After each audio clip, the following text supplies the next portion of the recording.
Hail and well met, fellow adventurers. Welcome back. Happy Friday. I hope you're all doing well.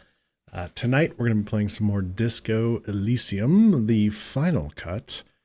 Having a pretty good time with this. There's a whole lot of things to explore. I need to get better about just clicking on all the dialogue options. Well, more of them, I should say. Maybe not all of them, but more of them. Hello, Gantriak. Good to see you. Hope your Friday's going well.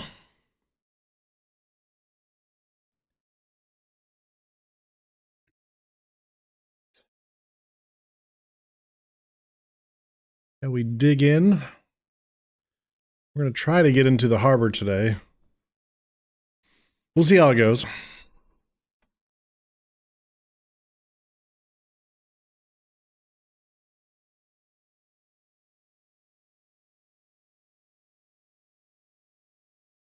Hey, yo, hey. How you doing? So, can I count on you to keep me in line? Hope you had fun streaming today.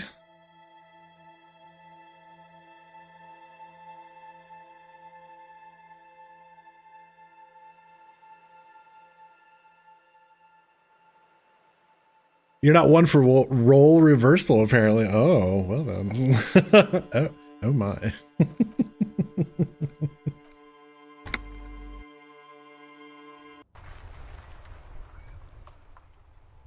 All right.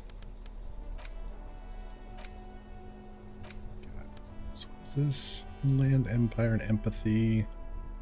Lose out on authority.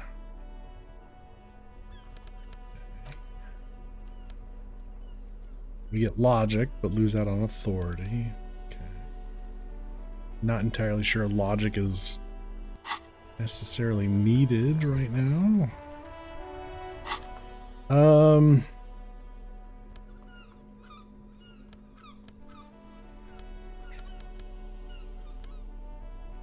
Physical instrument versus conceptualization and suggestion.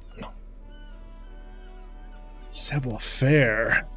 Oh, we're losing out on the flare-cut trousers, but if I don't wear the flare-cut trousers, then I'm not wearing any pants and I'm just in my underwear. What's the other option here? Electrochemistry and but we lose out on reaction speed. Okay.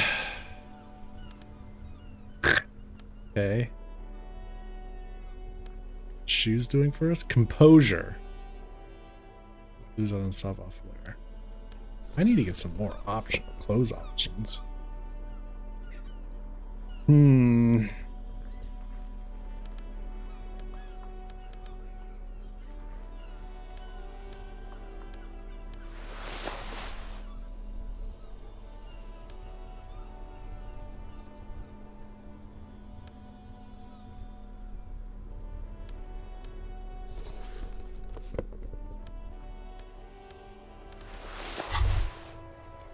The pockets of these new jeans are perfect for sticking your hand into. Makes you look cool, calm, and collected.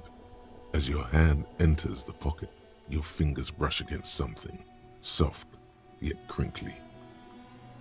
Hey, it's a chewing gum wrapper. It reminds you of the fruity juice of apricots. You should inspect it closer if you have time. Something about the wrapper's texture is familiar. I'm sorry, what now? By the way, the raw materials were most likely exported from Seaguy, the apricot suzerainty, and processed in sur-le-clay into the apricot-flavored chewing gum, loved by kids of today and yesterday. Something about it is familiar, and not only to your fingers. Thanks, Encyclopedia. Thanks, interfacing. What is happening? Alright, we can interact with this. There it is again. The scent of apricots with a touch of cinnamon. Smells like the end of some distant summer. The surface of another planet or some ancient temple. Take a deep, deep breath. Bitter, citrus, sweet. It seems to grow stronger like a glow with every breath you take. Whatever petrochemical byproducts they used to create this artificial flavor have bonded tightly to the wrapper, or is that just your memory filling the gaps? Until a blossom of skin and flower petals erupts behind your closed eyes, made of toffee, cream, and distance. You just had to take a dive. Feels so familiar. Ancient temple? Yes, from the height of antiquity, a long time ago, millennia ago, on an island of time you can never return to. It's been 40 years. The sun sets into the sea, but the water does not boil. Instead, it turns to liquid gold. For a moment, the world's store of precious metals seems to increase dramatically, and you are rich. There is a movement next to you, the shuffle of a small coat, warm like the evening. But when you turn toward it, there's nothing there. Go. Why are you talking to a gum wrapper? So that gave us a thought. Ew, apricot. Ew, what do you mean, ew?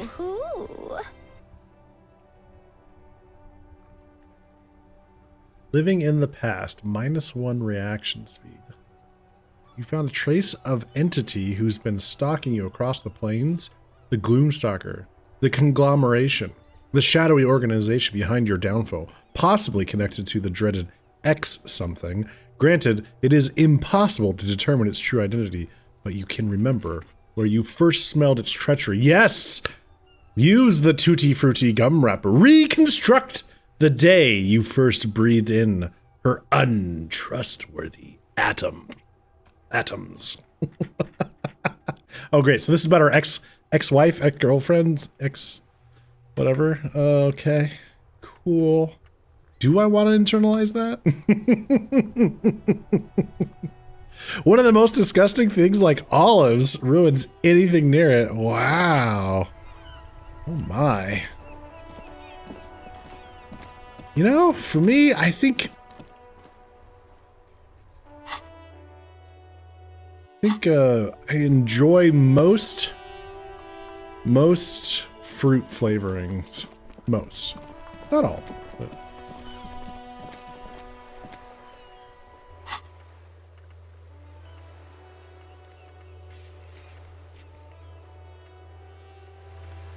I have tasted one in probably 30 years, but I assume it's unchanged. You know, do you not like apricot flavoring or actual apricots or both?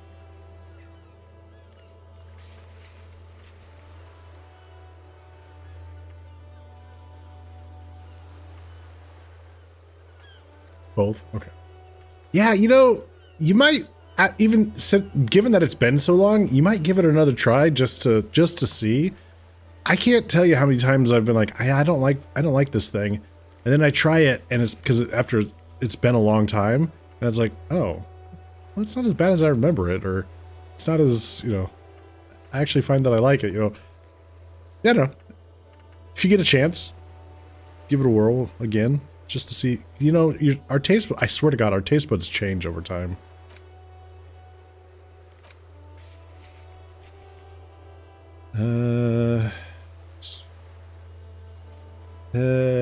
Oh boy. It's a lot of stuff here. Wild Pines rep. Find a representative of the logistics company who owns the harbor. Can I ask her about the murder? She should be around here somewhere.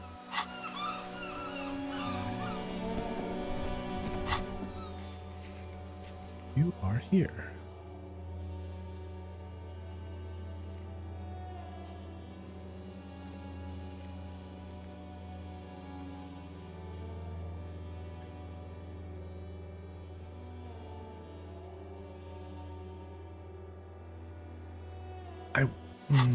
Yeah, I don't know.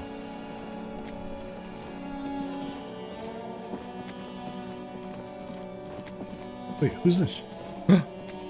What the? Wait, it's that gal.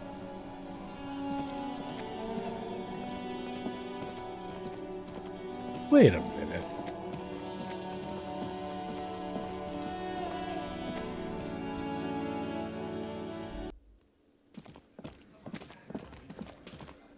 Well, we could talk to them. We haven't done that yet.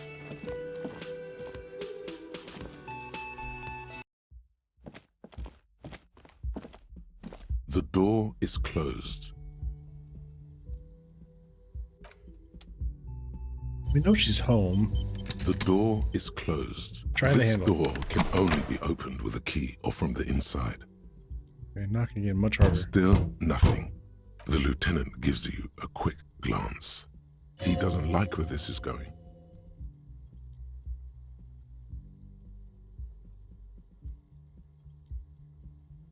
Okay. Well, if he doesn't like it, then we shall back away. All right.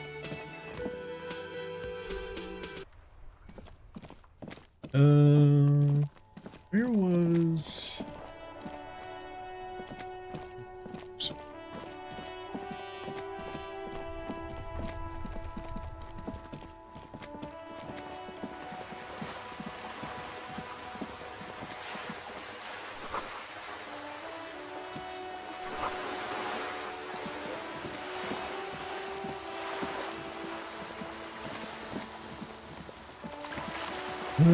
nope.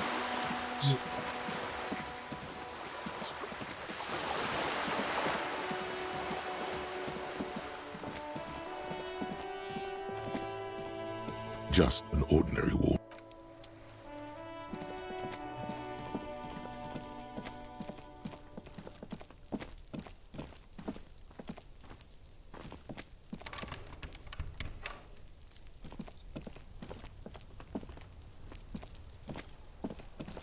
Okay. Explored up here.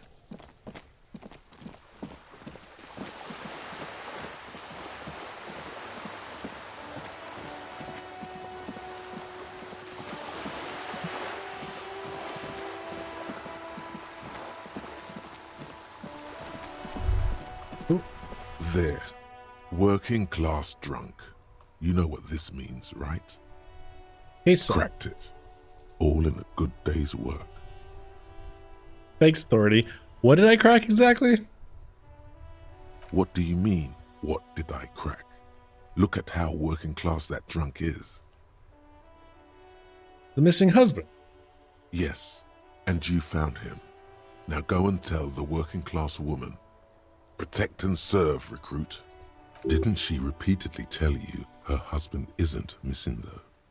But he is missing. You heard her, the worry in her voice.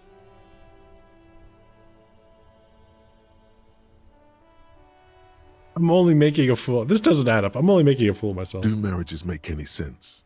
Does honor? You're not a filthy philosopher. You're an officer of law. It's time to ace this case and not brood over your reputation. We can deal with the perception management later. Give me the champagne. I'm going in. Champagne when there's honor, recruit. Go and tell the working class woman what you found right now.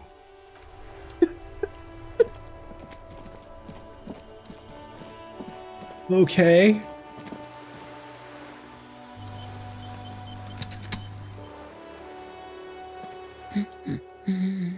Found your husband. God damn it, I already told you.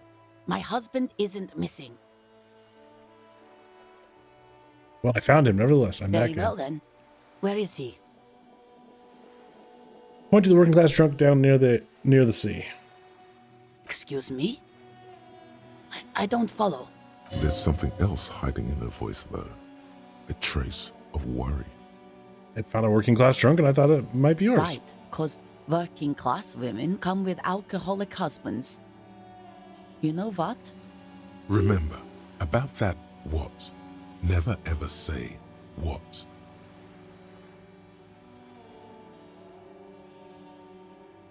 Something bad, I guess. I'm sorry. I say stupid things sometimes. I didn't mean to You do were it. right. I do have an alcoholic husband. Although not that one.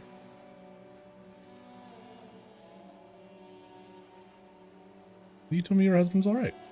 I did, and he is. He's also an alcoholic. Was he missing as well? No, he's not. Or maybe he is, I don't know. He's probably in the park or in Shamrock somewhere, drinking with his friends. She looks away. I haven't seen him for... Well, to hell with him. She's completely forgotten about her books, staring blank into the distance There. ahead. She's worried now.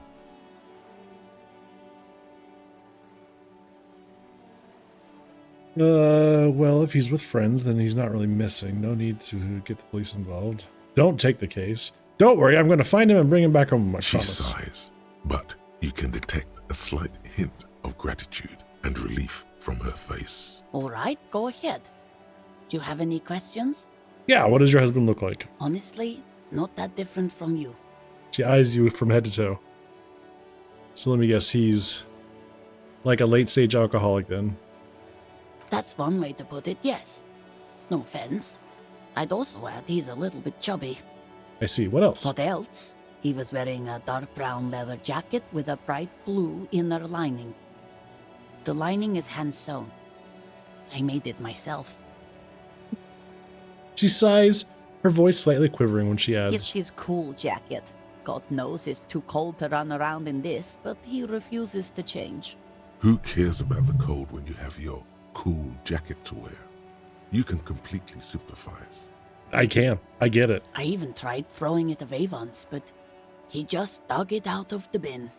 Can you believe it? Well, if that jacket is really that cool, then I can totally understand. Well, what can you do? I hope that at least that extra lining helps him keep warm at night. I wouldn't like him to catch cold. She's thinking about him out in the cold, in some park, or on the coast. And it's making her more and more worried. When did you see him? When did you last see him? Yesterday morning, he went to the library. He went to retrieve my book, and he promised he'd walk straight back home. Because we talked about this. We talked about not wandering off again. I don't know what to do. I honestly don't know what to do with his addiction. Just makes me feel weak. Gone for around 36 hours then. Damn, this is a missing persons case. She turns away from you in an attempt to recover. I think I got it. Thanks. So you are going to look for him. Take the case. Thank you. Please do. Even though I'm sure he will return home by himself. I'm still sure of that. I'm sure he will too. When he does, would you let Precinct 57, Kim Kitsuragi, know? He gives her a slip of paper. I will. Of course, officer. As I said, it's probably nothing. Okay.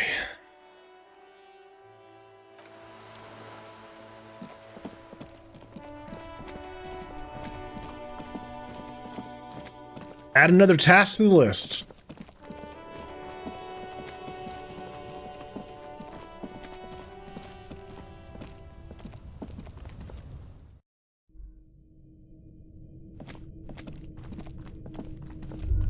Nope. Magnesium supply, you rub your chest to live. Happy magnesium. Magnesium supplement? What? That's weird. Alright.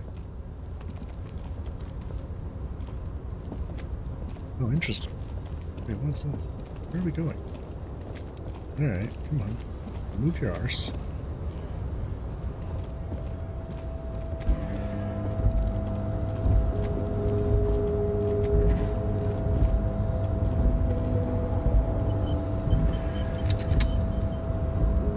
Looks like someone left his tarpaulin cloak hanging on the railing here. When the wind ruffles the cloak, you can most definitely see a white rectangle on its back. White rectangle. Pop's cloak. Yes, it's probably yours. It bears the RCM insignia, and you have a habit of being careless with your equipment. He judges the drop.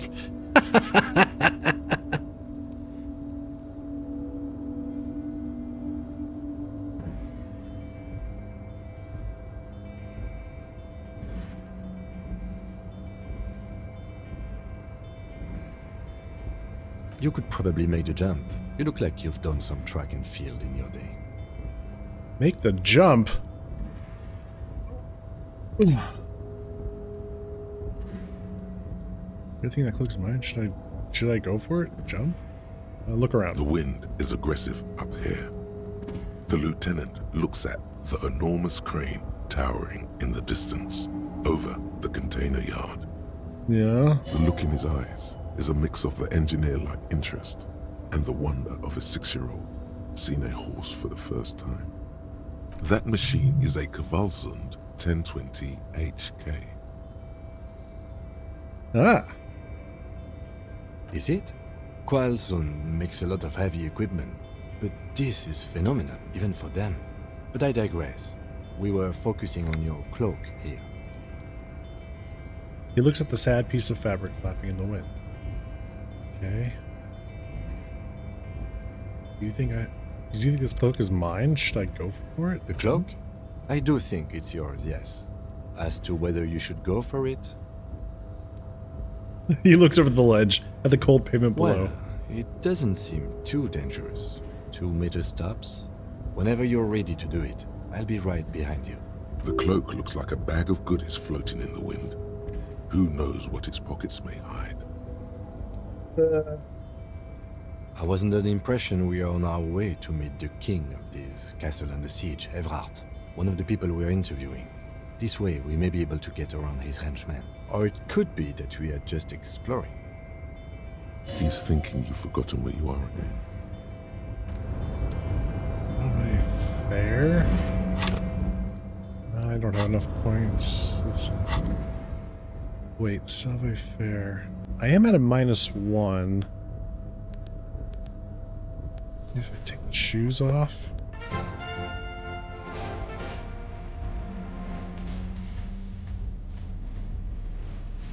Ah, quack. You're a castle under siege. Your face is a castle under siege. How you doing, Quack? Thank you so much for the 36 months of support. Thank you.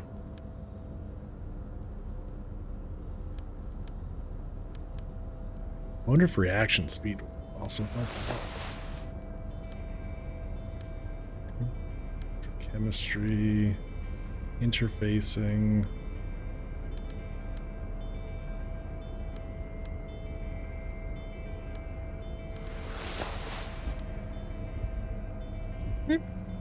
We're doing it pantsless.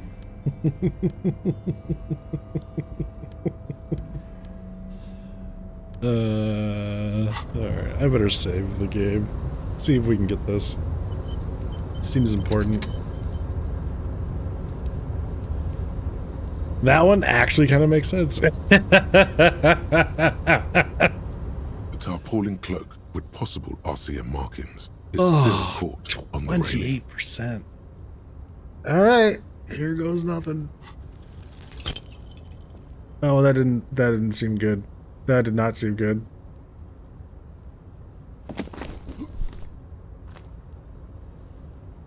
Oh, he just... Nope, no. That's still too high. What were you thinking? You're not a gymnast. You're a boxer. And you've climbed way too high up here. You could have died there. Shit, shit, shit, shit. I'm failing you. This wasn't part of our deal. Hey, hey! What happened? He sounds genuinely worried. Don't muss my turf. It's very hot. Also, you're playing Miles Morales because I'm weak to Steam's sale, and also concerned that I've only been playing for a couple of hours and the game says 44%. Uh-oh. I also bought Spider-Man 2 on sale. Reload and get that damn cloak? Yeah, I'm thinking so. Might take a few times, but let's see what happens here. I'm alright, Kim. I just can't do it right I now. understand. We can always come back when you are feeling better. It's just a cloak after all. Okay. Oh, the Miles Morales spin-off. Oh, that's right. Yeah, I guess it was kind of short, wasn't it? All right, we'll save scum 2 more. We'll do 2 more attempts. We might have to come back once we put a point and like get some XP and then spend a point in Save Fair. A tarpaulin cloak with possible RCM markings. Oh is shit, we still got it. Caught on the railing. As you leap in the air, a chilly breeze engulfs you, sharpening your senses. Close your eyes, let your senses take in the world around you, or continue the voyage through the salty air. Continue the voyage. As the concrete floor welcomes you, you realize it's been a while since you felt so alive, alert, capable. Must be the adrenaline. Hell yeah. My climbing might not have been as disco as your jump, but can we still get an aces high? Aces high! With your feet firmly planted on the concrete, the noise of the harbor rushes back in. I don't know, Brent. Because Kim just climbed over. I mean, yeah, look, we should have just been able to just climb over this, yeah. Alright. Let's put our pants back on and shoes and our perception hat.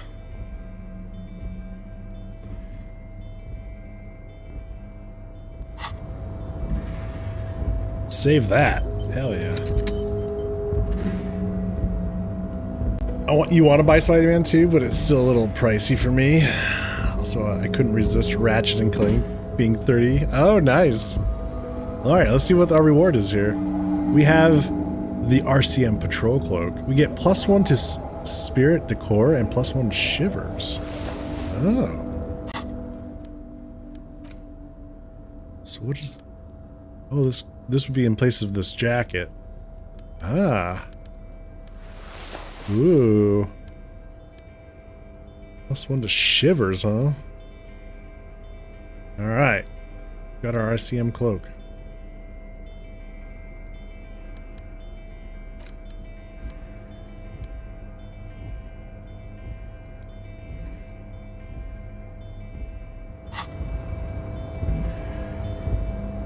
Alright. Cool.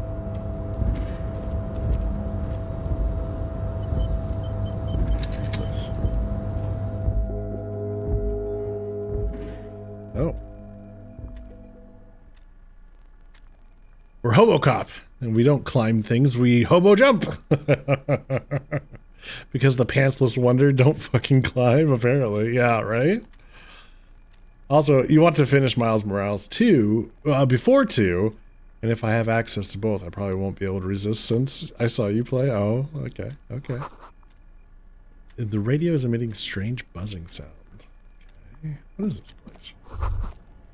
Giant aspirant on the pillow and a pattern of a coffee ring on the armrest. Someone is habitually chilling next to the radio. Chilling.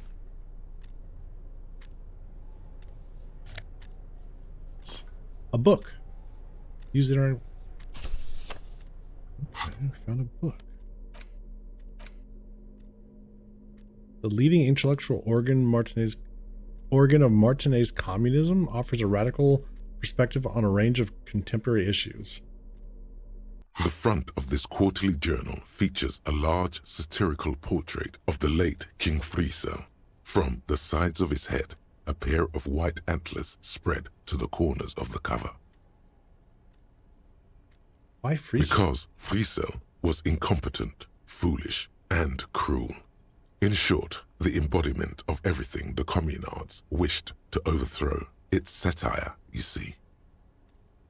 Flip through the pages. To your disappointment, there aren't any full-color pictures to direct your attention.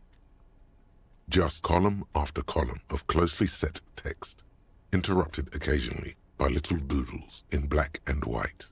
After rifling the pages with your thumb several times, you return to the table of contents. The magazine is divided into several sections: international development, Kunst und Kultur, and local concerns. Just inside the cover, there's also an editor's note. You're missing being able to rapid fire like 8 different types of gadgets? Yeah. Read the editor's note. Comrade, as you know, this journal takes its name from Mazov's immortal expression, du cristal à la fumée. This was his way of describing the way the rigid, crystalline structures of capitalist ideology turn to smoke under communism. But, like the structures of capitalist ideology, we too are at risk of going à la fumée, unlike many publications which are content to spoon-feed their readers reassuring drivel.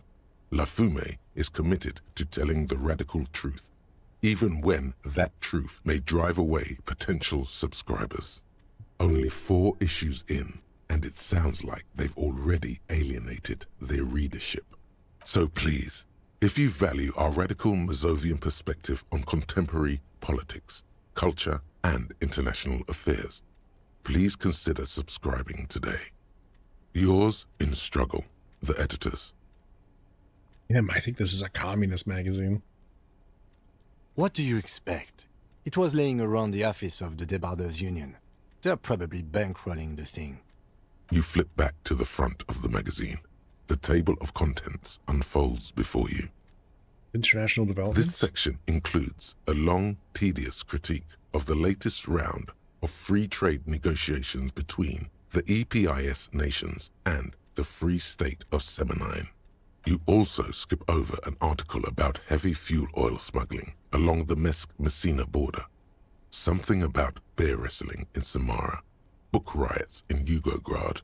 Face it, you really aren't interested in foreign affairs.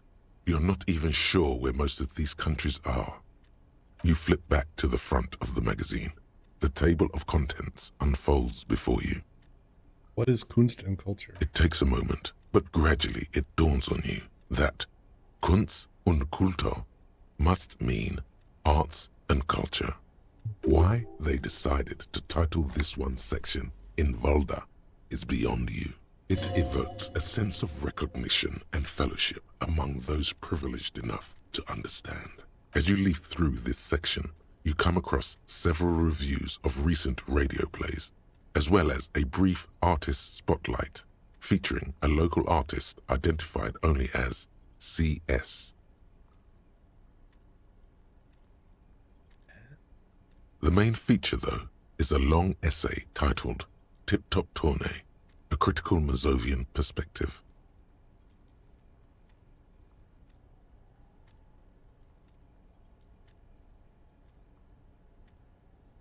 What is the name of that girl who was doing the wall graffiti? Did that start with a C? The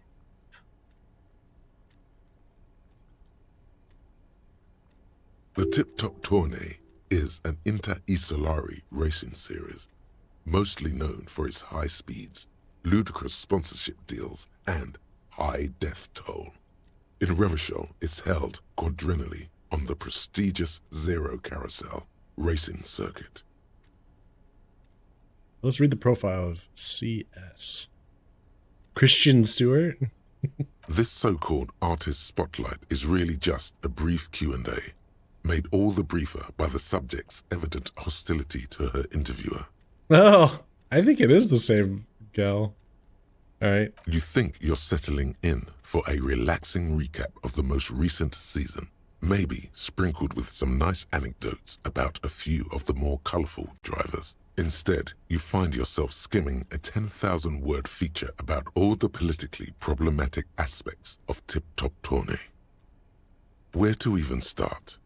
For one, there's the crass commercialism of its sponsorships, and then there's the practically criminal emphasis on deadly motor crashes. So, all of it, basically. Wrote this stuff. Oddly enough, this article has 2 bylines: Nasteb Encolada Bernal and Exilus Buka. There's no way those are real names. Why? Have you ever met anyone named Exilus? Come on, they're plainly pseudonyms. More than that, they're likely anagrams. Uh...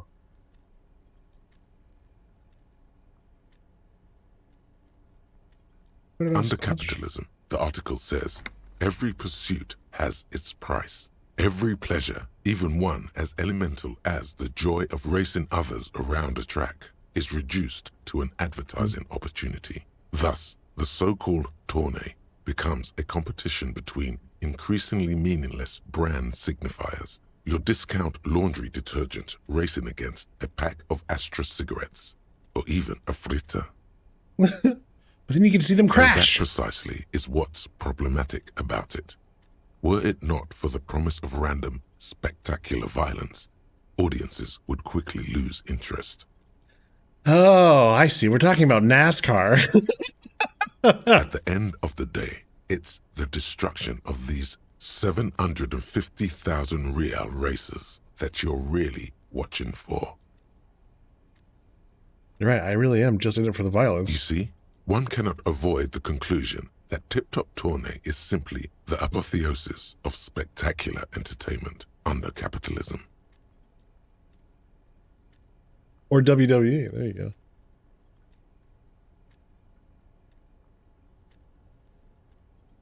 I had no idea. I can safely say the thought had never crossed my mind, Detective.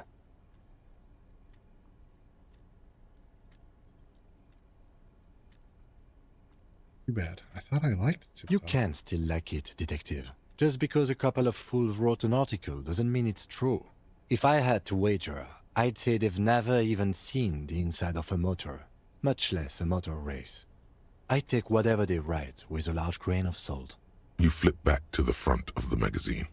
Unsurprisingly, much of this section is taken up with articles declaring unqualified support for the dock workers' strike. You skim the headlines.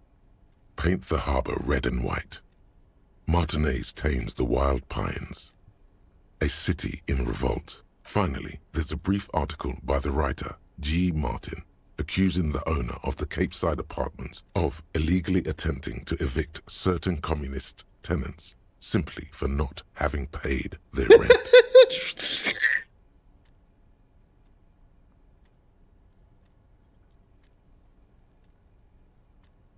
Oh, wow.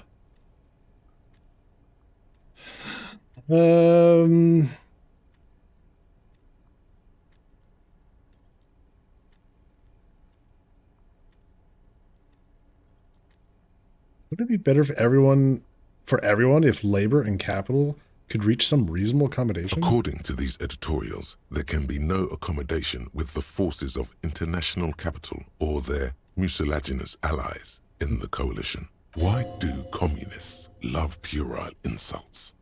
And they wonder why they're always being left out in the cold. What's this about the coalition? Judging from the context, it's something very large and fundamental. You should probably know about it already, honestly. You flip back to the front of the magazine.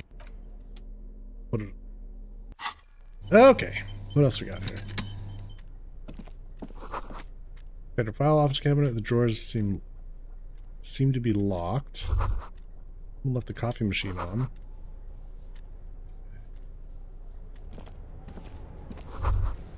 Every worker, member of the board is written at the top of the flyers. And at the bottom, demand democracy. Dewey typewriter.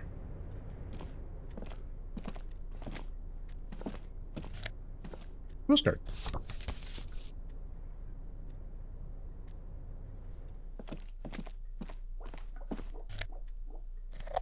Some meds. Nice. Office shades. Hell yeah. They had the visual calculus? Fuck yeah. Now we're really looking cool.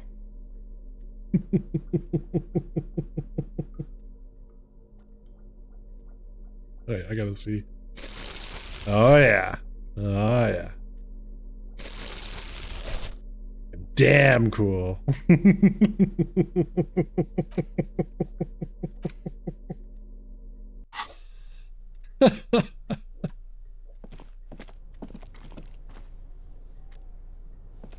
On second glance, someone has forgotten to properly close one of the drawers. It's unfortunate for the Union to just leave their paperwork lying around like this. Let's see what's inside, he thinks. The drawer opens smoothly.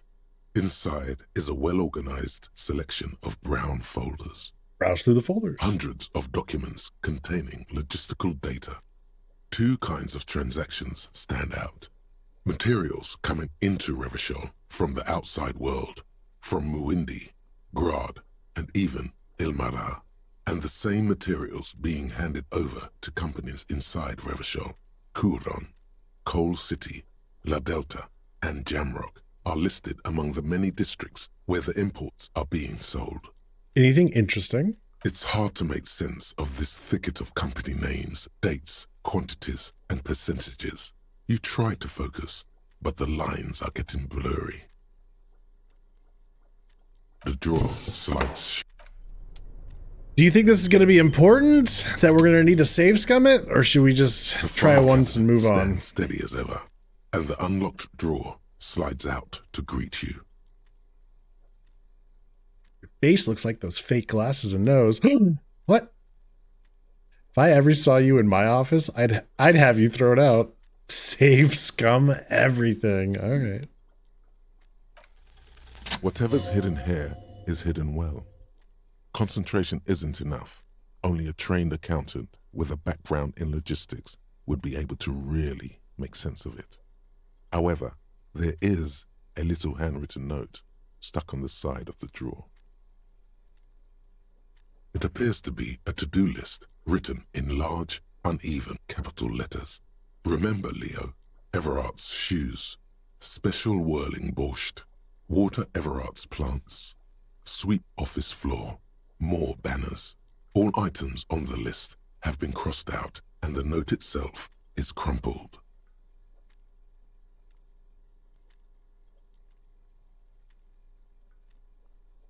Give him a to-do list of errands for Everett. Everard Clare, probably. The head of the Debarders Union. One of his aides must have left it. Nothing incriminating here. The special borscht seems a bit odd in the list. Remember, Leo, Everard's shoes, special whirling borscht, water Everard's plants. Like whirling in rags? Sweep office. All items on the list have been crossed out and the note itself is crumpled. The drawer slides. Maybe in the whirling in rags, huh? What's this? The door is locked and cannot be opened from this side without a pass card. You have no choice but to talk to you. Damn it. What's this? An imposing combination of a punch clock and a payphone is looking down at you from the wall. A note on the side says, "Tokens unavailable due to strike. Use change." I don't know what this is going to do. The already familiar cold touch of the machine swallows your coin and seems to be waiting for your next move. Let your muscle memory dial a random number. It's unclear whether you actually have muscle memory. Right now, your finger is just drawing vaguely occult patterns in the air. Undoubtedly, sure, why not?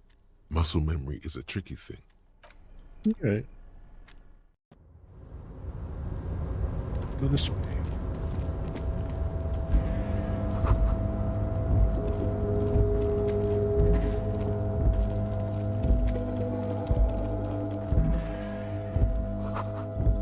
Numerous empty bottles of Commodore Red and potent Pilsner. At least 3 packs worth of cigarette Snow butts. is quietly covering the numerous wine bottles and cigarette butts on the ground. Someone partied really, really hard here. How hard? Well, they went through 6 bottles of potent Pilsner, 3 bottles of Commodore Red, and almost 4 packs of cigarettes. It must have been pretty hard. Did I do this? Yes, I think we can say with relative confidence that it was you. This is really sad. I must have been miserable. Or, let's see. It looks like I had fun. Or, I'm still not completely convinced it was me. I must have been on an advanced scouting mission in the harbor. It's really sad. I must have been miserable. Yes, this scene isn't exactly ripping with joy. Let's just move on.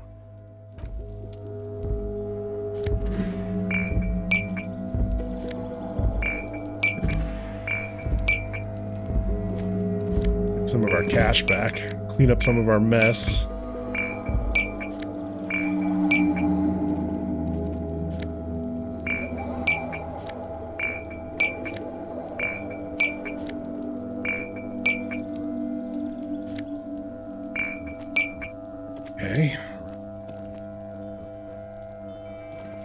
This is the night watchman's booth.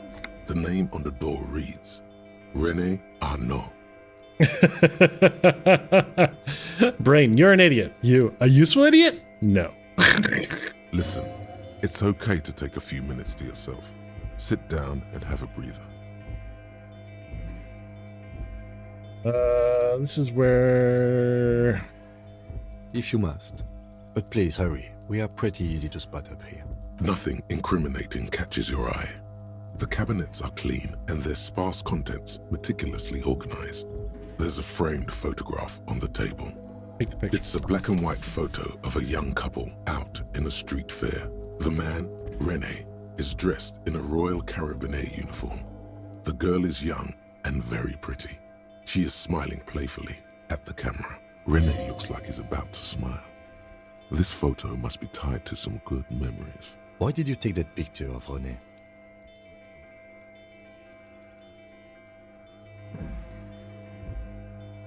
Could ask him about it. You're really interested in that old soldier. Not sure I understand your fascination, but sure. As long as it doesn't take up a whole lot of time.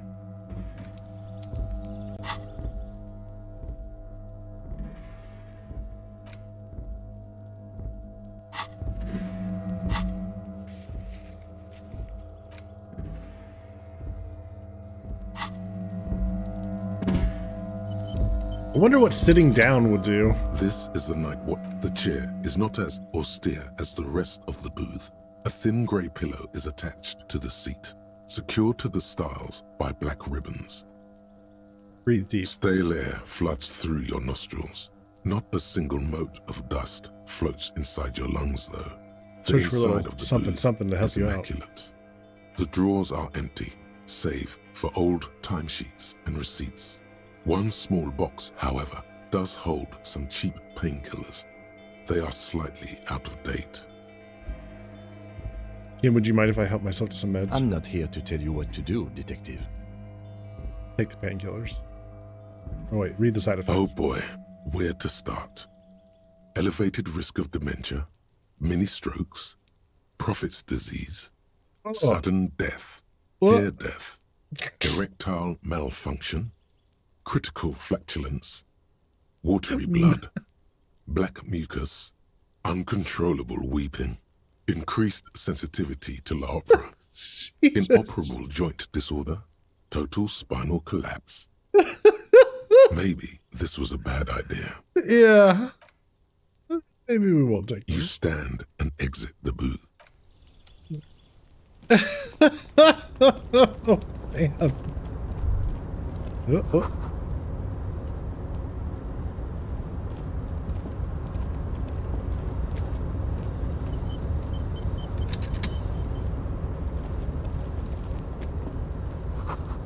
White pine trees printed on the screen covering. It looks like a forest over snow. Ask your doctor if fuck it all is right for you. Yeah, really. Good lord.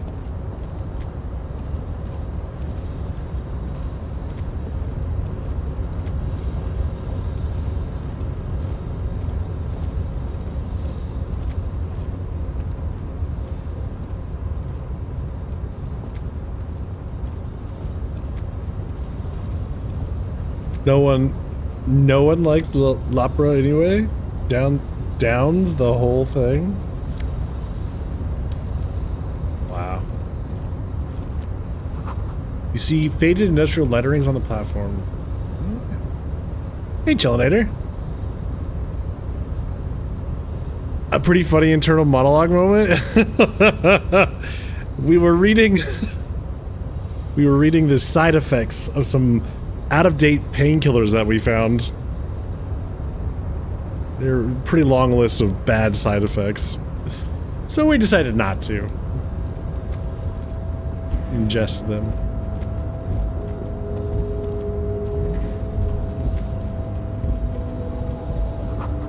Shipyard ahead is oddly quiet. The great machines are sleeping. Black mucus was one of the options. Instant death was one of them too, I think.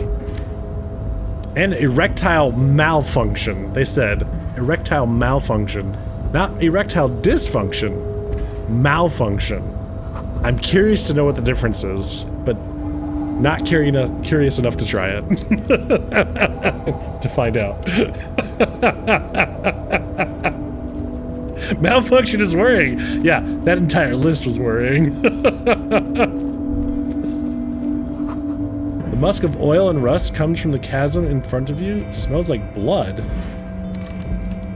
Got a locked briefcase here. Interesting.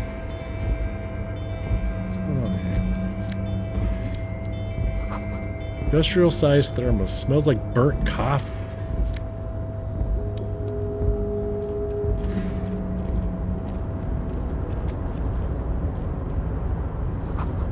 Banner sags under the weight of the rain and snow. White waves on I red. haven't stolen anything. Yet. Hey, Duke! Not even curious enough to hear about what it does to others. That feels like being cursed by proxy, right? Usually goes up and goes down are the two options. I'm concerned about adding special unexpected options. Yeah. What is the difference between malfunction and dysfunction?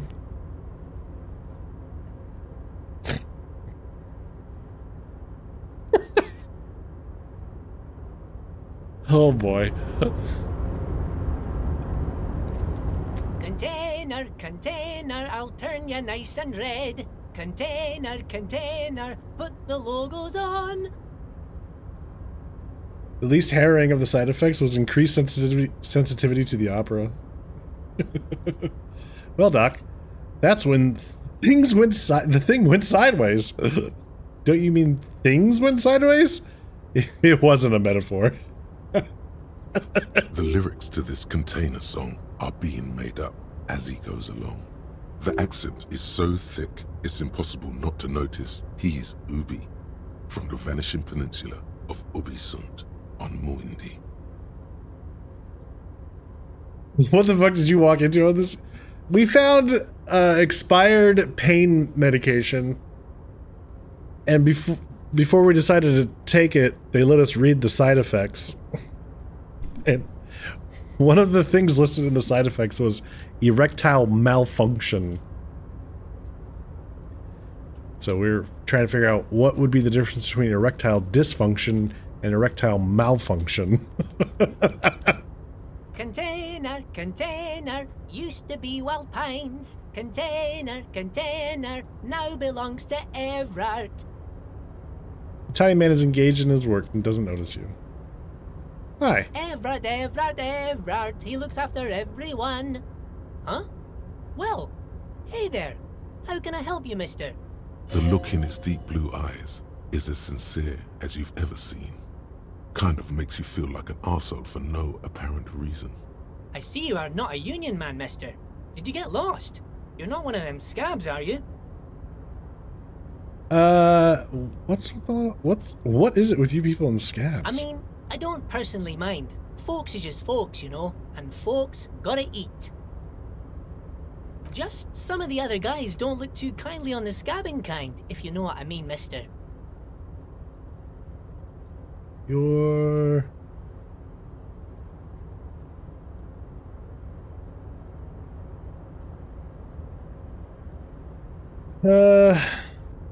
What if erectile malfunction is going the opposite way? Yeah, maybe. Speaking of version 2 L'Opera, what tune is he using? I can hear it. It's log, it's log.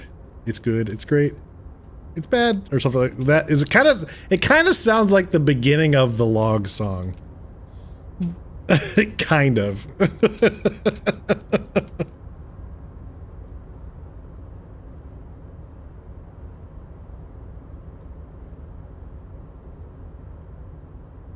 I don't know.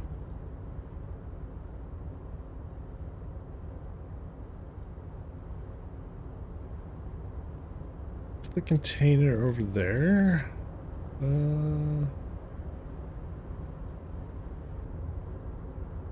Ruby, right? Yes. Born and raised in Arish, mister. Mum had to leave my dad after he got a bit violent. Took us here to the new world. I was about 10 then. Too old to lose my accent then. People say us Ubies are up to all sorts of trouble with sheep and other animals and whatnot. I just want you to know there was never any of that where I come from. No, sir. Those are just nasty rumors. Thank you for clarifying that, sir. What did you do in the containers? Oh, I'm just making some covers for them containers here. Yes, I am. Yes, I am. So it's easier for the crane operators to spot them. Your bubble tea and noodles have arrived. Excellent. All right, let's attempt some logic. The containers in the yard are green in Wild Pine's livery, and the mountains rising behind Leo is all red in Union colors. It's like some red infection was spreading outwards from the container yard's core. There appear to be cisterns underneath the Union container covers. Acid redecorating operation, Kim. Yes, they are hiding it from the inside. All the red containers have the Debarders Union logo on them. Why would it? Has anyone told you why you need to change the covers? No, not really. Mr. Everett doesn't tell me all the big things. Says I go and tell them to everyone. What's underneath? Oh, I don't know, mister. They say it's some chemicals. Most of them have labels on them, I think. Oh, no trouble at all, mister. No trouble at all. Where's everyone in the harbor? The harbor's empty. Most of the guys are down at the gates, keeping the scabs from coming in. He leans in with a confidential We're look. on a strike. The whole union is. You don't have to work when you're on strike. Ha! We haven't worked for 2 months now. So no one is working? Not everyone is down there, of course. Mr. Everard is in his office, where he always is. And Jean-Luc is guarding the gate. But Titus and his boys got into some drunken trouble and Everard sent them on a nice vacation. For a week or so. Chemicals. Yep. You just have burgers and beans. Hey, that sounds delicious. Except for the work you're doing right now, you dingbat. Ah, but he's not getting paid.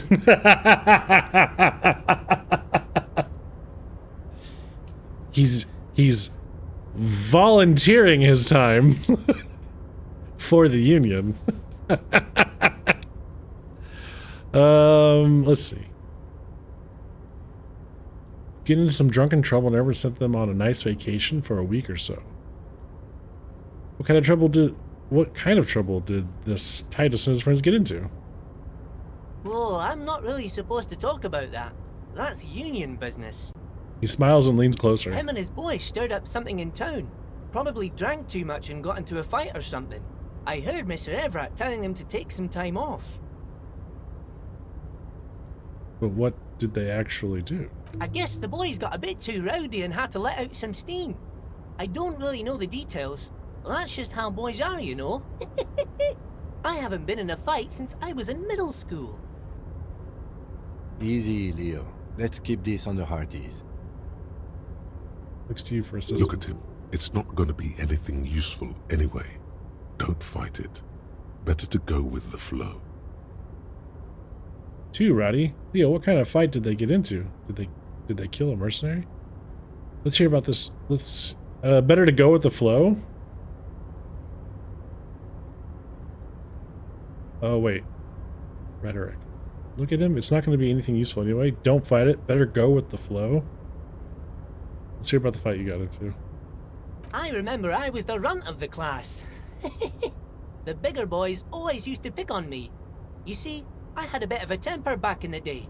Flew off the handle like nobody's business. But Mr. Everett and his brother always came to help. Once they beat old Noel Becker so bad he needed stitches on his head. Noel never started another fight with anyone after this. Mr. Everett and Mr. Edgar are real nice guys, mister. You should go talk to Mr. Everett. I'm sure you'll be good friends. He's friends with everyone around here. Do you work here? Yes, yes. Everybody needs a job, and this is mine. I'm Leonard, by the way. Leonard Bellick. But everyone calls me Leo. The little man raises his hand with a welcoming I'm like gesture. Mr. Everett's right-hand man when Mr. Edgar is out of town. And Mr. Edgar's right-hand man when Mr. Everett is away. Actually, Miss Beaufort is the right-hand man, but she's a lady. Leonard Belland, more like. Who is this, Miss Beaufort? A real pretty lady with a skin like those douce sucre candy bars my missus likes so much. Them are real nice to suckle on once the dinner is done and me and the missus sit down beside the radio. But I can't listen to the radio all the time. There's so much to do around here and I'm always busy keeping things running here. Yes I am, yes I am. Why did he have to say suckle on? Reasons.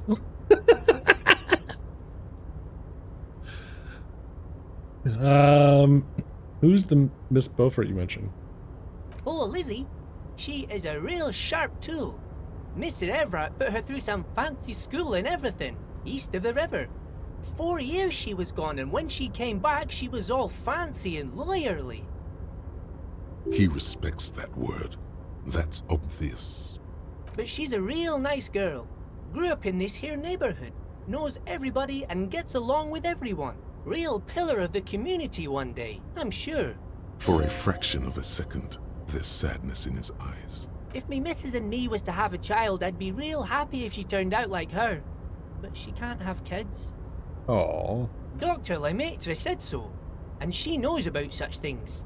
Been a doctor for almost 50 years she has. He sighs and falls silent, watching you meekly with his blue, blue eyes. So Everett trained a lawyer named Miss Beaufort. Interesting. I think you're doing a great job around here, Leo. Yes, this place really seems to run like clockwork. Keep it up, Leo. The lieutenant smiles at the little man. Well, thanks a lot. Coming from you, it means a lot, really. You didn't think it was possible, but the smile becomes even wider. Geez, game, way to make me feel bad for calling him a bellend, even if he is. The game's like, gotcha. Sometimes I feel some of the guys don't really get how much I bust my ass for them here. But you guys are alright. The white rectangle on your clothes might not mean an awful lot in Martinez, but the recognition from an authority figure made Leo's day. Are you the Leo that wrote the note about to make more banners? Oh, yes, yes. I leave all kinds of notes for myself. That old head of mine ain't so good at keeping things in no more. I almost forgot about the borscht. Yeah, what was that about the borscht? Oh, yes. I've been taking special whirling borscht to the men every day since the strike started. Special whirling borscht? Oh. I want to know more. You getting major Phoenix Wright vibes from this guy? Dude is going to plot twist, turn out to be some major character and an absolute monster. Oh no! Just slathering on that guilt with every sentence. It's very, very good. Makes a man feel so warm and happy. I feel like I could take on Mr. Renadan's boar dogs every time the lunch is done. Taking the soup to the men, is it for striking? Yes, yes. I'm taking it to them. The borscht keeps them happy and in fighting spirits. Makes you all warm inside. They brew it in the whirling in rags. Who makes it at the whirling? Oh, the whirling's cook. He makes it. Them is always talking with Mr. Manana in that weird language and laughing together. He doesn't speak what we speak. He's from Grad. Things off about this. Oh, sure, mister. Sure. You do that. Yes, sir. He didn't actually understand what you meant, and now he's just nodding along. Alright, so what do we got here? What's in that container over there? Point the container suspended from the crane arm. Then I'm looking, okay. Oh, that one. That should be empty as far as I know. Lots of containers here have nothing in them. They're just waiting to be loaded up. Looking for the leader of the dock workers. Oh, you want Mr. Everett then? He's an awfully nice fellow, he is. Him and his brother are both nice fellows. They've lived their entire lives in this here neighborhood. He coughs, then continues immediately. Guys like Mr. Everett and Mr. Edgar, his brother, are real good guys. Made Martinez what it is today.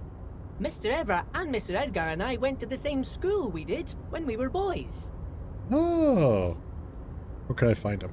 Oh, Mr. Everett is where he always is. In his office, of course. He points to the 2 joint containers on your right. Bye-bye now. Oh, hey, mister. I knew you'd be back to talk with old Leo here. Yes, I did.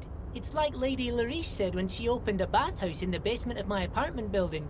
They can only get so far before they're aching to get back. And lots of folk really did keep coming back. No trouble at all, mister. Okay. I was just curious if we could get him to if we could hear him sing the song that he was singing again. All right.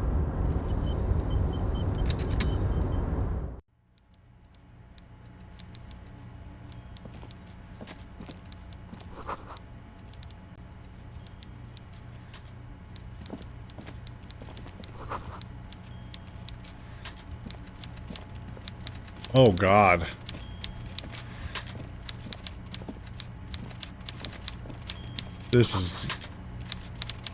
So this is him, huh? Okay. See how this goes.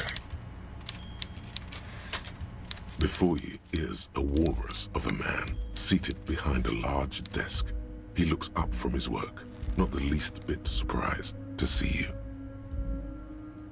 With great effort, he straightens himself up in his chair, yet says nothing. He simply stares at you. Let's see. Are you in charge of the dock workers? Welcome, Mr. Dubois, Mr. Kitsuragi. It's good of you two to stop by. Please, have a seat.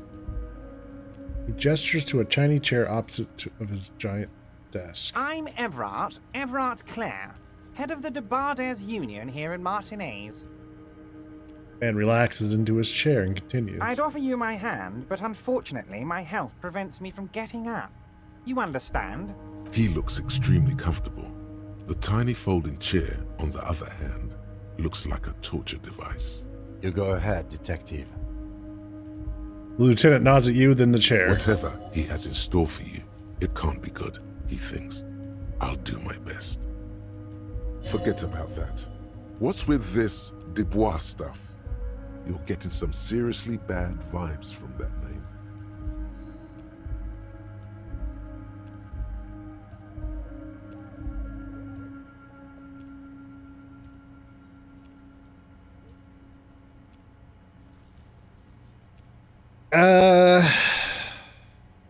No, I'd rather stand. Wait, why are you calling me Mr. Oh, he called us Mr. Dubois? Did he? Oh, I didn't even notice that. Welcome, Mr. Dubois, Mr. Oh. Our name is Harry Dubois? HDB. Well, now we know our name.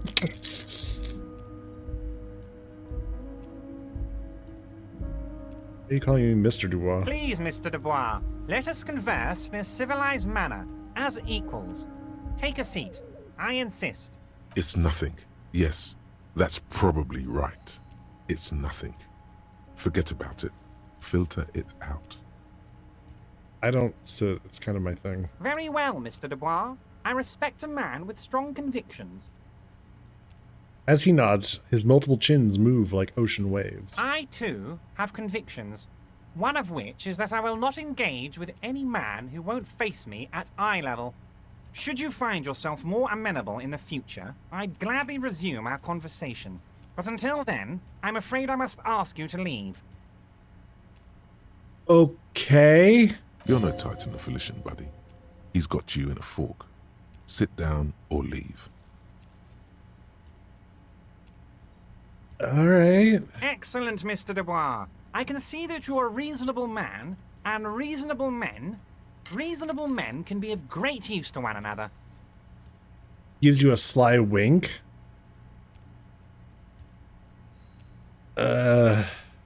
Remain serious? So tell me, how can the head of the Debarders Union help a representative of the Revachol Citizens Militia today?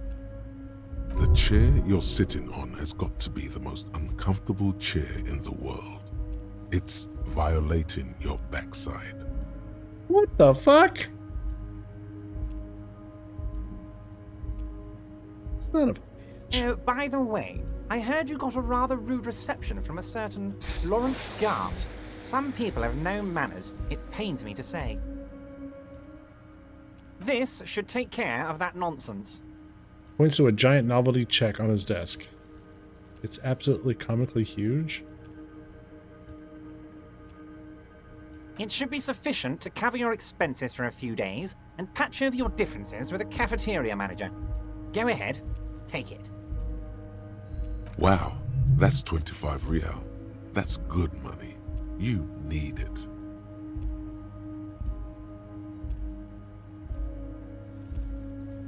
The painkiller? What about the painkiller?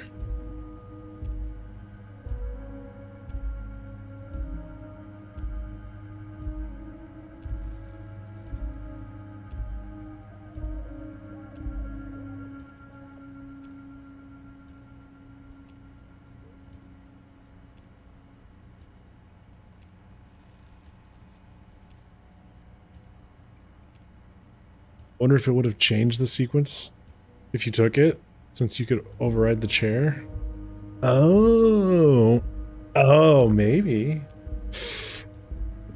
That's interesting. Yeah, maybe. Should we take the check from him? I don't know. Everything in me is just like, I don't want to. This guy just seems slimy. He does not seem like a good person. I don't know that I want to necessarily help him or be in his debt.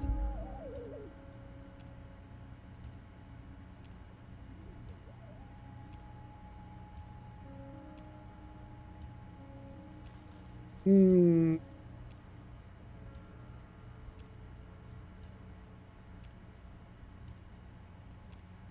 I'm good. Okay. I respect a man with principles. No handouts, then. He crosses his arms on his ample midsection and sinks further into this chair. Now, I'd like to set your mind at ease about one other matter. Your lost gun. Let me assure you, Union people are on it as we speak. I've got my best hounds looking for that lost gun. Shit, he knows about my... Jesus Christ, this guy is well informed. Woo-wee. That is no bueno. His slug-like lips move, but all you hear is an echo. Lost gun, lost gun, lost gun. The world is swallowed by a black hole of fear. Only 2 words escape its gravitational pull. Lost and gun. When he said, "Don't worry," he actually meant, be very worried.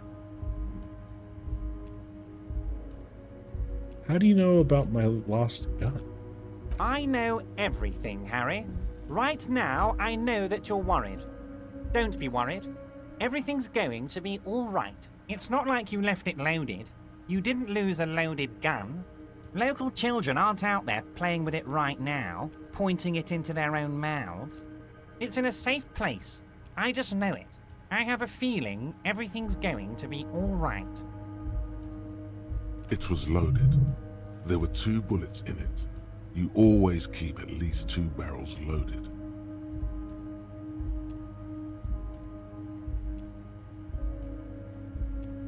No. Composure.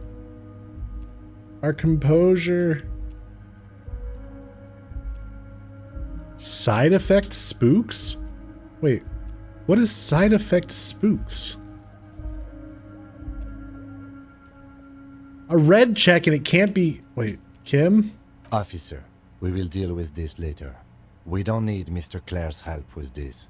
I wouldn't be so sure about that.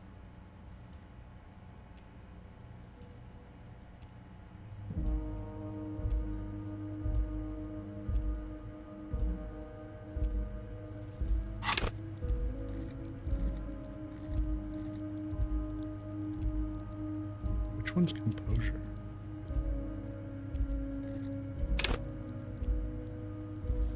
I actually have a bonus in composure. So we're taking a hit. I wish I understood what this was. Minus side effect spooks. What? Side effect spooks?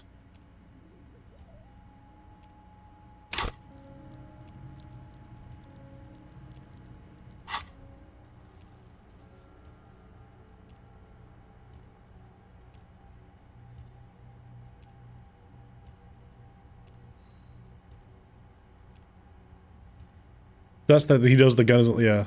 Fucking painkillers, when you read them, you were spooked by the side effects. Oh, hell. Side effect spooks. I guess so. Damn.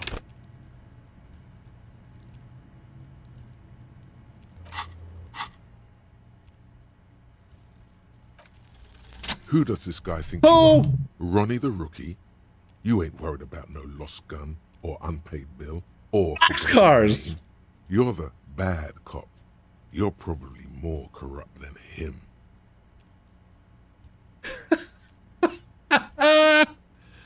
Hell yeah. Let's see. Ronnie the Rookie. Aw. Yo Heiko Mycheard. X100. Let's go. Oh, yo, hey, thank you very much for the bits. Thank you. Appreciate that. Wait. That's it? That's my point of pride here. Sink deep into the folding chair, smile, and cross your hands behind your back.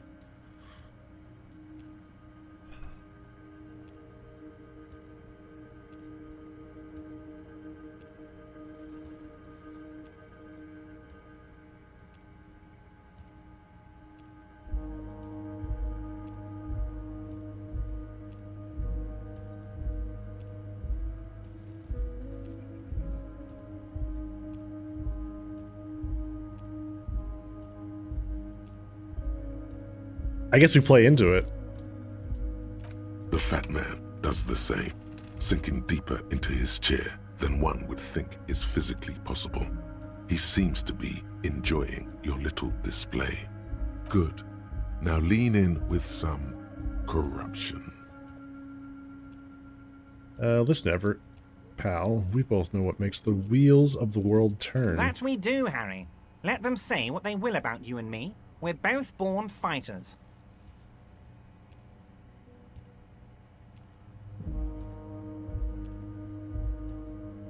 Nice bit with the chair, by the way. A good way to keep your guests on edge.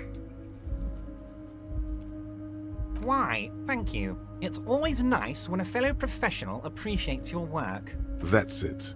Now kick back and add a final flourish for dignity.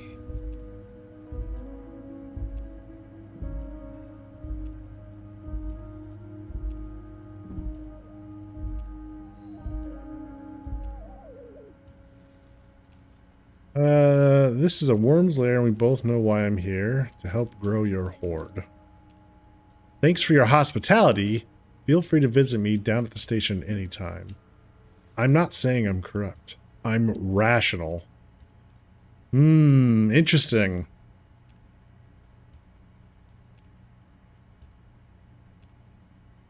He does have... I feel like insulting him, even though it's like kicking back, but I feel like insulting him isn't going to help us out. He does appreciate people being civil, so I think this would get the point across. And I feel like he's not going to buy this line, so I think we'll try this one, see what happens. Thanks for your... Wait, can I quick save it? No. Thanks for your hospitality. Feel free to visit me down at the station anytime. You strike me as a reasonable man, Harry. I like that in a law man. Let's cut to the chase, shall we? What can Everard Clare do for you? I think we'd like to ask you a few questions. Don't you think so, Detective? The lieutenant looks quite fed up with the Whatever you situation. do, don't ask him about the gun first. You don't want him thinking you're scared. You called me Mr. Dubois. Why?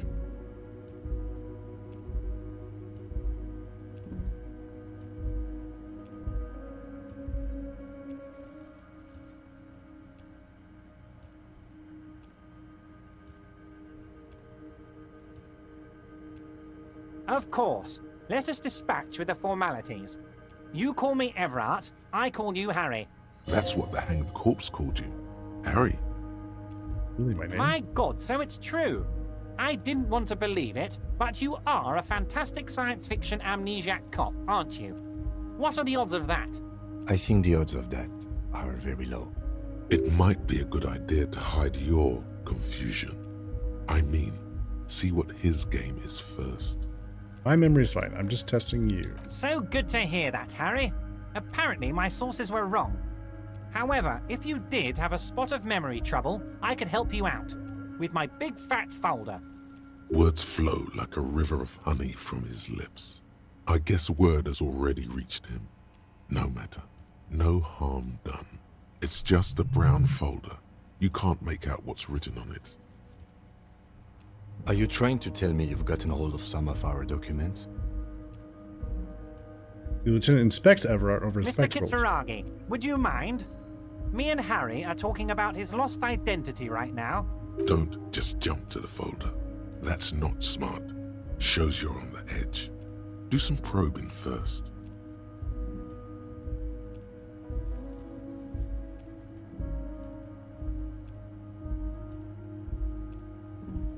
Have another look at the folder. As you look at the folder, Everard covers it with his hand and pets it. He's hiding it from you because it's not a real RCM folder. It's just another one of those brown folders you saw in the file cabinet. Hey, look at that. Going through that file cabinet helped out. That's pretty cool. That's not an RCM folder. Okay, Harry, you got me. This is from the Census Bureau, not the RCM. Those Census Bureau people are absolutely corrupt. You should do something about them. He got the name from the Census Bureau, and everything else from your actions here in Martinez. Yes, Mr. Kitsuragi from the Census Bureau. Like I said, now I'm actually a very busy man, so is there anything else I can do for you, Harry? That means he doesn't really know anything about you. A pity. The mystery of you will have to remain a mystery for the time being. So the Census Bureau says my name is Henry Dubois. Yes, that's what I said. Try to keep up, okay? Let's move on. Okay. Let's talk about the hanging.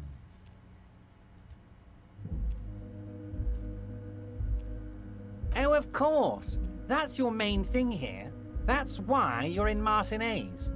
I know everything that goes on around here, and I would love to discuss it with you. I mean, it's no secret that the lynching is connected to the strike. So much to talk about. Honestly, it's been weighing on me so heavily. I understand you need to interview me. I sense there's a but. But there's a thing that's been keeping me up at night. I want to talk about the hanging. I mean, if we could just calmly talk, exchange information, we could blow this thing wide open. Yes, that sounds good. Let's do that. But I can't think straight with this thing weighing on me. You're police officers, aren't you? I have a crazy idea. You guys are basically door-opening machines, incredibly talented at opening doors.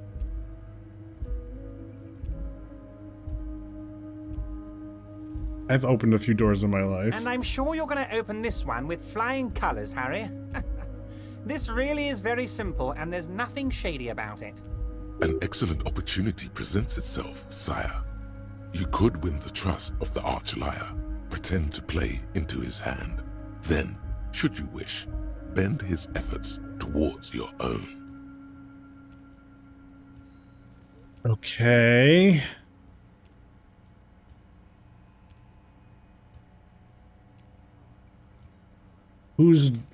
Why don't you just open it yourself? Harry, I'm a very busy man, and more importantly, I don't have that extraordinary physique you do. You look like you could run around all day. You want to send someone a message that the police are working for you. I repeat, I'm a very, very busy man, Mr. Kitsuragi, and therefore I must occasionally enlist outside help. So what will it be, Harry? Whose door is it? Oh, no one's. It's just a weasel. A weasel lives there. Nothing for you to worry about.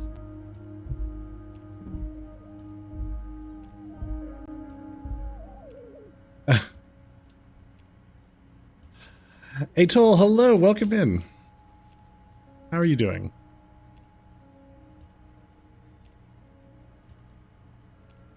What do you mean by weasel? A loud blabbering weasel. When weasels feel no one is watching, they start acting foolishly. Just go there, unlock the door, and leave it open. It's been such a burden on me, Harry. I just want this to be over so I can discuss business with you.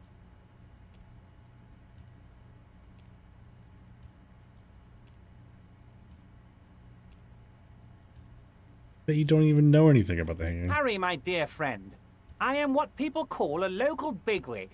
I know everything that goes on in Martinez.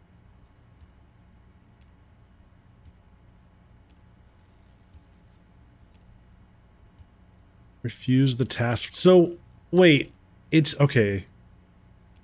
Refuse the task for now.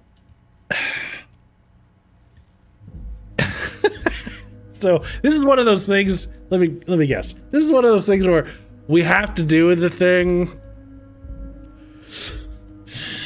We can't move forward with him unless we do the thing.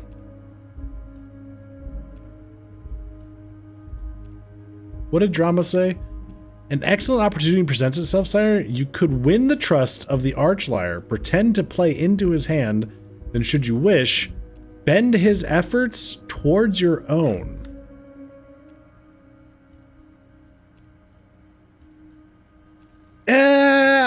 Okay. Alright. I guess. Fantastic, my friend. Just let me know when it's done and we can take our friendship to the next level. You can get the key from Manana. He's down by the gates. Manana's like a free agent in the Union. Special operations. Hardened socialist. A real free thinker too. He'll tell you precisely where the door is. One last thing, Harry. Friendship to the next level? Heyo. Just open the door. You don't need to go in or anything. I just want that weasel to come home and see the unlocked door. You don't need to go in. Okay. So, do we ask him about the gun now?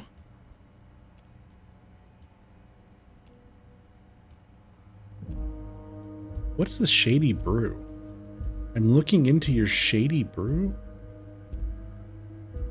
Let's talk about my lost gun. Yes, your lost gun. My best men are on it. They're turning every stone, searching every playground, asking kids, grandmas, everyone. Oh, the borscht. Your gun will Yes. be found, Harry. Let me assure you of that. It's just a matter of time and effort. The only way to find it seems to be working with him. He might even be holding your gun hostage.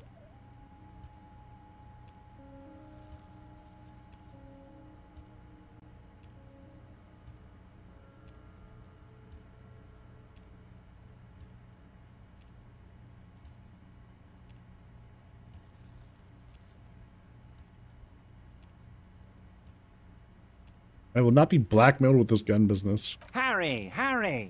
I was only trying to be tactful. A lost gun is a dangerous thing. I can't have it around in my neighborhood. Kids could be playing gun roulette with it as we speak. Teenage gangs could be arming themselves. Get a hold of yourself, Harry. I assure you, we are working on locating the missing sidearm as well. The lieutenant is concerned about the lost gun and feels that the fact you haven't prioritized looking for it is unfortunate, if inevitable, and doesn't put the RCM in a good light. Excellent, Mr. Kitsuragi. That's excellent news. Looks like we have a friendly gun-finding competition on our hands. I don't know that I should... Should I tip? I don't think I should tip our hand about the borscht. Because I haven't even gone and looked into it yet. I'm worried that if I say something, they'll cover it up. You know, I'll have less to find. We'll hold off on that. But we might talk again later. You need this to get in and out through the gate.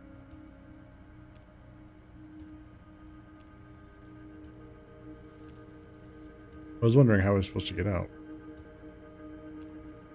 Here, you're one of us now. A real red and white Union man. Take care, Harry.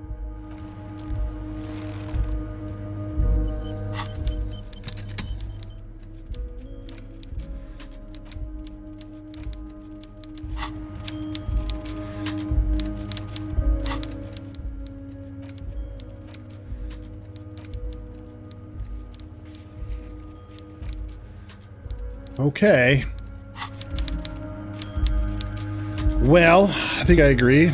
Do the favor for him and let's see if get something on him. Yeah. Mañana. I'm not entirely sure who Mañana is, but we'll see what I can figure out.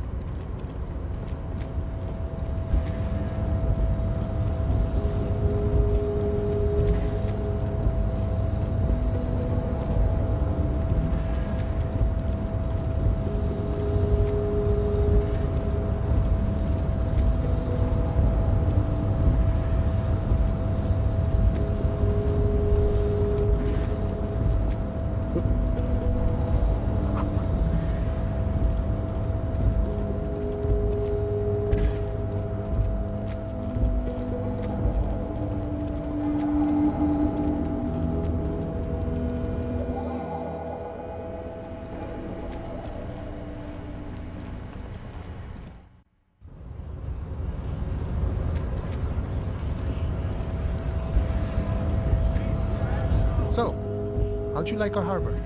Oh. This is Mañana. Alright. You've been in there, he means. Talked to the boss man too, probably. Saber Utopia. It's nice enough. It's but a rest area on the path leading across open plains. He notes solemnly, then turns to you, a wide smile. Right. You talk to the boss, eye to eye, like men of the plain. If you have any more questions, I'm set to talk. You have a key to a door? A key, huh? What door is this key supposed to open? Said it belonged to a weasel. Oh, say no more. I got you. He taps the side of his nose with a little I got wink. that key right here. And let me tell you, it's mighty good of you to help us out during the strike. Working class solidarity, as they say. I heard something about a weasel, and it didn't sound like a local polar weasel, if you know what I mean. I'm opening it for all working... I'm not really doing this for political reasons. Oh, so the none of the above type, are you? I get it. I like to keep my distance too. But it doesn't matter. It's a good thing you're doing. Thanks. What you're looking for is a basement door behind the greenhouse. That's behind the whirling in rags. That's all I know. Our organization is what you call compartmentalized. Means we keep out of each other's business. Looking for is a basement door behind the greenhouse. That's behind the whirling in rags. Oh, I think I know which one that is. Okay. Where did you get the key from? The janitor gave it to me. Nice fella. We talked about life and things that really, truly matter. None of this mess we're in. This jiving and juggling. What's it for? To feed our children, I guess.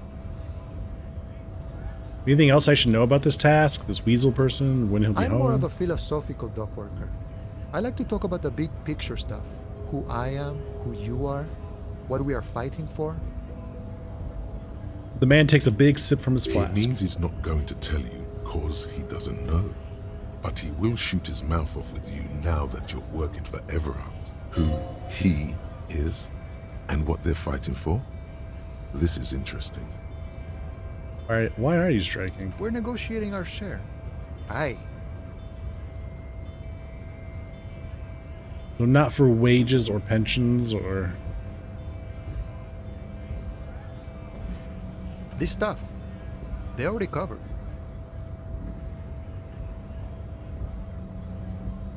A lot more than most people have.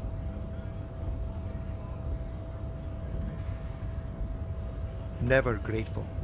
Were we ever grateful, we'd have nothing. You fight for every piece. How large a share would you like? All of it.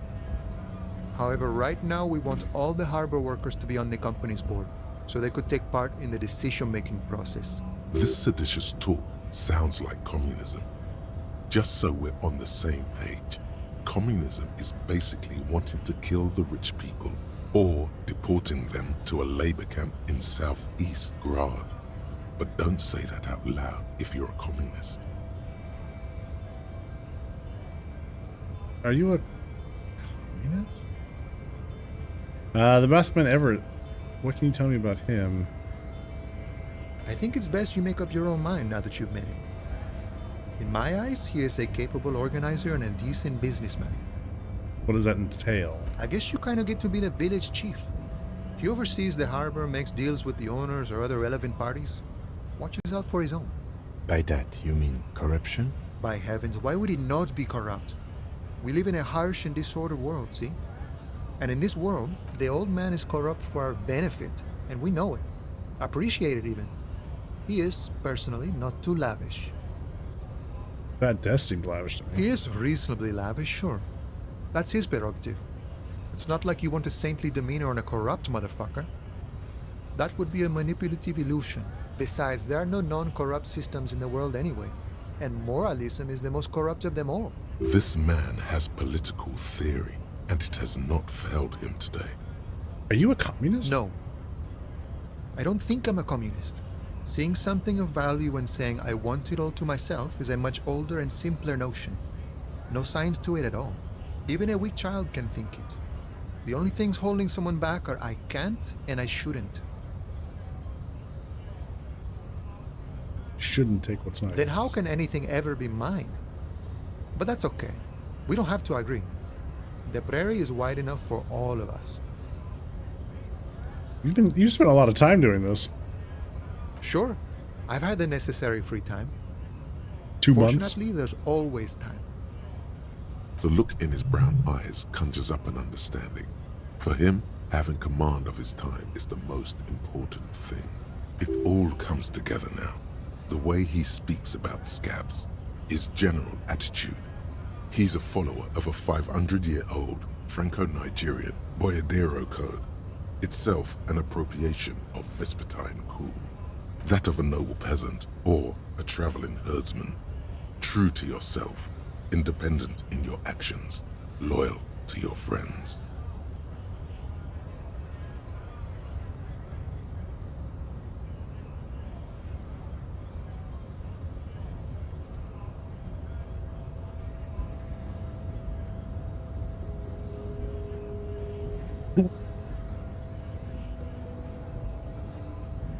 Interesting. Maybe I'm Badira? No, Unless... no. The man sits on the railing, his hands reaching far and wide. Yet it feels as Any idea if who he killed the could hanged man? effortlessly go. The mercenary, eh? Who could have killed him? That's indeed the question. Why even do such a thing?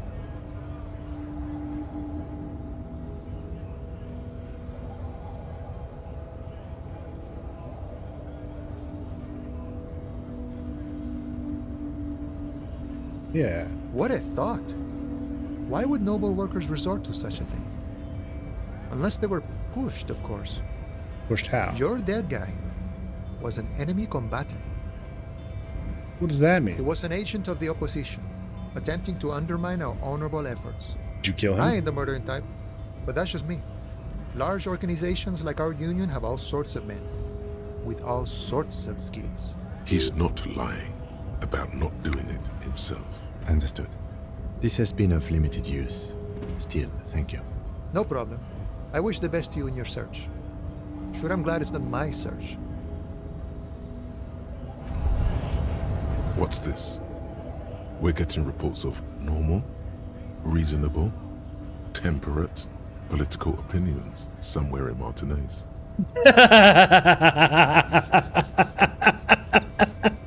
What? Hold on. This just in. Oh, thanks, empathy. That's me, Mr. Reasonable. Someone's got to keep it sane around here. That's all. Thanks for the follow. Appreciate that.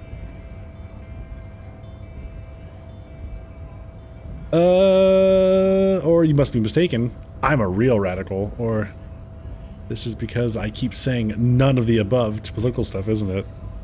Mr. That's me, Mr. Reasonable. Yeah, I know, number 3. I'm tempted to go with number 3. Should we?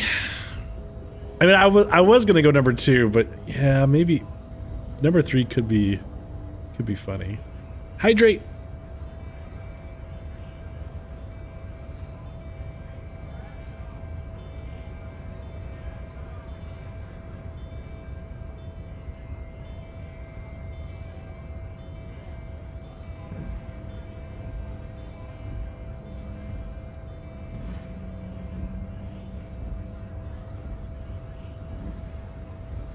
Just because I keep saying none of the above to the political stuff, isn't it? It's also about that, but it's also more. Perhaps it's the hangover. Perhaps it's a temporary surge of serotonin, but something tells you it's time to become a citizen of the Kingdom of Conscience. Where's the Kingdom of Conscience? It is not a place. It is a moment in time that can only arise in the right circumstances. In all of human history, it's only been achieved a handful of times. Okay. How do you bring about those circumstances? Incrementally. History's greatest catastrophes have been brought about by people trying to make the world a better place. Too quickly. That's the genius of Dolores Day. She recognized that progress is meaningless if its gains are lost because of instability. Real, lasting change can only come about gradually, increment by increment.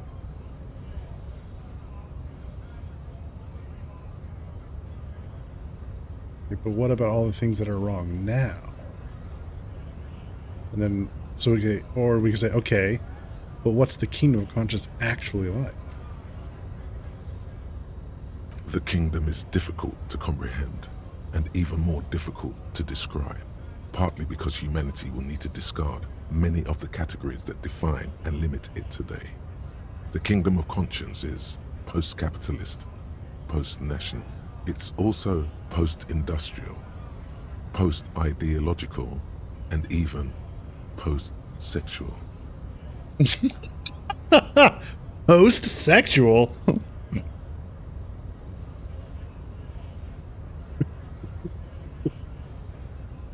Oh, where's my little remote? Oh. So useful. Yeah, so useful. Let's see. Sounds incredible. Alonzi! Let's go there right now. Alonzi! Slow down, Mr. Reasonable. Oh, okay. Did you miss the part about compromising and taking things slow? Oh, right. Let's get there eventually? That's right. Remember, real democracy is just around the corner for Revachol.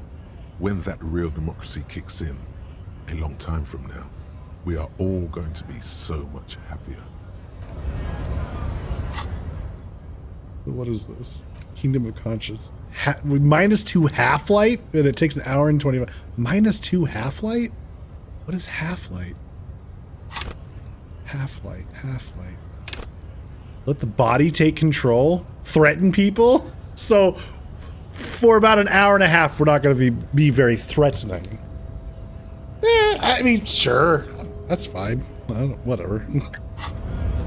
But we have to get 20 experience points in order to either unlock a new spot or replace one of these. I'd probably replace one of these. Let's see.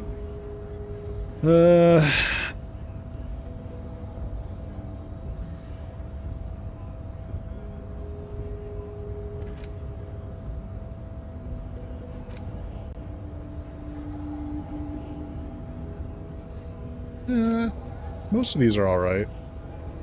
I'll just unlock a new one then. That's fine. Alright.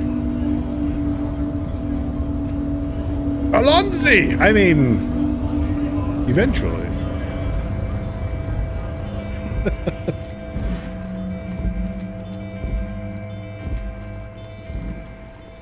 Alright, we got a couple things we need to take care of now.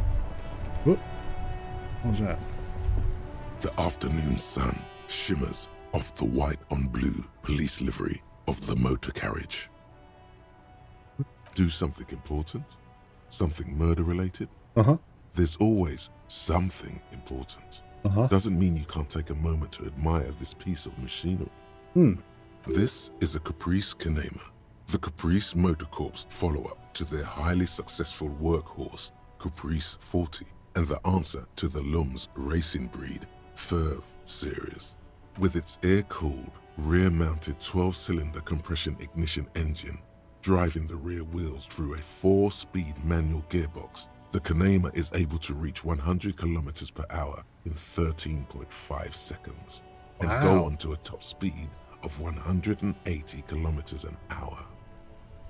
Want it roll over at the first sharp turn? The high center of balance is offset by a large battery bank mounted at the bottom of the cabin, feeding all the auxiliary systems and making the Kanema effectively a mobile power plant. This techie talk is really rubbing me the right way. Due to a quite steep price tag, it is very unusual to see one in police livery. That machine really puts the loco back in locomotion. Very cool. You want to take a closer look? What's it packing there? Point to the engine. 130. I reckon that's a 7-liter V12 there. Man, that's got to be a major advancement over the KR18GU engine on the old Caprice 40.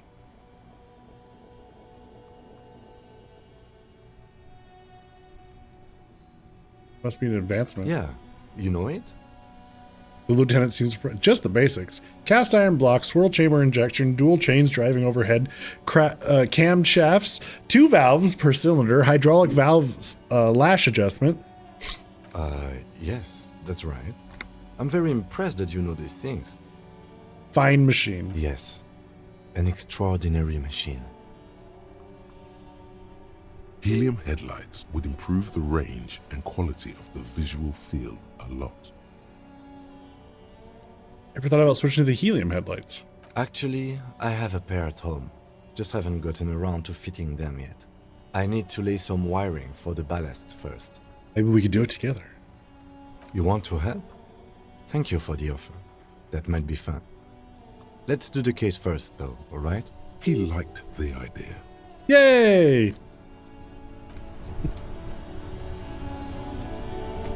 I like making Kim happy. It seems like the right thing to do.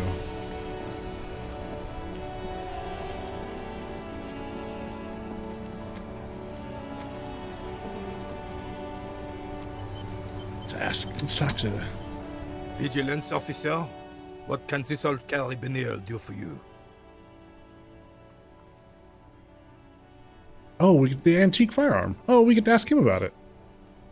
Is there anything you can tell me about this rifle? It's a Bell McGrave, 4.46 caliber, breech loading, Revachol made.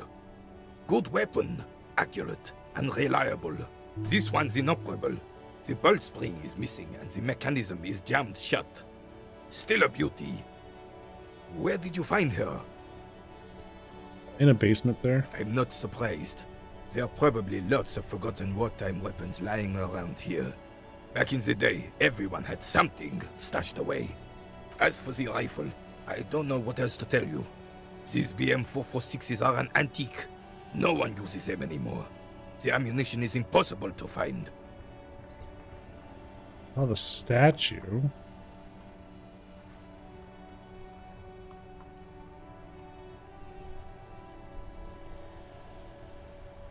Renee, I found your guard booth. Yes, the Debardeurs Union pays me to stand vigil during the nights. Not out of any political allegiance, mind you. I'm an old man.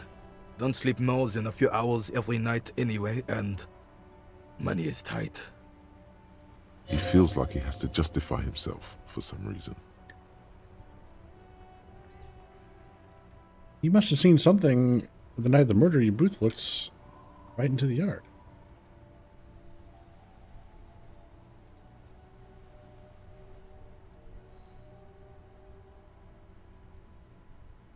Yes, it does. Unfortunately, I wasn't working that night. Been on a 2-week leave since last Monday. You on leave? It's a private matter. Nothing to do with your investigation. You see, officer, René is the kind of man would rather die than admit he needs medical assistance or, God forbid, sick it. A real man's man is just gonna ride it out. I'm fine, goddammit.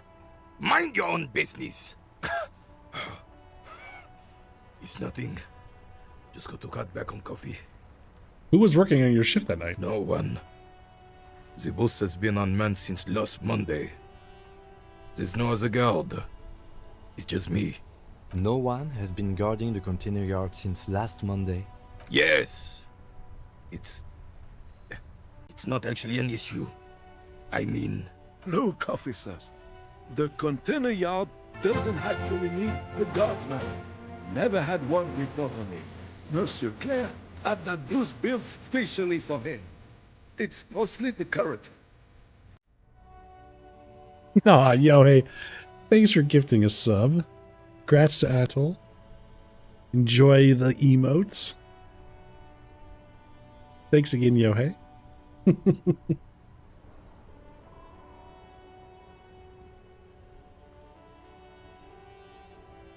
Mostly decorative?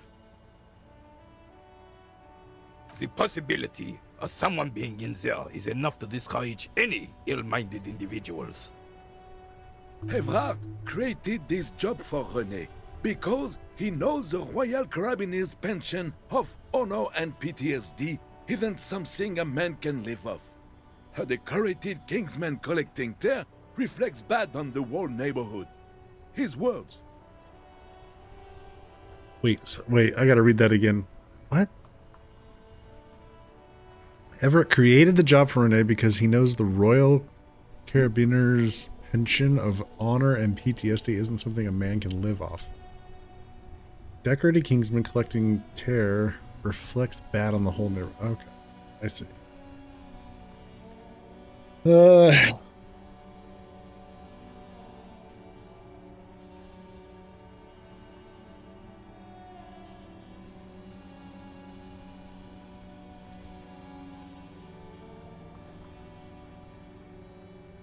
Interesting.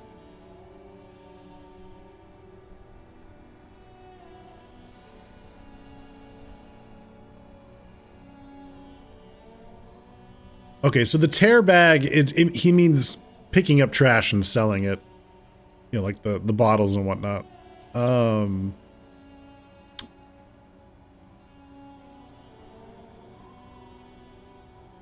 There's but one man. We need a program. Get all the elderly back in the job market. Keep folks motivated.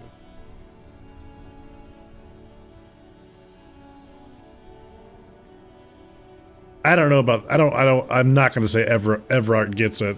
He does not get it.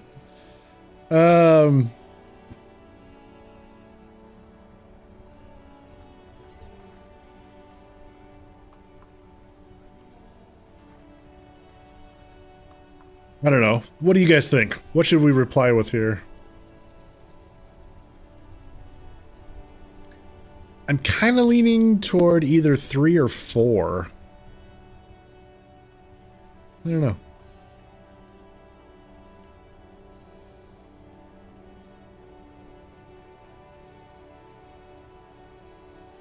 Maybe 4? I feel like calling him elderly might hurt his pride.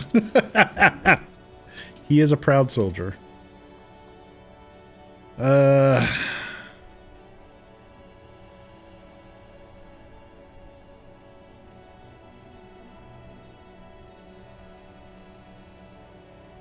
Yeah, let's try that. Yes, yes, yes. Can we conclude the topic of my gout boost now? He is not going to become an entrepreneur. I saw this picture in there. Oh well.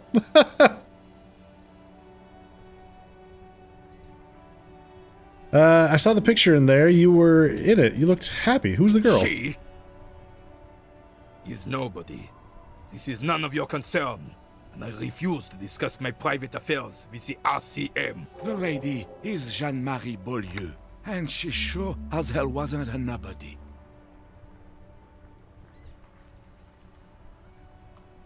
Yes, yes. Like I said, I would be up anyway, so might as well keep an eye out. It keeps my senses sharp.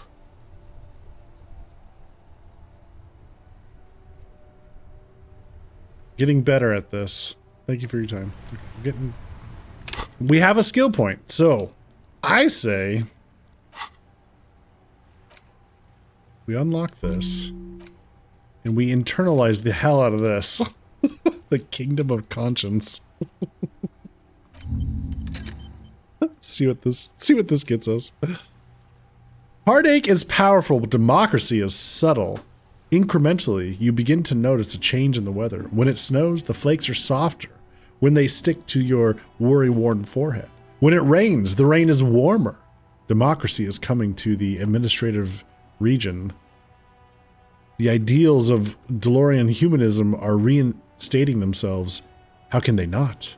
These are the ideals of the Coalition of the Moralists International. Those guys are signal blue, and they're not only good, they're also powerful. What will it be like once their nuanced plans have been realized? Okay. Alright. What's this? The dented yellow mailbox greets Mailbox. Oh. So we talked to Renee. What else? We gotta go open that door.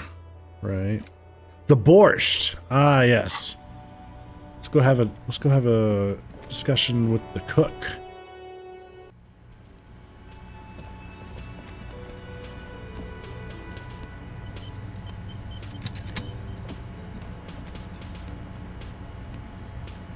What's this?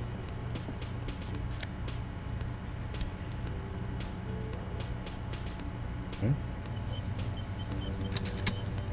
The man ponders his cooking utensils and gives you a little nod, acknowledging your presence.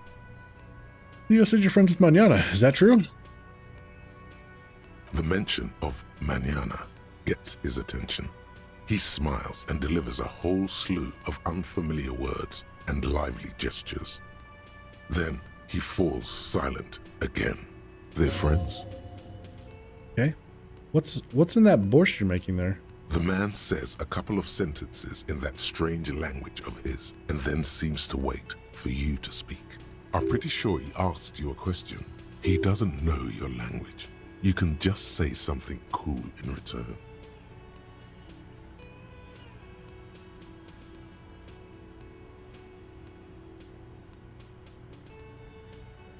Yes? Borscht need more vodka? He picks up a bottle from the shelf. Okay, so it's vodka that keeps the men happy and in good spirits. Clever move by the Union. Of course, vodka. Now that makes a very, very special borscht indeed. Turn it up and then ask for some yourself. Turning it up seems like a dangerous idea, honestly. The place is a powder keg.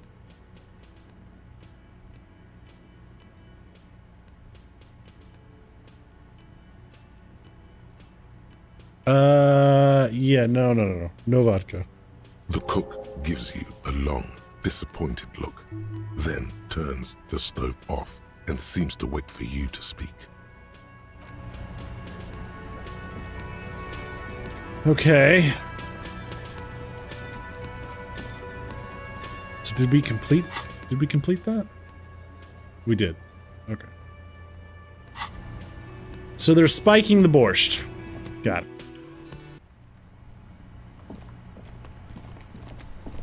All right. right. So now where do we need to go? I guess we go to the apartment? Do we have anything else? Find the working class husband. Alright. Find Morel, but he's across the lock.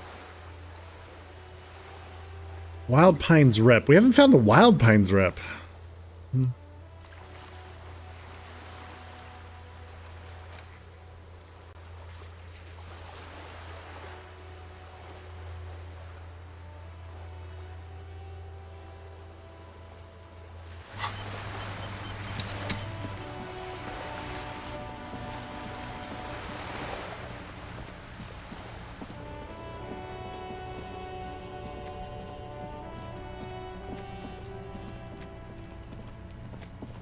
Yep, that is the one. Okay.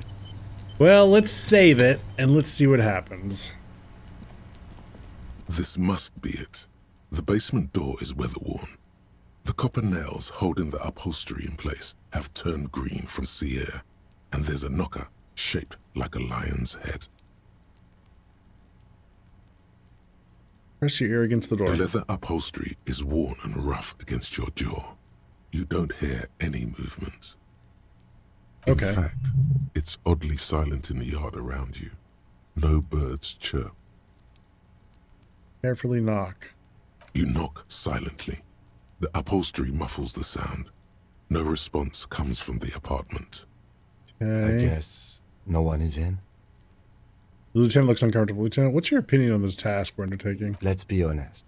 This isn't what I joined the RCM for, but every day tells you something new about yourself.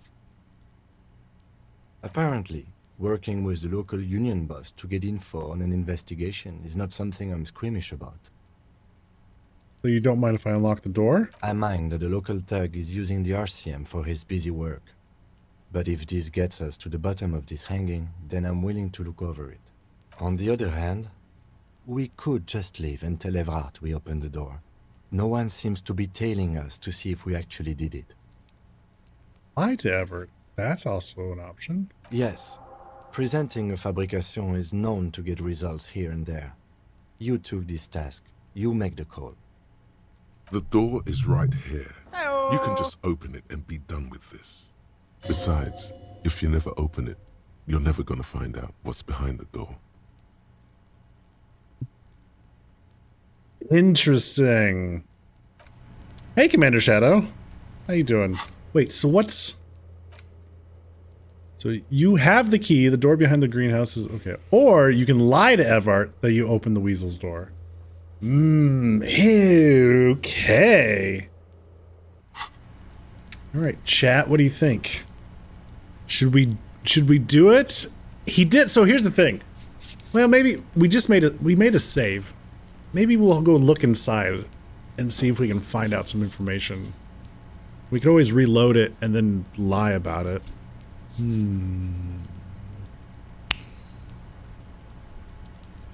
How are you doing, Commander Shadow? I'm doing pretty good. Yeah. Trying to figure out how to set up one thing. Just one thing. What are you trying to set up? The door to the weasel's den, guarded by the lion-head knocker. Both have seen better days. You try to be as silent as you can. It takes a bit of rattling of the handle to loosen the bolt. Finally, the door unlocks with a small clack. Thoughts race through your head. The sound of the key turning still echoes in the yard. Hopefully no one heard. There's nothing else to do than to leave and tell Evrart. No conceivable reason for you to intrude on the premises. There might be important information in the apartment. I mean, there might. I'm thinking we go inside. Hell yeah.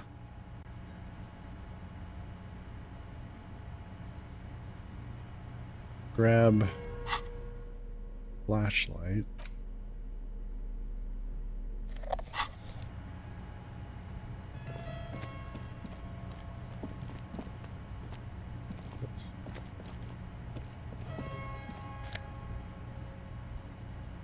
Some pain meds. Small suitcase full of clothes. Guests are staying over? Some more health. Okay. Basically a fancy, better router than what you currently have. Ah, okay. The hidden world of walking sticks. You can almost feel the warmth of the red sun on the flag. This is the flag of Revachol, the suzerainty. What's with the sun? This isn't just one sun, but there are little suns dancing around the big sun. This is the sevenfold sun miracle. What's that? It's an optical atmospheric anomaly the first settlers saw. Happens in cold weather. 6 small suns around the big one. This complex halo phenomena is how old Revachol got its flag. Lieutenant, the old flag of suzerainty. The tenant is an old-fashioned guy. By old-fashioned, he means very right-wing.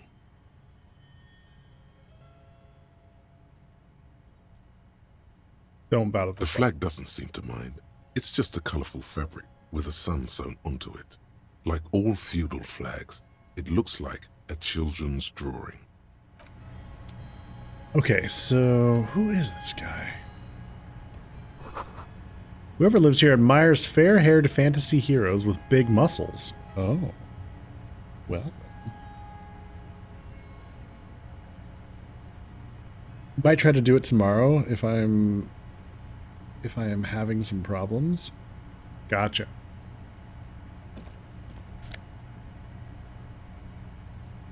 Interstellar dress shirt. A dress shirt? Wait, what do I have? Conceptualization and suggestion. A dress shirt with more logic?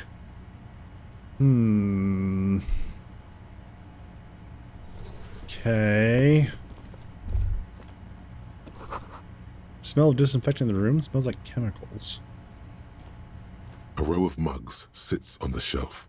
Each one depicts a human figure. A dark-skinned woman grinning amidst mysterious symbols. A broad-shouldered man shoveling potatoes, and others. Wait a minute. Is this where the one mug came from? A little ring. Though cheerful, the images on the ceramic make you vaguely uncomfortable.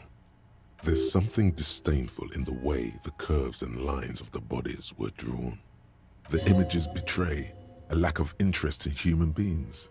They are merely unflattering caricatures. What do I mean uncomfortable? The owner of these mugs doesn't like people of other ethnicities very much.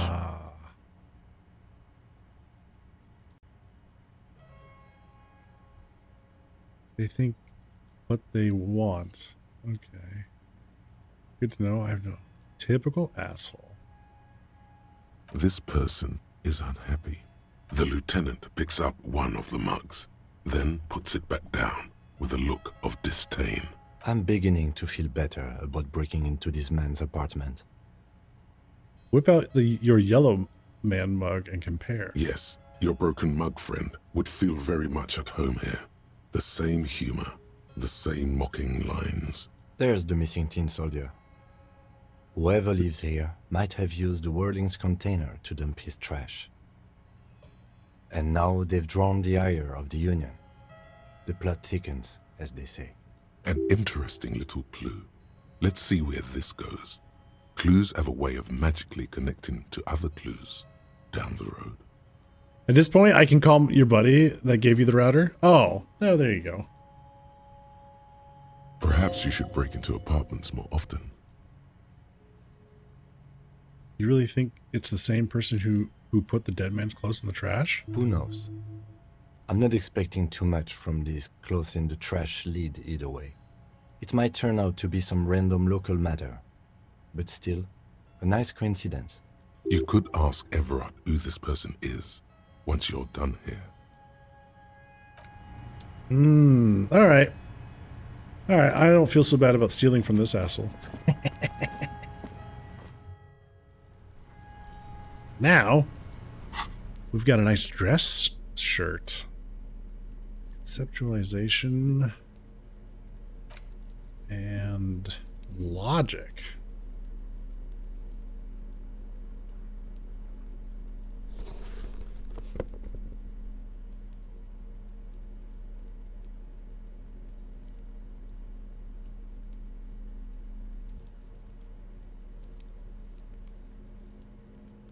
Stealing is wrong. 5 minutes later. Fuck it. Take everything.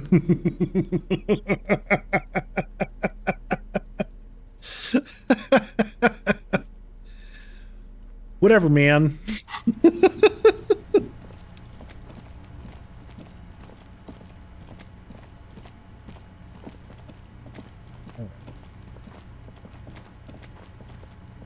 Just an ordinary. What else do we need to do? So I guess we have to go back to Everett.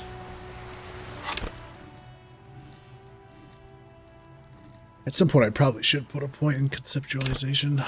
Understand creativity, see the art in the world. I guess. Practice the art of persuasion. Yeah, we might need to do that too at some point.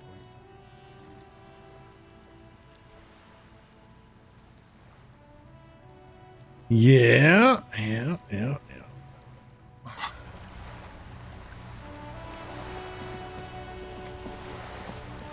Okay. Tasks. So we did that. We could let Everett know.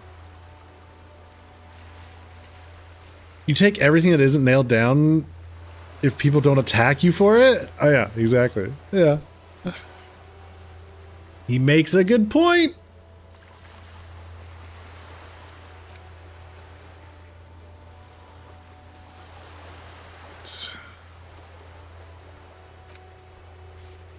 We gotta come back to the smoker of the balcony and talk to him at after 9 p.m. Okay, right. Secret passages. Hey, Ada. How you doing? Hail and well met.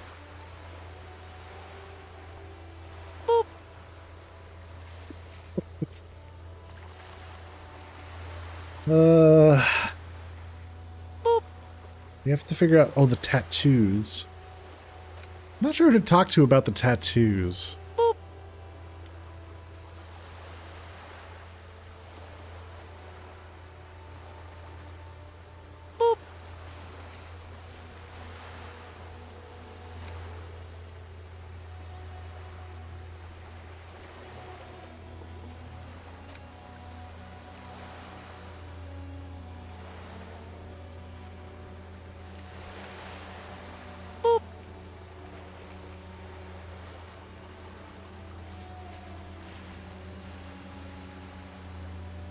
Am I supposed to take the photo and like show it to somebody?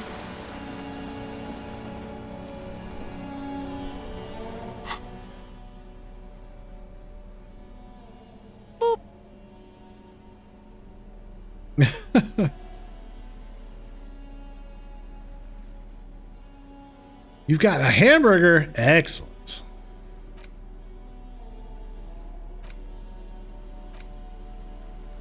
An intricate web of blue line. It still kind of looks like a map of the star.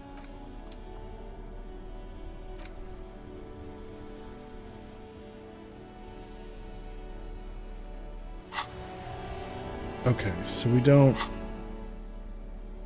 like... we have to find somebody to talk to them about it. Okay. Okay. Oh, that's right, the gum wrapper. I missed out on something on the gum wrapper. What was that? There it is again. The scent of bitter. Whatever until feels so familiar.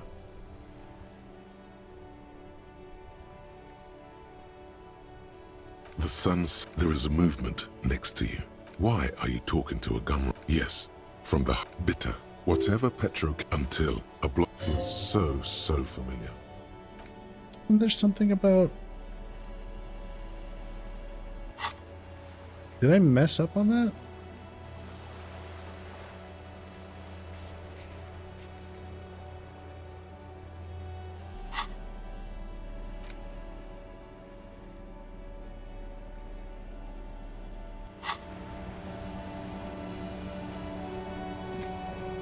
Fireworks are warming up. Oh boy.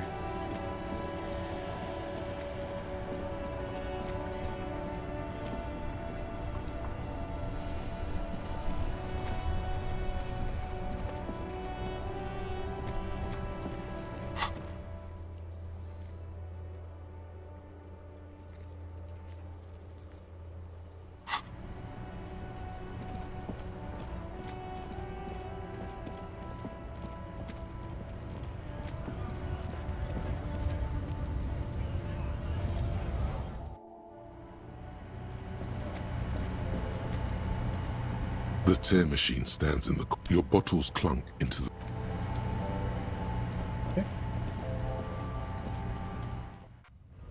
Cleaning up the environment.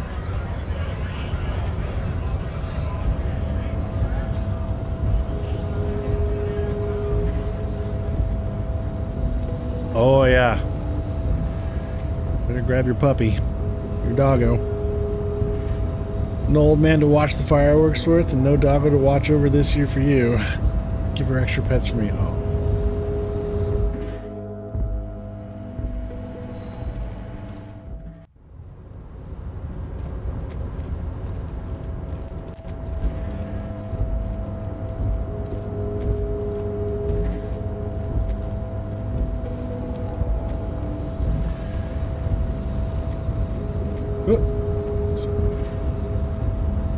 A rusting control panel with several knobs.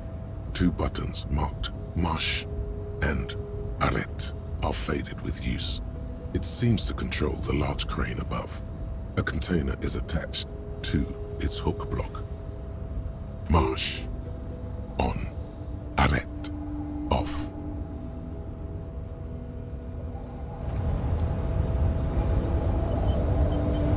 A rusting marche. With a loud grind, the crane shifts overhead, moving a massive metal container through the air.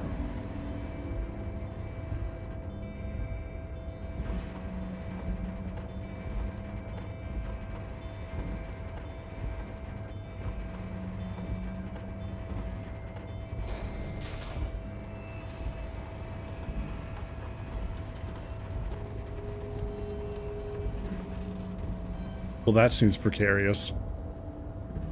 And, with a surprisingly quiet thunk, the crane places the container down. The harbor sleeps as the strike rages in the distance. The crane can rest again, now that its purpose has been fulfilled. Yes. Moving this container, of course. For this purpose it was built. For this purpose it has acted. And now it will rest. Hey, Nixies! Hello! How you doing?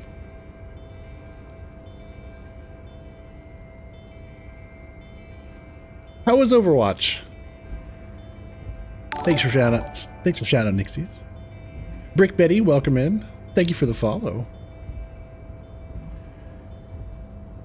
How was Stadium? Did people get better as the games went on? Or is it still mostly assholes?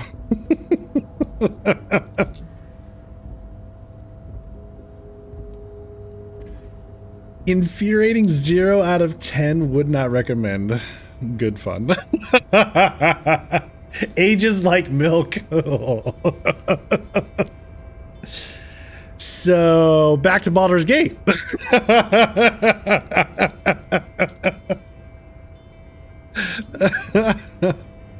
Oh no. Sorry to hear that.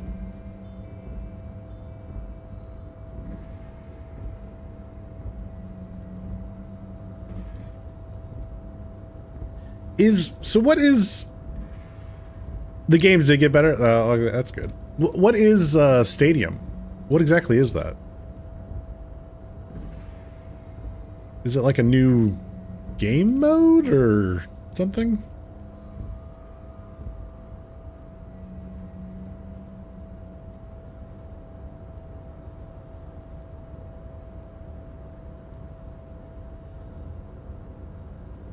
They came out with a new mode where you get lots of perks and customization. Oh, that's right. Yes. Core told me about that. That's right. I see.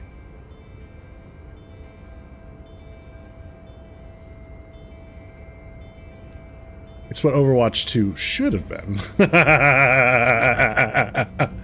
Oh, there's a lot Overwatch 2 should have been.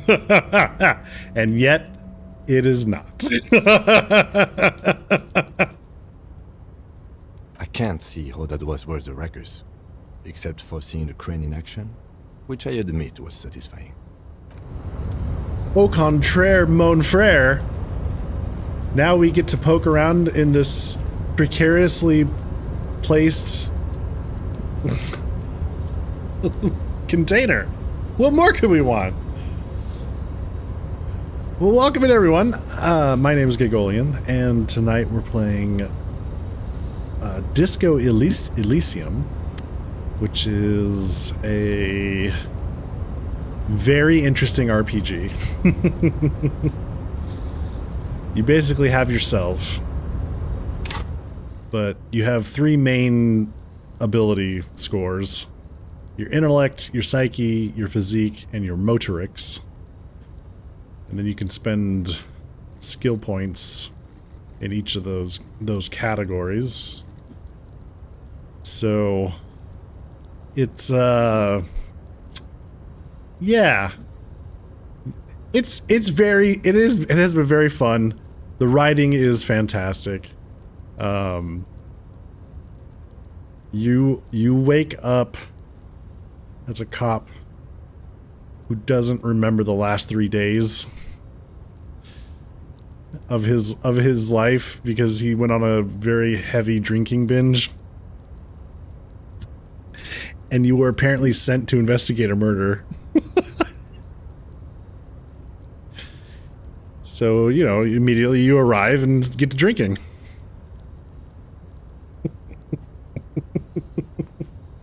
So yeah, you spend a lot of your time piecing together, not a lot.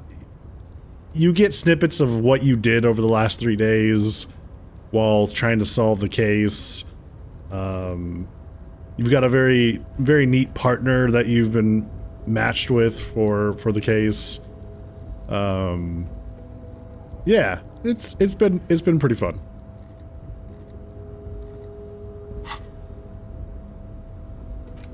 You get you find different items of clothing that provide bonuses to certain skills.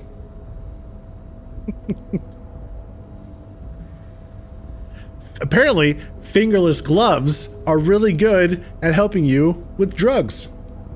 Who knew? Who knew? And bum hats give you better reaction speed, but you're not really good at rhetoric.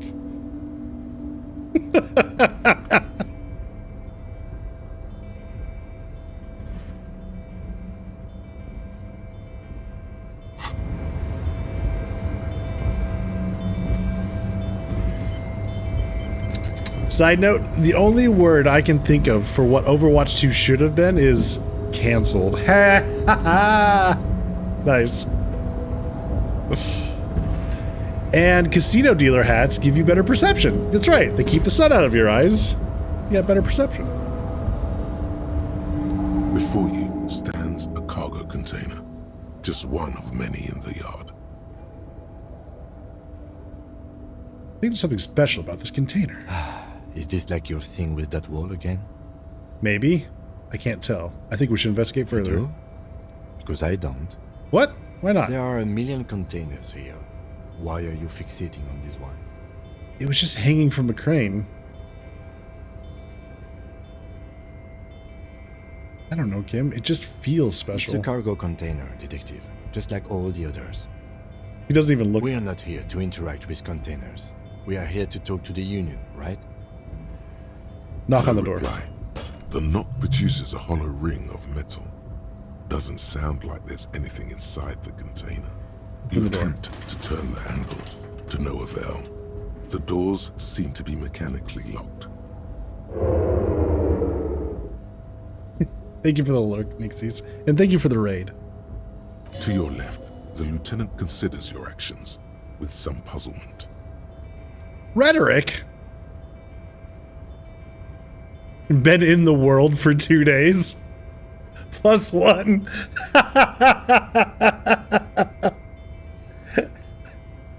That's actually pretty good. Persuade the door to open. Fuck it. Why are you even trying to open a door with rhetoric? Because getting physical wasn't an option. Because what wasn't an option? Using my body over my wits. Now is not the time to get philosophical, detective. You can do that after hours. We'll be back, door. We'll be back.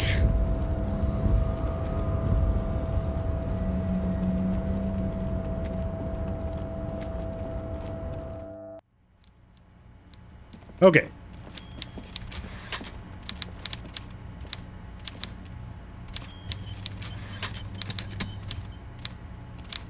Mr. Dubois, every worker...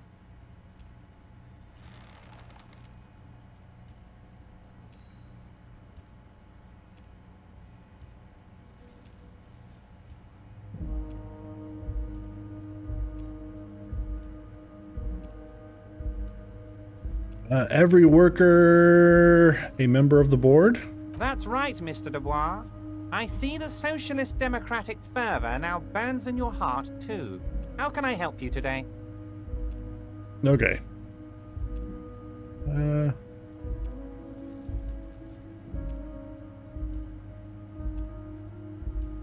Well, I can tell them about the...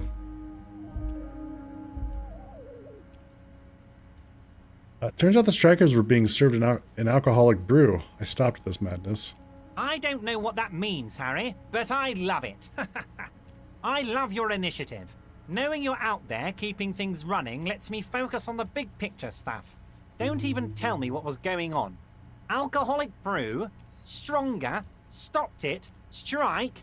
I'm just going to let you surprise me, Harry. The container that's outside your office. My dear Harry, there are literally millions of containers in this harbor. I couldn't possibly remember what's in all of them. It's attached to the crane. Harry, you smooth-talking son of a bitch. Time is a precious resource, and I don't have enough of it to count containers with you. Smooth talking. Maybe that's the way to go about opening the container. You should at least try convincing it. All right. I opened the... You aren't going to ask me how I got in. Harry, honestly, I'm just relieved you didn't get a hernia. A man your age...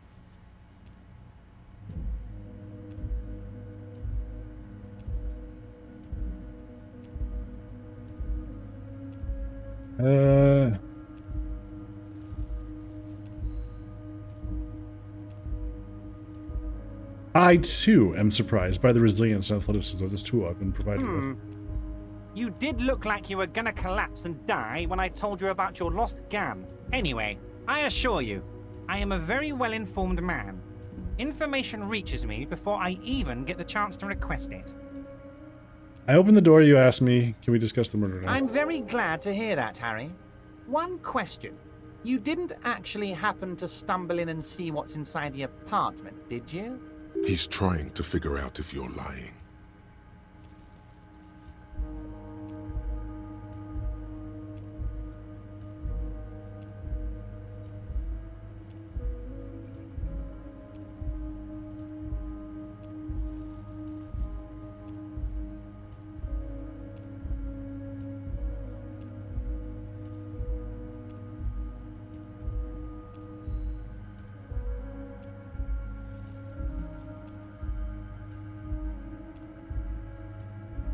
May have gone inside and seen a collection of racist mugs.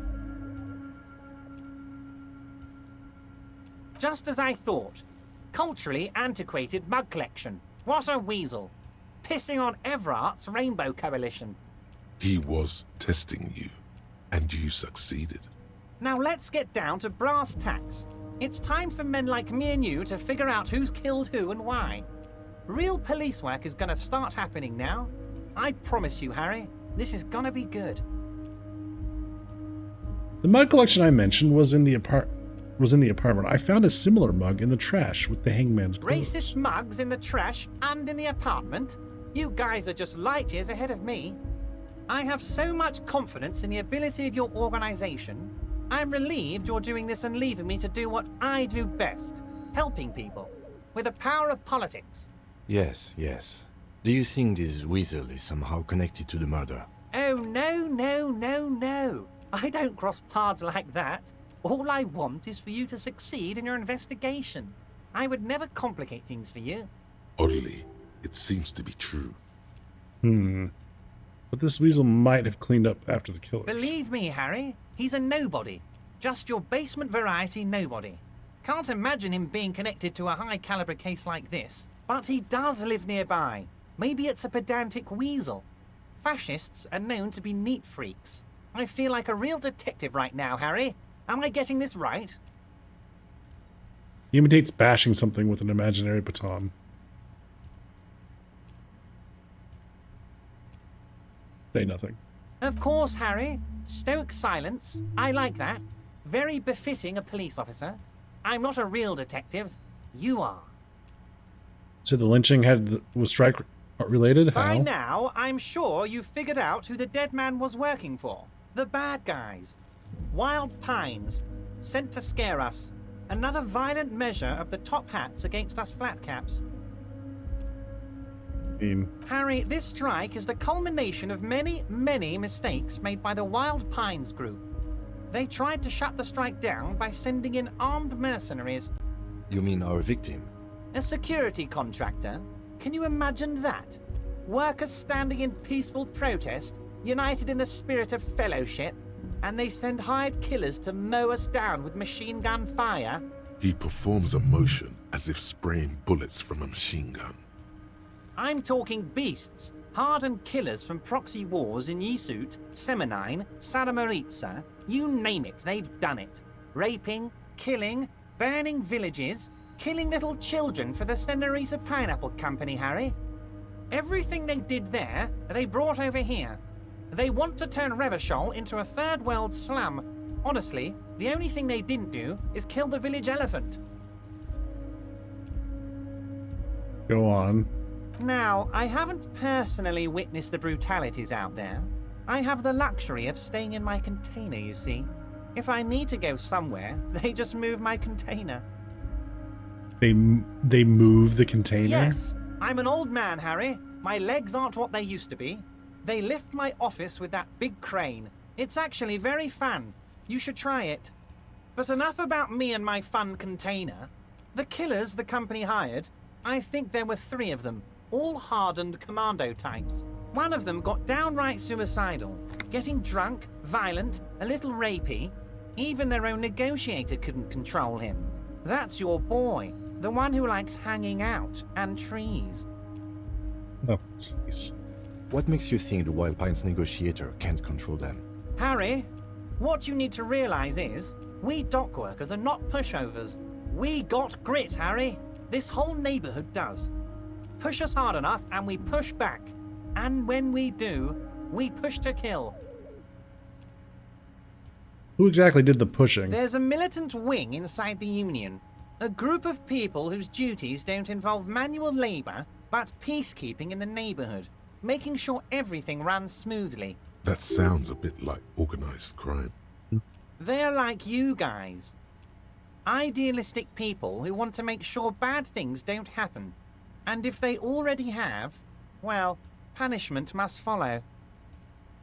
Again, that sounds like organized crime. So these idealists killed our victim? One day Titus Hardy, leader of this peacekeeping faction, comes up to me and says, "Boss, socialist democratic fervor drove us to take it upon ourselves to kill this beast that was burdening the land." He probably worded it differently, but that was the idea. Sure sounded to me like they killed him. I gave them 2 weeks paid leave and told them to lay low to avoid retaliation. Aren't you worried we might arrest them for this? Oh, I'm not at all worried about that. These are not the kind of men who get arrested. They're Martinez boys, tough and gritty. I'd like to see the man who takes them in. Besides, I sent my lawyer girl to look after them. If he's just boasting, then it sure doesn't feel like that to you. He's not worried. He places a lot of faith in that lawyer girl. Perhaps this is a tactical error. Anyway. How do you know the mercenaries were hired by the shipping company? How do I know? Let me tell you about these people. That's their MO. It's what they do. Last winter, some poor workers in Terminal E went on a little strike. The company sent in Sediment, a security contractor. The strike was over the workers' right to wear protective footwear, Harry. These guys turn up and start beating people. Tell you what, Harry, I wouldn't be surprised if we got the same mercenary company after a little rebranding. And I'm sure as hell not surprised to see an army of scabs under my gates. So you believe the scabs were organized by the security contractor? You said it. Hell, one of those guys looks big enough to take down that proverbial elephant. Boys like that don't just happen to show up during strikes.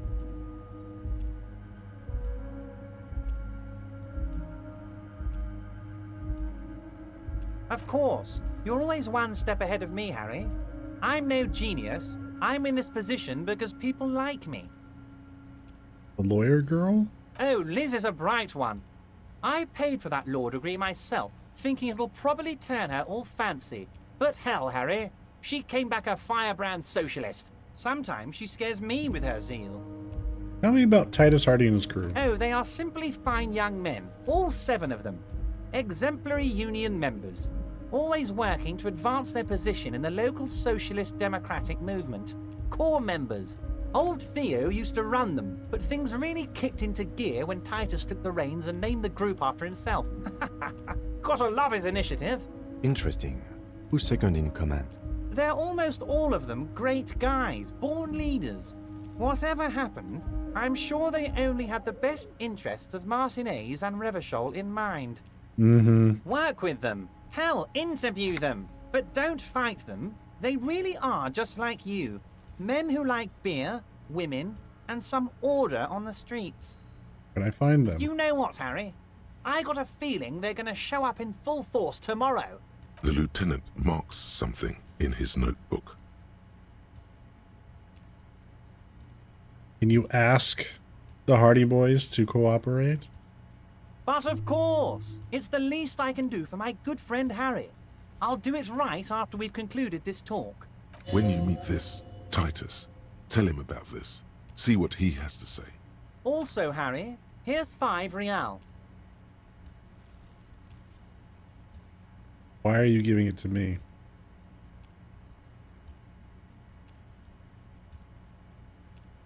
I don't need it. I only wanted you to help me with the Hardy Boys. Oh, I wasn't offering it to you, just holding it out there.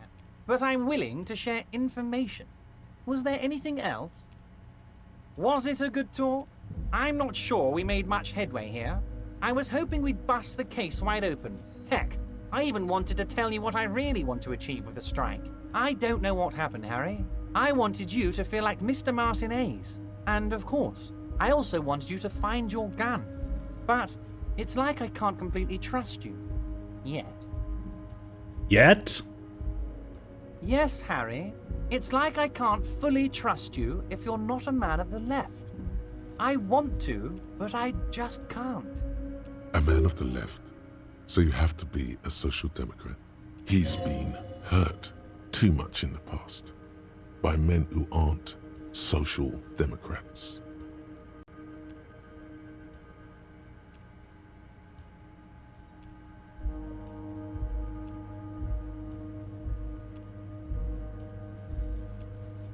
This is another corrupt scheme, isn't it? I'm neither left nor right. I do what my heart tells me to do. What does your heart tell you about your lost gun, Harry? Does it tell you to forget about it? Or do you think it wants to be found?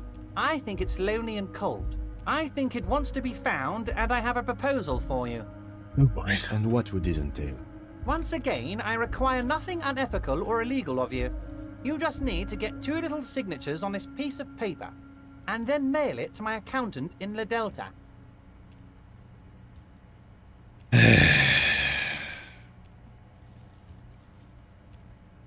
What are the signatures for? I'm glad you asked, Harry. The Union is going to build a modern youth centre in Martinez. It will be righteous. We're gonna get those teenagers off drugs and on roller skates. There's a nameless little street on the coast with some old houses around it. Most people have already signed. I just need 2 more signatures to get this mission off the ground, Harry. What do you think? It depends. I don't think what we just got from Mr. Clare was very useful. But, he thinks, it's your call. As I said, it weighs on me heavily. But once we get really talking, well, I'm gonna hand you the keys to Martinez, and maybe even help you figure out who's behind this killing. He's saying as little as possible, as vaguely as he can, deliberately omitting things. Where is this place exactly? On the coast, Harry, across the canal. There's a cul-de-sac there, a little village they're calling it. A gloomy place. You'll find it. I trust your detective skills, Harry. What will happen to the current occupants? They are just gonna have to deal with the construction noise for 6 months, and then they'll be living like kings. Right next to a fancy new youth centre, designed by the best architects from Stella Marie. Is he absolutely sure the tenants won't be thrown out in the street? Are you 100% sure no one's going to end up homeless? Am I? Harry, these people, Martinez is the most important thing in my life. I would never let anything bad happen to them. We're gonna build a youth centre there. The value of their properties goes up and kids have a place to play in. I'm looking out for these people, not pulling the rug from under them, Harry.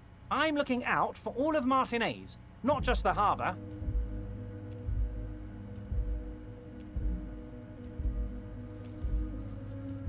What if he's purposely trying to drive the value of property up so they can't pay the taxes or whatever? I don't know. I guess I don't know. I don't know. I just don't trust this guy. He means it.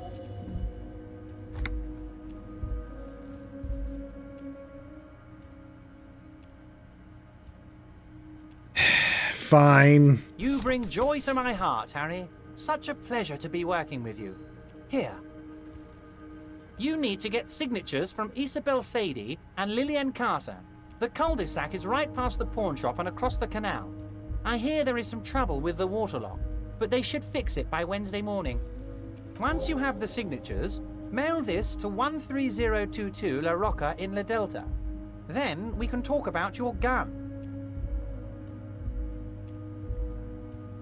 So like porn shop, yeah. Most certainly, Harry. By all means, Harry. See you soon, Debardeur. Just kidding, but not too much.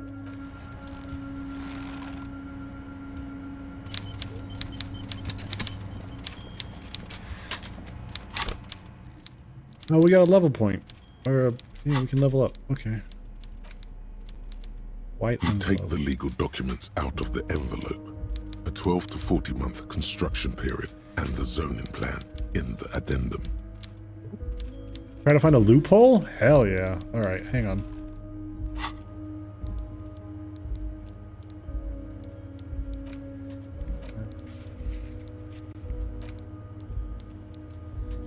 So we have a point. I did want to put it in, what was it, rhetoric, maybe?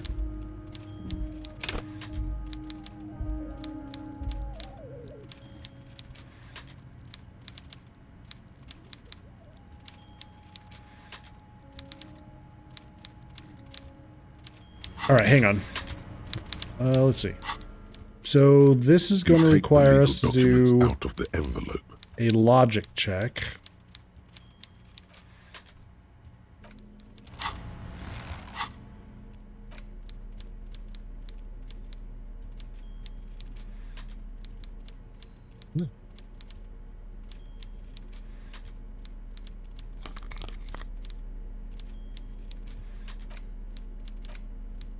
You take the legal documents out of the envelope. A 12 to 40 month construction. There is no loophole. The simple truth is, the current residents are going to lose their street access, and for the next 12 to 40 months, their lives will be dominated by constant construction noise right next door. 12 to 40 months?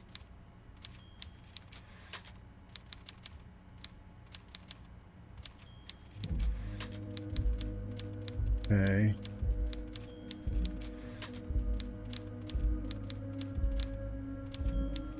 Wait, applications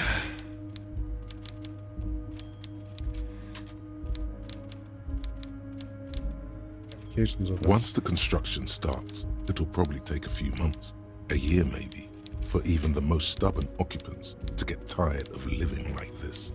After that, they'll sell their property for cheap and move out. Okay.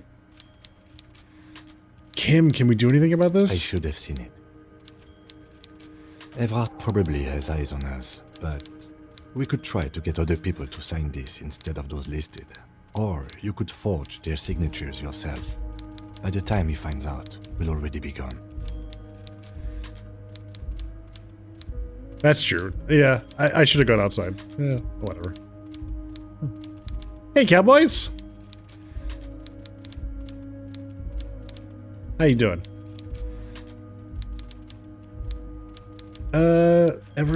We could try to get other people to sign this instead of those listed.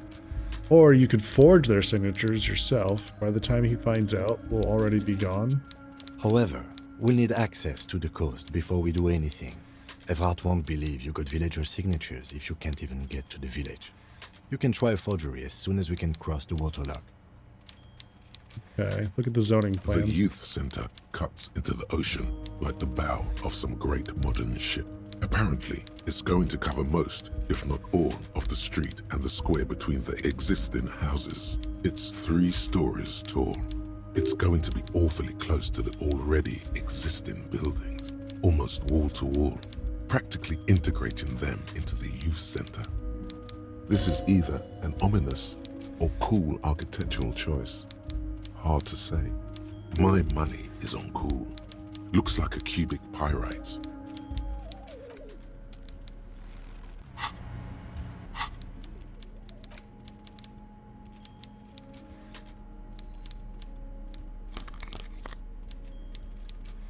Okay.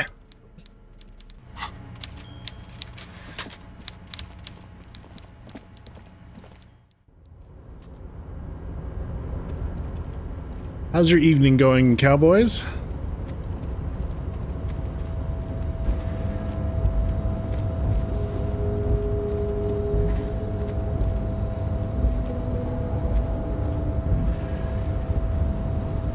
Oh, wait. I think we can take another crack at the...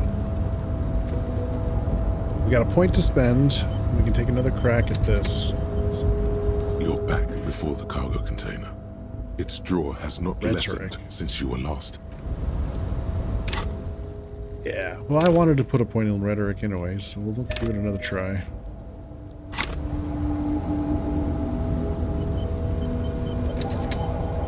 Does it give me a benefit during the day? Oh, no. It's just in my hand. I don't really have anything else I want to put in my hand.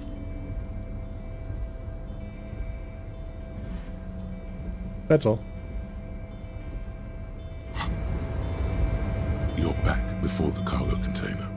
Its drawer has not lessened since you were last here. You just got home from a family fourth party. Nice. Slightly. Well, I hope you had fun. Some good food. Maybe saw some fireworks.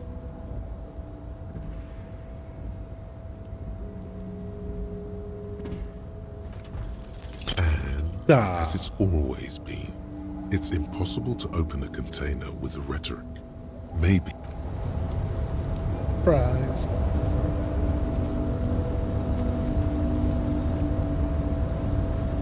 Get down the stairs.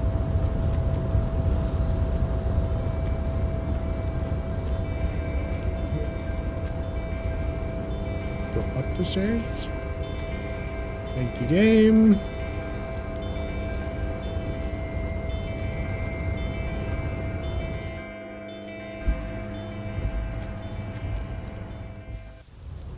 Good food, and your wife made her famous homemade ice cream. Ooh. That sounds delightful. Does she make a particular kind of flavor?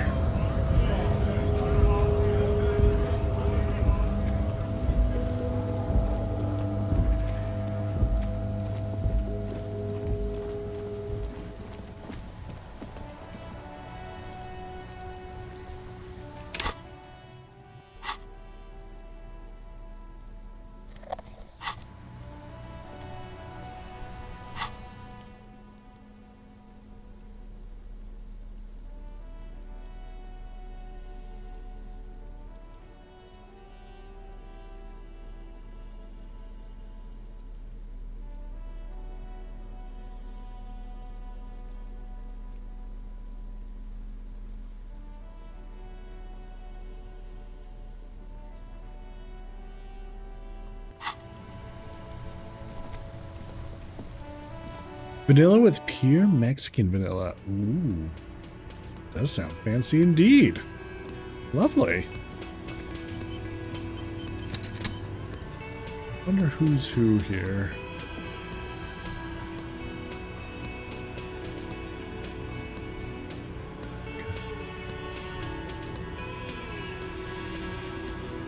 That might be the lawyer gal of his.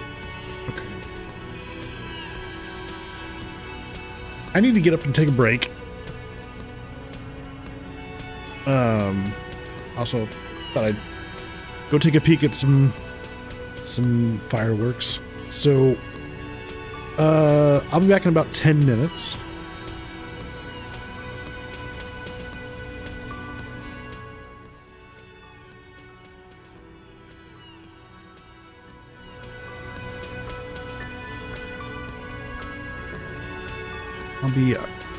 I'll be back.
I'm back. All right. Let's talk to the lawyer. Let me handle this. Owen says to the crowd in the mess hall before turning to you. Detective disorientated. Are you still wondering where you are? This is Martinez, in case you've forgotten. I advise you not to overstay your welcome. Oh, it's the girl from outside. Okay. Her entire character has shifted.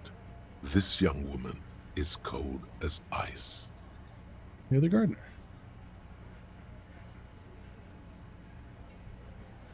You are not a gardener. Ah, you're the gardener. No, I am not a gardener. I'm a legal counselor for the Dock Workers Union.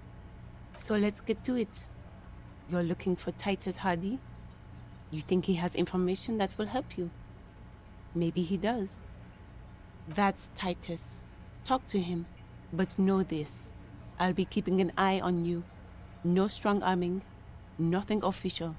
The District of Martinez does not recognize your authority to make arrests. It doesn't matter if you recognize our authority. We will make an arrest if we have to. She says nothing.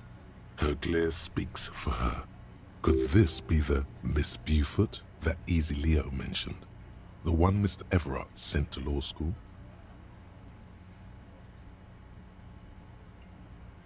Let's see.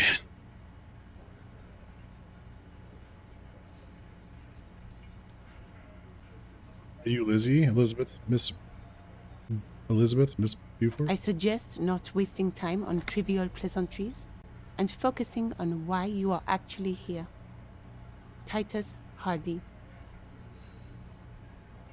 Even though she has excellent control over herself, something moved behind her eyes. In the way she stands. In her face. You caught her off guard. Push her some more. Easy Leo told me about you. He likes to talk a lot. You are not here to chat up the legal counsel. You are here to question these men. You set the pace and the topic of these conversations here. Establish that. A man like Easy Leo could have said anything. Do not be restrained, sire. Oh, thanks, drama. Oh, okay. Let's see.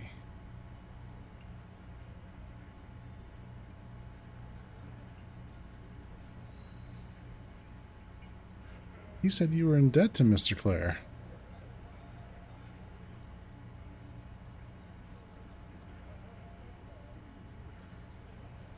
I represent the Union and these men here. Don't make this personal. A very minor victory.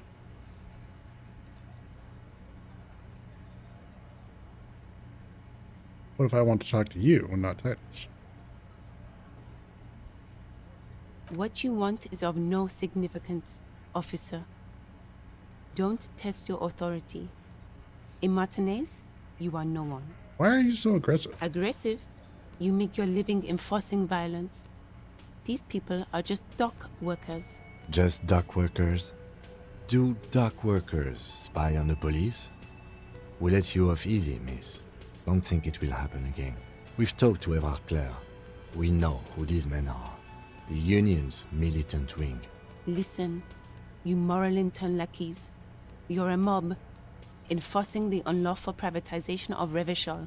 20 fat men in the Occident are stealing it all, and you're their bodyguards. Fuck yeah. So ask what you came to ask, or get back to your commanders. Let's see.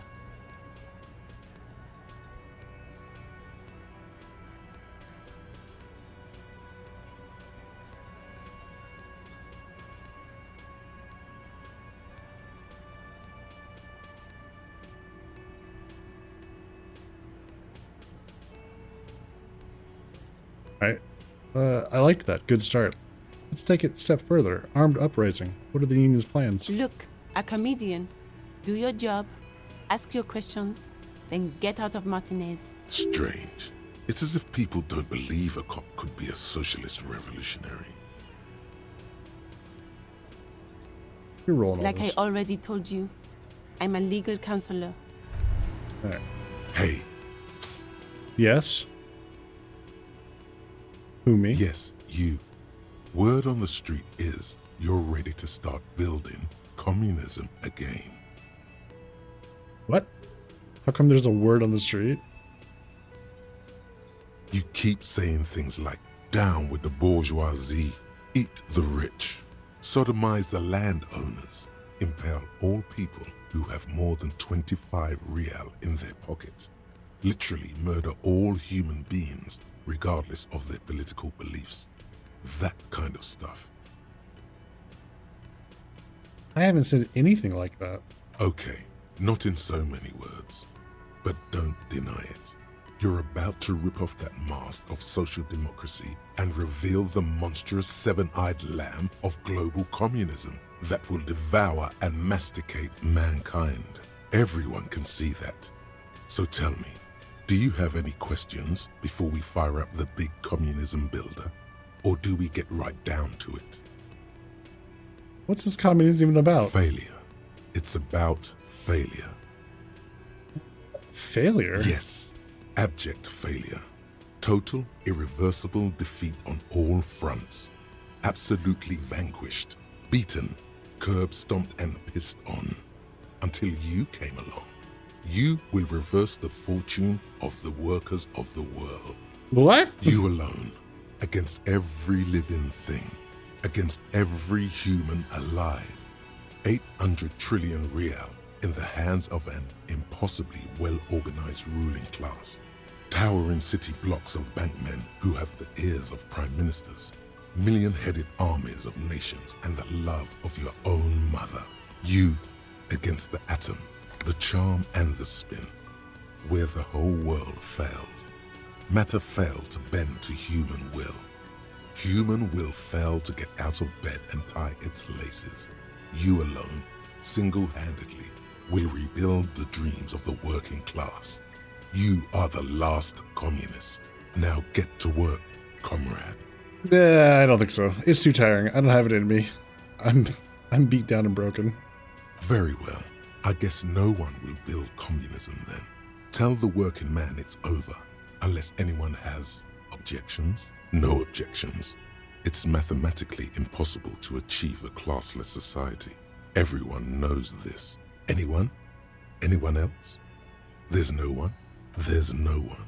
Okay then, lie down and let the water carry you downstream. Goodbye, communism. What the hell? Hey, what do we got here? It's a bowl. There's spit in it, reeking of tobacco. Oh, lovely. You hop in bushes outside. Photos of men in overalls, toting guns, and Union placards. Okay. Very cool. What's this? Behind the dockworkers, a ceiling-height window. The hawthorn branches spittoon! scrape the glass like bony fingers. There might be loot in there!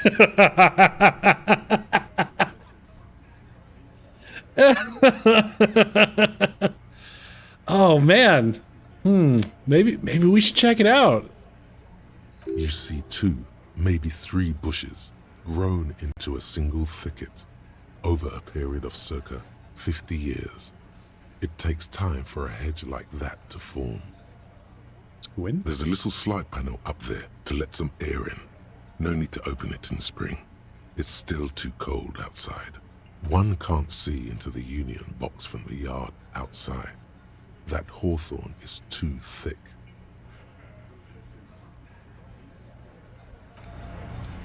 Okay, interesting. Alright, I guess we talked to him.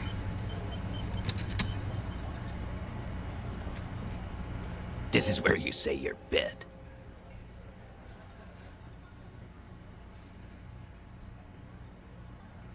Okay. A broad-shouldered man points at you with a beer can. Detective. Lieutenant acknowledges you with a sharp note. He's leaving it to you.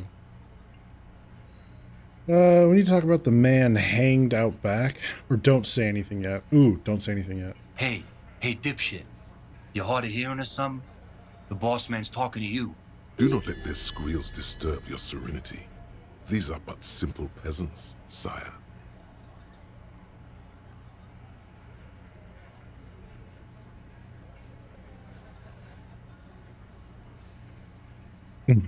The chatter is too inane to reach your ears. Raise your chin and gaze into the distance like a prince. What, is he fucking kidding? This guy high or something? The little guy looks like his mate. Looks at his mates in Hey, disbelief. asshole, up here. We're talking to you. We're looking for Titus Hardy. The lieutenant turns to the broad-shouldered man at the end of the table. We need to talk about the hanged man out back. First, we need to talk about your attitude. Wow. The RCM sent us some big dick cops. True. Huge. Real big dick cops. Look at them. Reckless. Swinging in the wind. Yeah, look at the big dick on that cop. Can't tell a dick that big what to do. Must be something in the water in Jamrock. Yeah, gave him real nice big dicks. Yeah. Anyways. He wraps it You up. might want to start asking your questions now. It's not going to get better than this.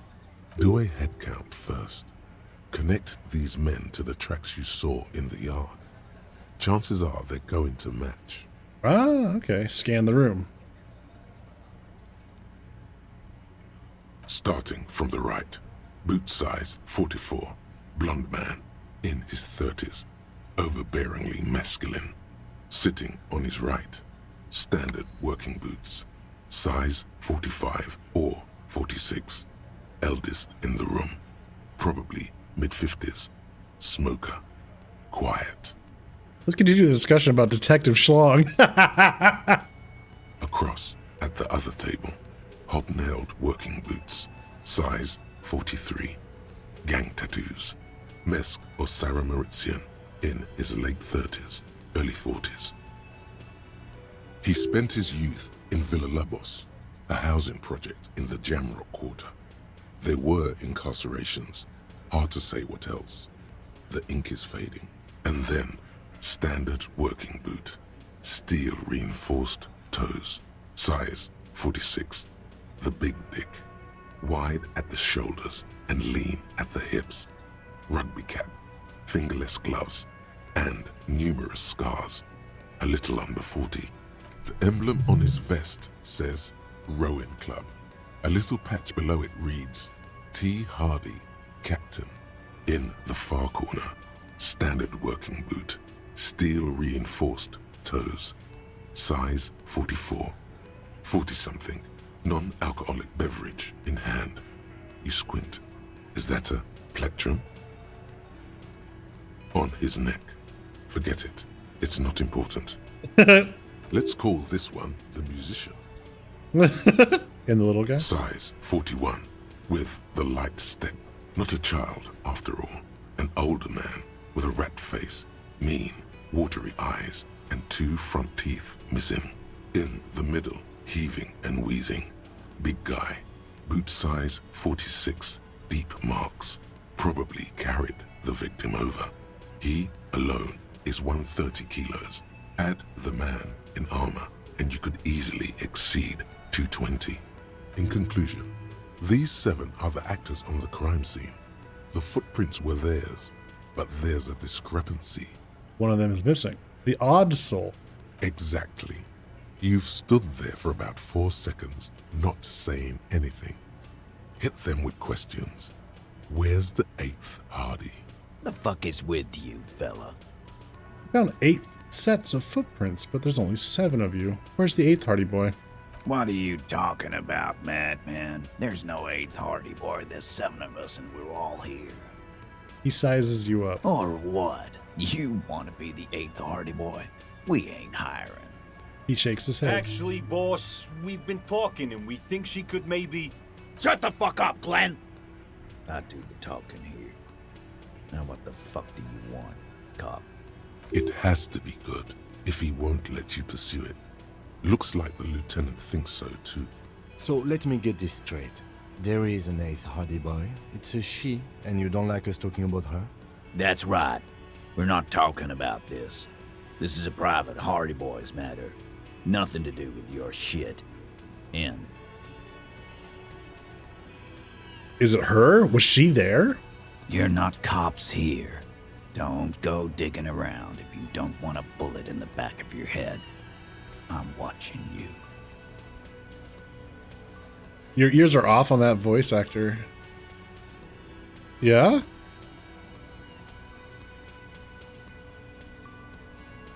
Who do you think it is? Good. We are all watching each other. Officer, your question. There's no point in pushing it further, he thinks. This is already a victory. We'll learn more about this 8th Hardy sooner or later. The man hanged in the backyard. Did you do it? So, you're not just here to swing your big dick. You're here for the pretty boy. A real looker, that one. Stinks like shit, too. They love him, boss. Spend all day digging around in there. Can't get enough of that pretty boy smell. Funny. But my partner and I have a serious matter to discuss with you.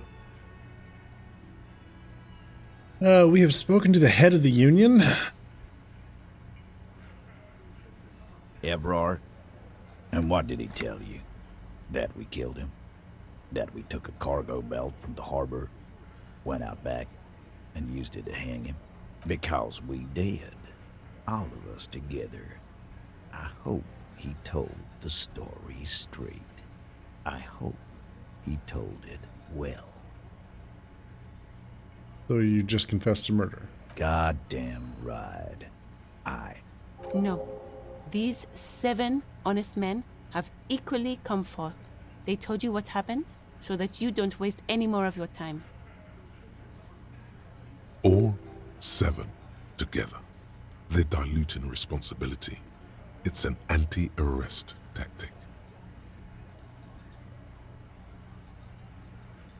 You murdered him just like that. No remorse. Let's start with why did you kill him? Why? 'Cause he was worthless mercenary scum. And he stepped out alive in my town. So he was a mercenary, that's it? And he stepped out of line.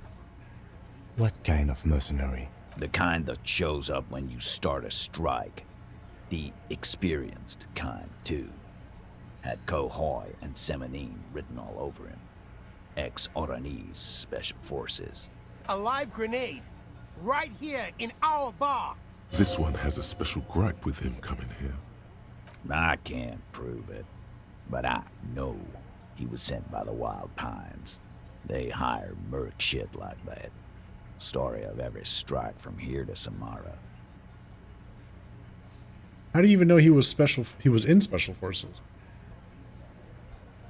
Cause one night he walked straight up to the mic and said, "I'm RNA's goddamn Special Forces, and I'm gonna fuck you all." Really? Yeah, really.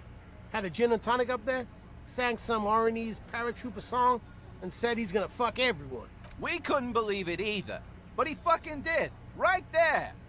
Like some kind of animal. Sire, the tale is true. This is a serious violation of the karaoke code. What did he actually do wrong? Okay, besides crimes against karaoke, what did he actually do wrong? Wrong? He harassed women, raped one, harassed workers, threatened to kill some as a warning. Okay. From rape to harassment to threats of violence. Why the strange de-escalation? He regrets mentioning it. Hopes you didn't notice. To kill us all, if we don't open the gates, if we don't let the scabs in, if we don't bend over. And that was before he started coming here. Yeah, he said it was his favorite joint now. Started coming here every night. Drinking, grabbing girls. Grabbed one of ours mid-karaoke, right there on the stage. He grabbed someone? Lieutenant is trying to make sense of the flood of information. Yeah. This girl's on the mic. A beautiful girl. Young. Gets into the second verse of Lover Lake. The fucker grabs her legs, starts screaming. Show me your cunt! Why don't you show me your cunt? Then, he gets knocked on the head with a wine bottle. Doesn't even fall down. He shakes his head in disbelief. Was this the same girl who was sexually assaulted? Raped, he said? Aren't you fucking listening? My man is talking to you. He took care of it. They got the girl out before anything else could happen. Okay. Yeah, me and Eugene got her out. Aren't you fucking listening? There's something odd here. Yeah, there is something odd here. Seems like they don't want to talk about that rape Titus mentioned. Why not? This is a serious allegation. Make them talk about it. Yeah, right. But who did he rape then? This is a very serious allegation. No, you're not getting the name. That's a Martinez matter. And I'm not discussing it with you clowns. There's nothing you can do for now. He's stonewalling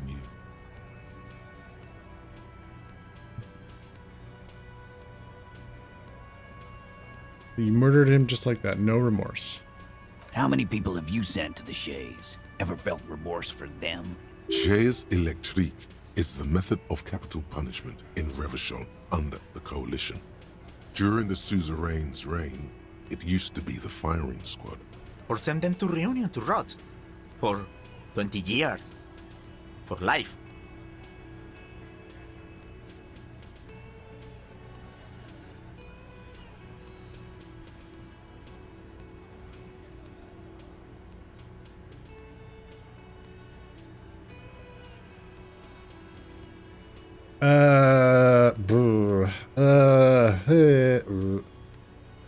Let's see.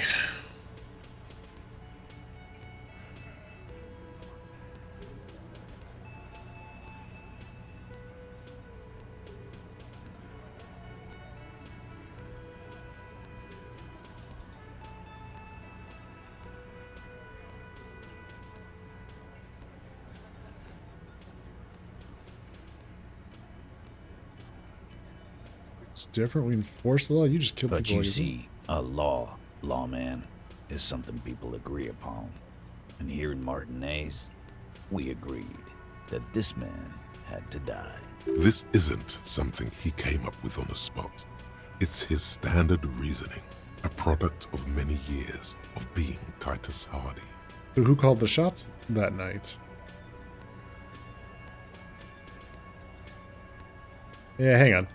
So, when did this hanging incident occur?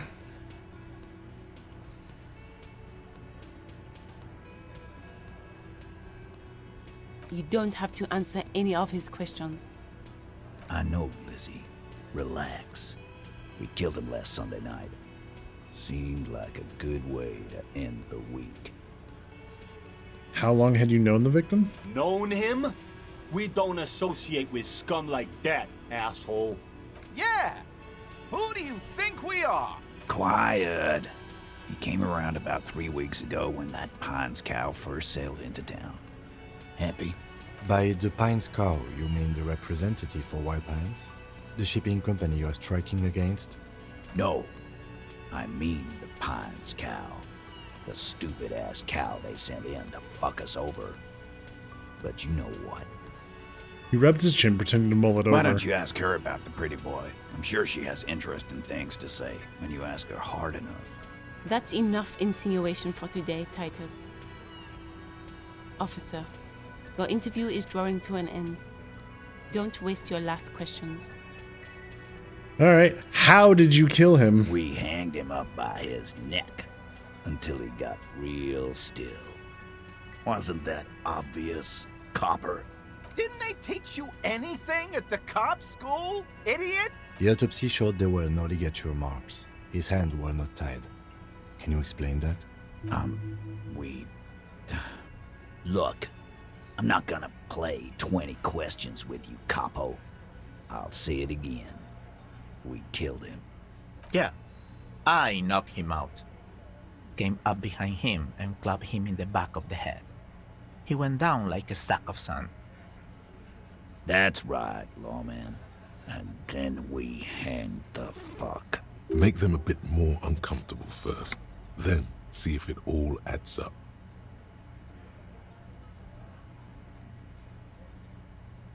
Mr. Tats, what did you use to knock the victim out? My fucking elbow, Copper. Samaran boxing style. Samaran boxing, or Sambo, is an eloquently violent set of one-on-one fighting moves, originating from the Samaran Isola. Sambo style implies stealth, cleverness, and cool. He may be lying, but he's good at it. No twitching, no rushing, no uncalled for details. Where did all this action take place? Right fucking here. Eugene already told you that the fuck had started coming to our bar. Yeah, man. Weren't you listening? Alright, I guess we try this. Titus is solid as a rock, and so are a few others. But, who's cracking under the pressure?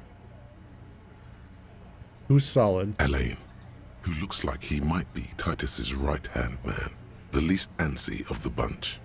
Definitely not his first time being questioned by the police. Okay. This little rat-faced fellow is solid, too. Always fidgety, yes, but no change there. Him neither. Mostly keeps to his tomato juice, or whatever he's got there. Who's cracking under the pressure? This one. He's sweating profusely and has difficulty breathing.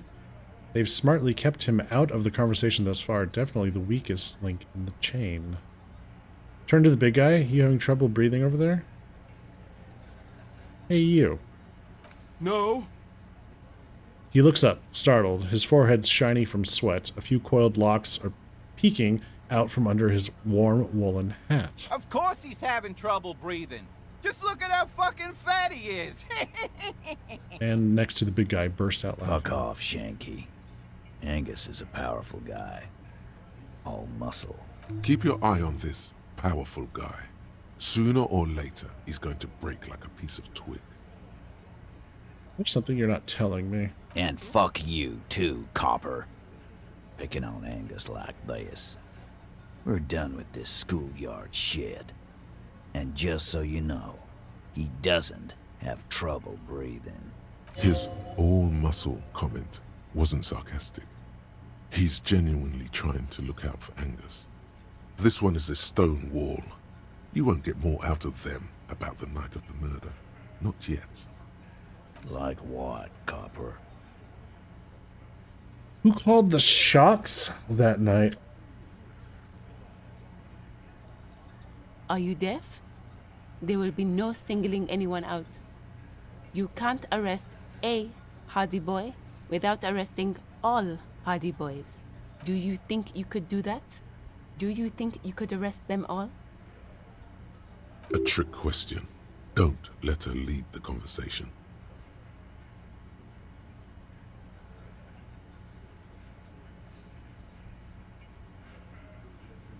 Trick question. Don't let her lead the conversation. I don't have to. One of them was more complicit than the others. That's for the courts in Les Jardins to decide. Not for the officer making an arrest. Which we all know you won't be. What you can do right now is go back to your station and write a report. No. We'll stay here and discuss what happened that night.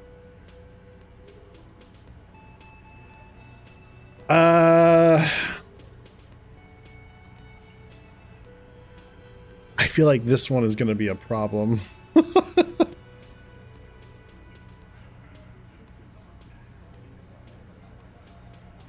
But I think we've got through all the questions. I don't know. Should I ask this? Why don't I just arrest you? Yeah, lawman. Why don't you? It's almost an anthropological sight, watching him try to assert dominance over you. Not in the arresting mood? By your side, the lieutenant keeps his hand away from his holster. You hear the nylon of his coat hiss as he steps closer. Easy. Walk back from the provocation. They're armed, and they outnumber us. The lieutenant tries to establish eye contact with you. All right. Wise move. You made the right choice there. Now make another one and get the fuck out of our booth. We're not gonna do What are we this going to again. do now? Nothing. Your investigation here is done. Leave Martinez, go back to your stations where you belong. I think we're going to stick around, thanks. Some things don't add up here, Titus. I've done this job for long enough to know that people don't just confess to first-degree murder, even if it is a group responsibility. We're going to look into this. Good luck with that. You've heard everything a rent-a-cop is gonna hear from us, real law officials. You're lucky you didn't get a beating. Told you already. I spoke to Everett. He said you'd cooperate. Oh, so you went and talked to my mommy, and now she's making me play with you. Is that it? And what's gonna happen if we don't? You're gonna go and tell on us?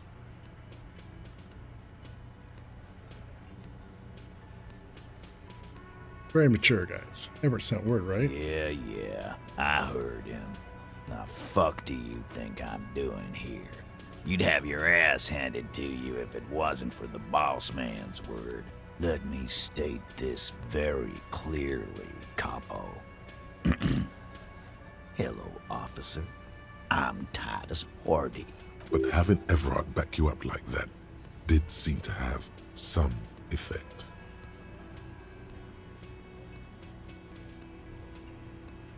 We can attempt to establish authority with this godly. We have to 16, huh? Ugh. All right, take off for now.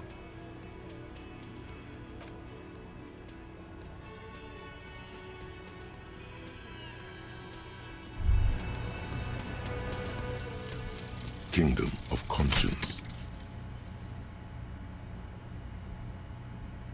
The Kingdom of Conscience will be exactly as it is now.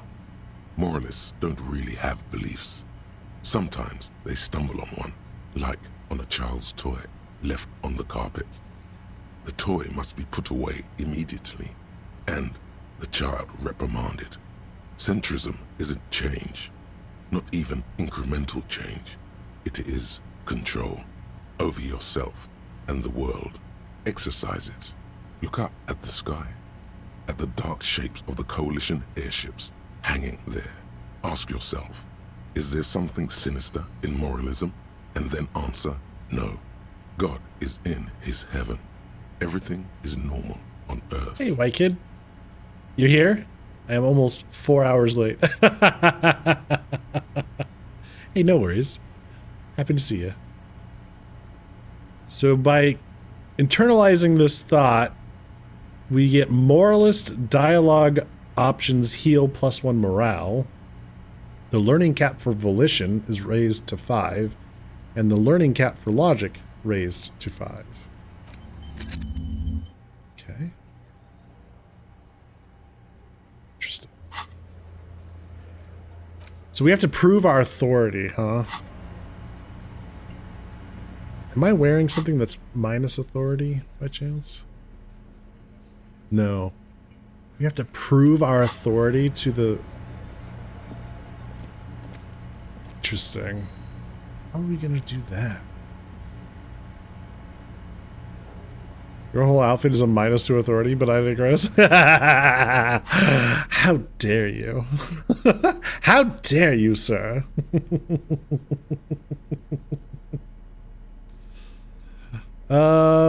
What is authority under?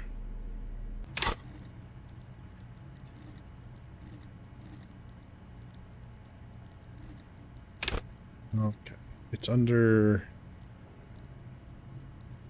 psyche. Interesting. Okay, well,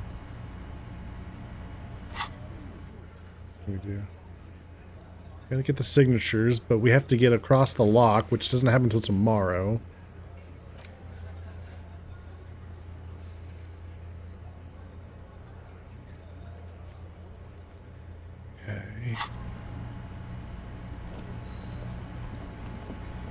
This again? Behind the dockwork, you see 2, maybe 3 bushes. It's not growing time into yet? a single thicket. That's interesting. Over a period of circa.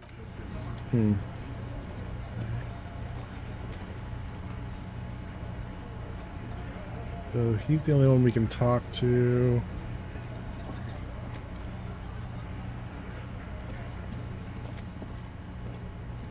Talk to this guy?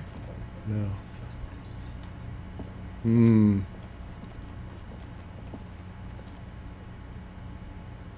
That bill band is negatory on authority? The bill band? Our hat? Shit, that gives us better perception. What are you talking about?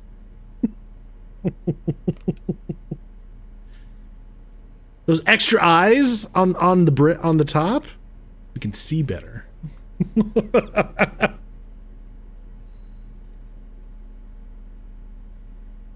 Okay, well,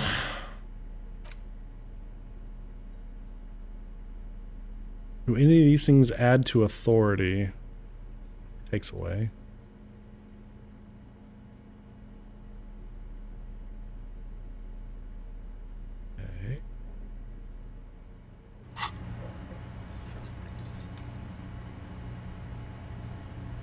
Like it. Oh gosh.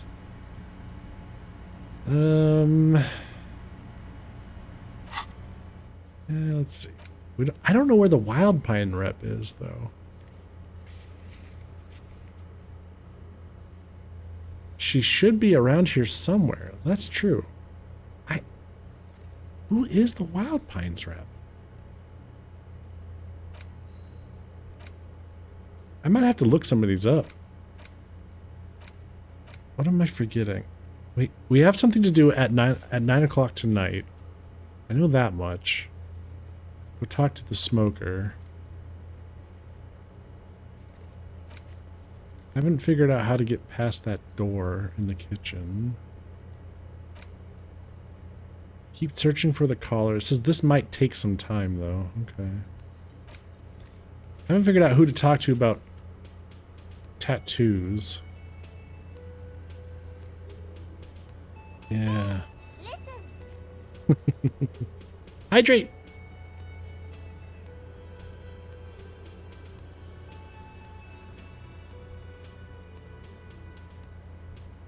First thought comes to mind is a dusty, musky, humid underground illegal poker game headed by an 83-year-old Chinese lady who's been wheeling and dealing cards since she was 3. A vivid imagination. Horseback. Oh, we can go try the monument. Get that out of the way, I guess. Punch clock payphone. Oh, that's right. I forgot about the I don't know what to do about that. I failed that, actually.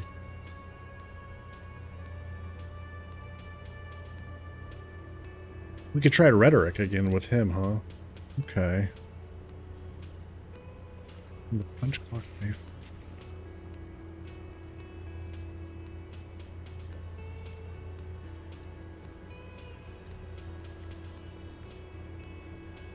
All right, let's go talk to him. The monument.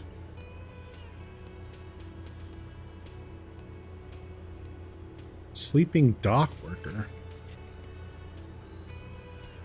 Where's he at? Oh. Okay.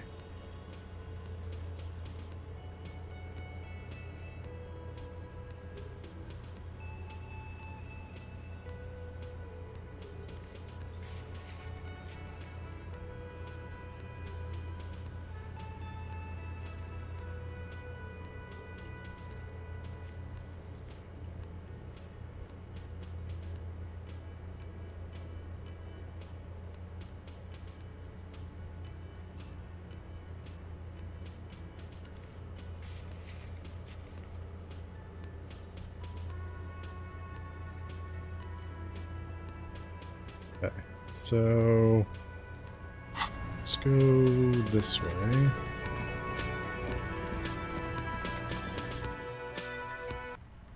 Eating too many at the same time, far too small quantity of movie. Far too many, and at the same time, far too small quantity of movie. Oh. Alright. We have to prove our authority, huh? Still cool here, officer. Try to persuade him to give you some money? Sure. No need to dress this one up. Oh, just tell him what you want. Oh, okay. Yes. Are you trying to... Sorry, detective.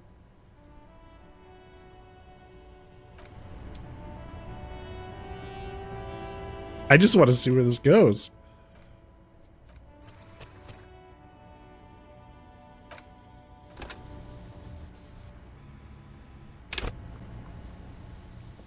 Everything's still cool here, officer. Start with a little compliment, then work your way up from there. This is about business, remember. So we are just basically extorting him. You seem like a really successful entrepreneur. Would you like to support a member of the local police force? Okay. But why, officer? Think of it as an investment. An investment? What kind of investment?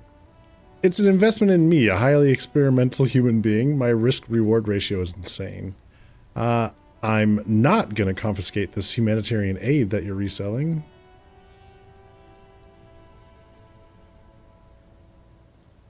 Ha! That! You drive a hard bargain, officer. I respect that. Okay. What's it going to cost me? Be 10 real. reasonable. Sounds like a fair deal all around. Corruption. It's just like bus or seagull. A kid watching out of a window describing things going by. He doesn't like it too much, but what do you do? We're not going to keep that. I just wanted to see where it went.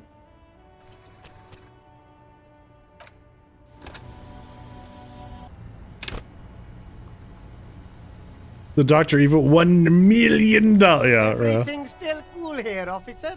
Okay. Okay. So, how much were the shoes? The speakers below are 50 banged up and bucks. worthless. Oh. The sneakers triumph over them. They're the star of the show here. That's right.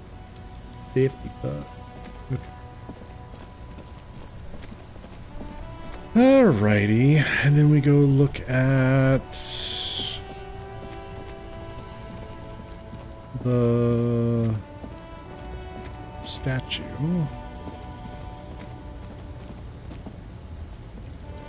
An old monument stands in the middle of the traffic island, pointing even by the standards of the Philippian kings.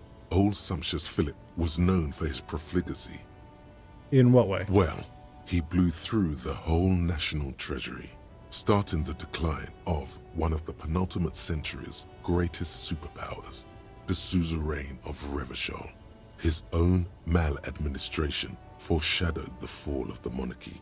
During the anti-centennial revolution, an end to his family line and the monarchy on the Insulindian Isola. Why did he blow through the whole entire national treasury? Stories have it that he had his bedroom converted into a treasure chamber, where he stored unfathomable wealth.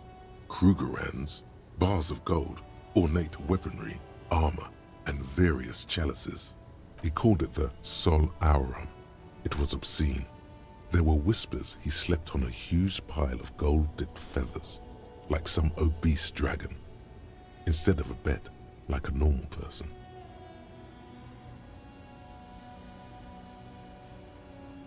Wait, really? There's no way that's true. But wait, you haven't even heard about his fabled cocaine addiction. The what now? You see, old Philippe wasn't just good at squandering the national treasury on gold and ceremonial weaponry. He was also a prodigious snorter of nose candy.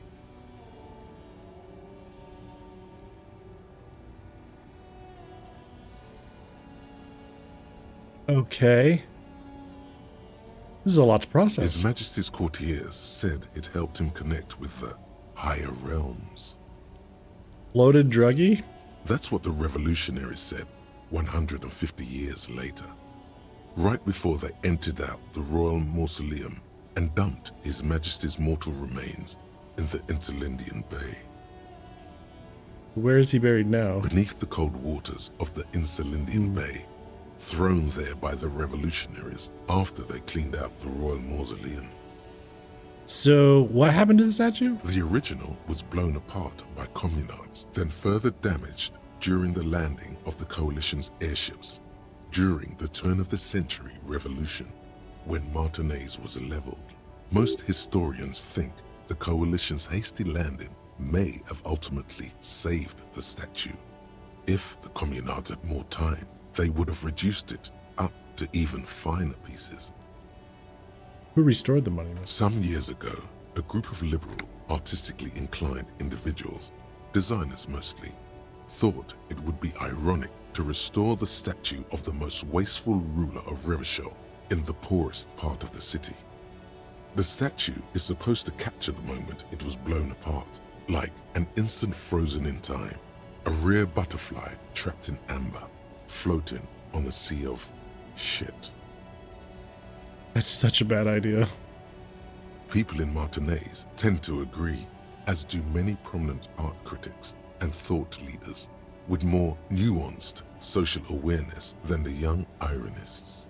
Philip III, the Squanderer, however, with his bronze face up in the air, doesn't seem concerned about what the hoi polloi think of him in death. Not that he ever did in life either. Okay. Let's see. What else? So we got that done. I don't want to do that. This is challenging. The punch clock payphone. We can try that again? Really? Really?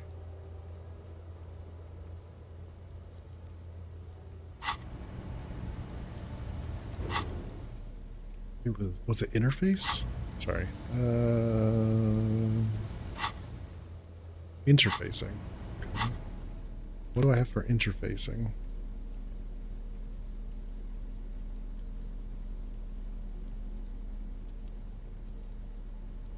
Whatever I do have, I think I'm wearing it. Yeah. +1. From my gardening gloves. Alright, I guess we'll go try that again. Just to see what happens.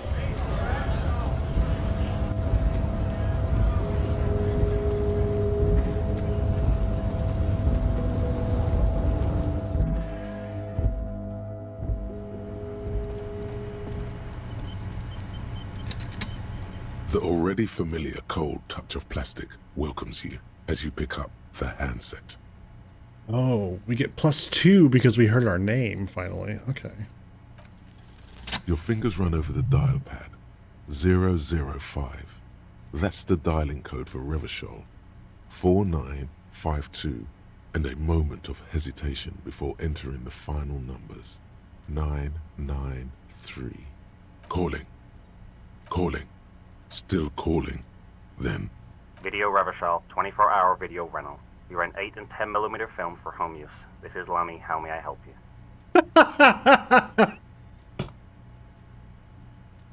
Our muscle memory remembers the video rental place. The voice of a youngster on the other end sounds as enthusiastic as that of a man walking towards the gallows. That's hilarious. Video Revachol is a 24-hour video rental.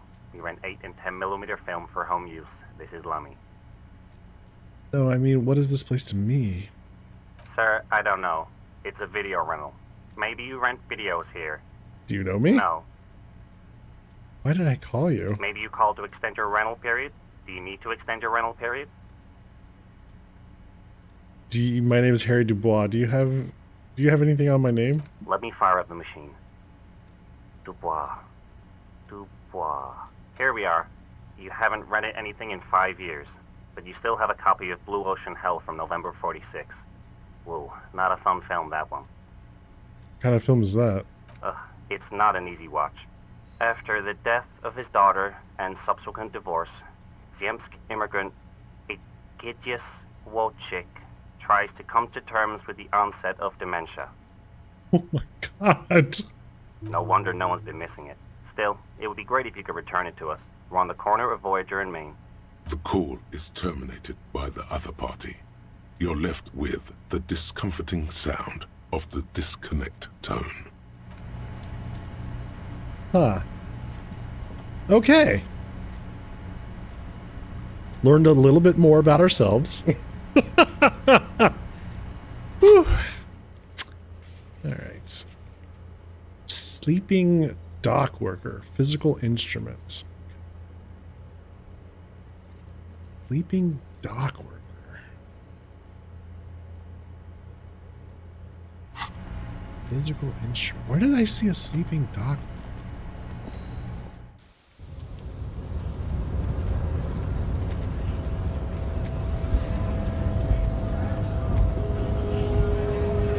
Back. Welcome back.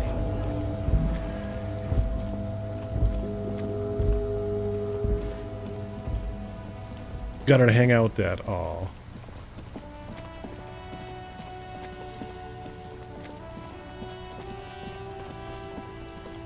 Sleeping dock worker?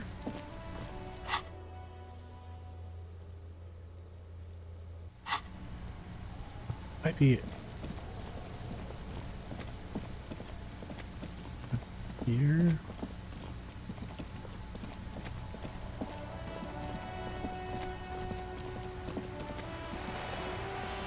Somebody down here, maybe?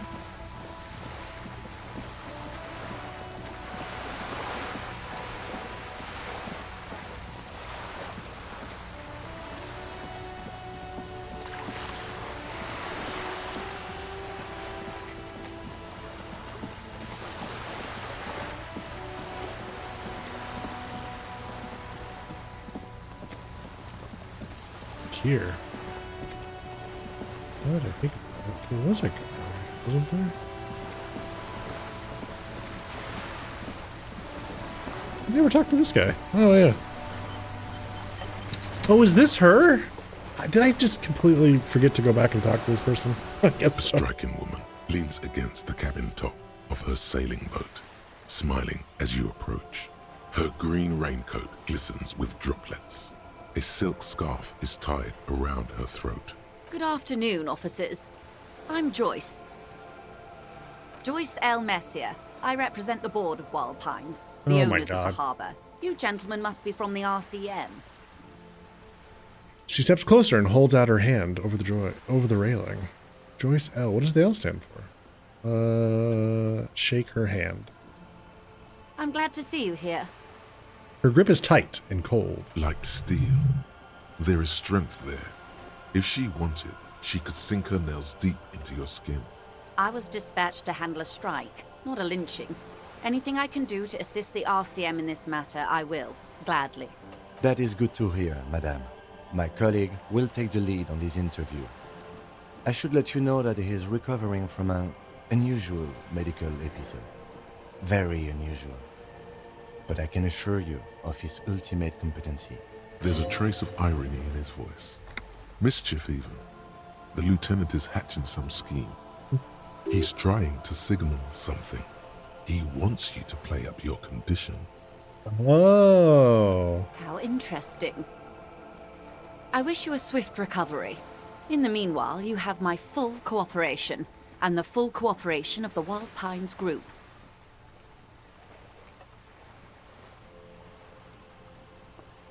You're on a boat. Why, yes I am. Okay. Not a lot of people on boats out, are there? Do you have a license for the boat? Not a lot of people on boats, are there? Of course there are. We're on an archipelago. How else are you supposed to get around? Wait, we're on an archipelago? Yes, we are. We are on Le Caillou. Technically, the neighboring Ozone and Fas Alamer island groups are archipelagos, while La Caillou, by contrast, is a single fertile landmass, the fourth largest island in the world. It is not an archipelago. I thought Lakayo was one big island. Okay, if you want to get technical, the point is we're all on islands here, and sail is still the most expedient way to get from one island to another, especially when you're in a hurry to resolve a strike. Still, I haven't seen anyone else in a boat around here. I haven't seen anyone else drive a souped-up Capri Kenema motor carriage either. Actually, that motor carriage has been specially issued to serve as a patrol and pursuit vehicle. It's for crossing long distances in the greater Revachol industrial harbor. It's not a toy. Neither is this. A toy, I mean. It's a machine for crossing long distances in the Bay of Revachol, between the city and the islands. You need to make this lady admit she's only riding around on this boat because she's rich. Why? Oh. Why what? Stop thinking. Take her down.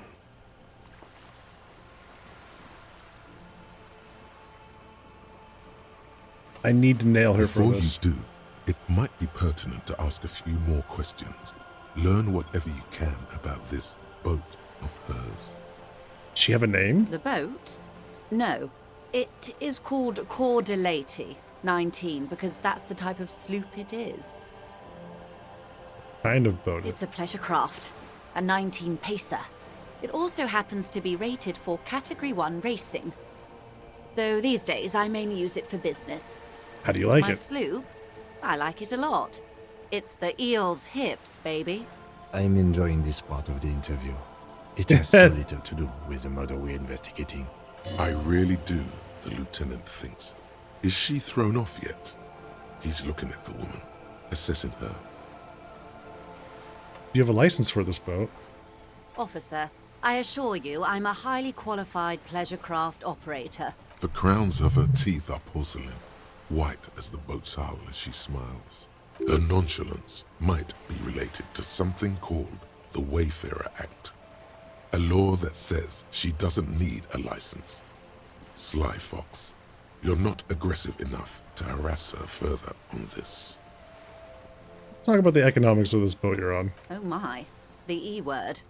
You mean to say that it's a symbol of conspicuous consumption? That I'm a member of the ruling class?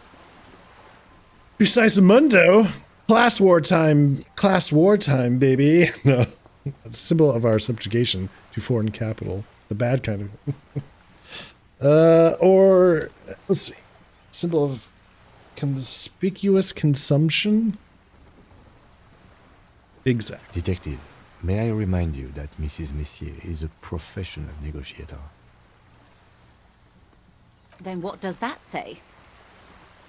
Does it say docking reserved for residents of Rue de Saint-Ghislain, 33A? 33A? This old proletarian haunt here? As I said, plenty of people drive boats, of all social strata. Your synapses flesh. This house was built before the revolution. Funny, I don't see any other eels heels around. There doesn't seem to be much space left with this 19-pace sloop doctor. This house was built before, let's see, this old proletarian haunt here. This was built before the revolution. It is anti-centennial. People who live there now lead a different lifestyle, if you know what I mean. I assure you, they drove quite a hard bargain for this space. But you're right, I am a bourgeois woman, and this is my fast, lightweight, interminably bourgeois boat. There is no shame in her voice. A touch of sadness, yes, but no shame. Good. Tell me about Wild Pines, what do you do? What we do? I'm afraid I don't speak for Wild Pines as a whole. It's a giant undertaking. There was a touch of discomfort there. She wants to merely represent. So what do they do? The Pines' core competency is logistics. Container shipping, freight, that sort of thing. See those airships there, blinking? Those are the shipping side of things. And that is the terminal. Another subdivision deals with energy, oil and gas exploration, offshore platforms. The Wild Pines group is one of the original Revacholian Indo tribes.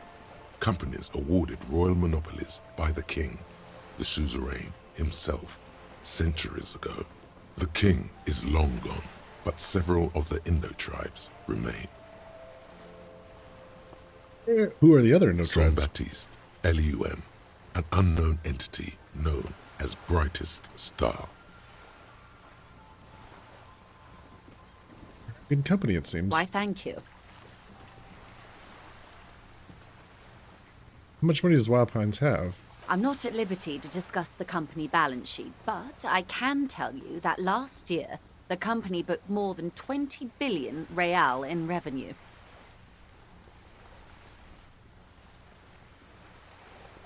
Wow. 20 billion is a large number, but the conglomerate employs 72,000 people. They all need to be paid. Then there are capital improvements, interest payments. A conglomerate the size of the Wild Pines is like a shark. If it stops moving, it will die. Then what becomes of those 72,000 families? It's a tremendous responsibility.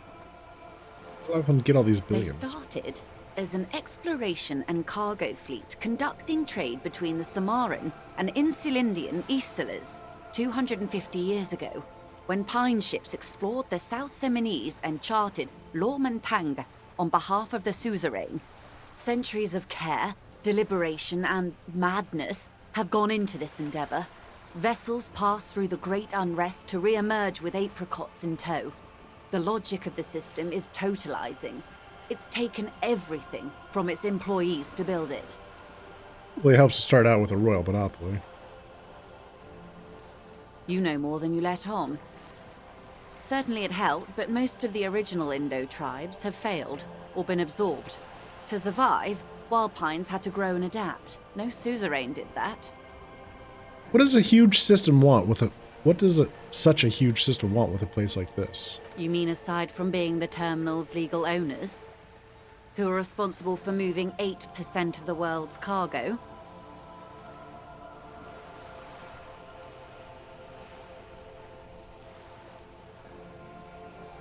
You don't keep it moving. The workers do. The company is nothing without them. We built this district. We. There it is. She owns up to it. Oh, now it's we! All the best parts of it. Rue de Saint-Ghislain, with its bastions. The plazas Meteor and Mosaic. Even some of the old street lamps have been put back thanks to the investments from the WP. Before Martinez was swallowed by the industrial harbour, even before it was part of Revachol, long before Terminal B was erected here, the Pines built it as a resort for its Revacholian employees. A company getaway, for a weekend or a summer holiday. Then came the revolution. But that's another matter. I'm here to make sure the Pines can fulfill their responsibilities to the place they built. With your help, hopefully, says her warm tone. Okay, let's see. What can you tell me about the strike? Everything. Right up to, but not including, trade secrets. What if I want to hear about trade First, secrets? you'd have to repeal the Emergencies Act of Trade and Aliments. That gives me the right to silence. It's quite the octopus. Good luck is only kept in place by the vested interests of half the civilized... What the ma'am means is that the Emergencies Act and the RCM both get their authority from the coalition government. You'd be shooting yourself in the foot. But I am derailing us. You wanted to know about the strike. What's your role in this, precisely? I believe the official title is Senior Labor Negotiator. In practice, I'm a grocery clerk. I relay the union's demands to Wild Pines and return with Wild Pines' counteroffer. And how are the talks going? They're not. That's the problem. The union stopped all negotiations a week ago, after that awful lynching took place. Now they won't even let me into the harbour. There's a 2-meter 20 racist behemoth blocking the gates. Measurehead. Yes, Jean-Luc Measurehead.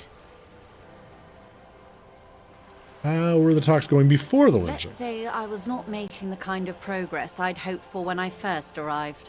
And when did you first arrive? I arrived 3 weeks ago. Yes, in the middle of February. The bay was still partially frozen then. I prefer to do these things on site, like the RCM. 3 weeks ago, and that also matches up with the guy who was murdered, the mercenary, showing up 3 weeks ago. But the strike began in December. Oh. I wasn't the original negotiator here. I took over after Mr. Gaumont hit a wall with Mr. Clare, the union boss. Mr. Clare refused to speak with Gaumont despite concessions he'd granted the union in prior negotiations. This isn't the first time the union has gone on strike? Heavens no. There have been 2 prior strikes. Both times the union won significant concessions, including overtime pay and a medical plan. This time their demands are more, I guess you could say, aggressive. Ludicrous even. It's meant.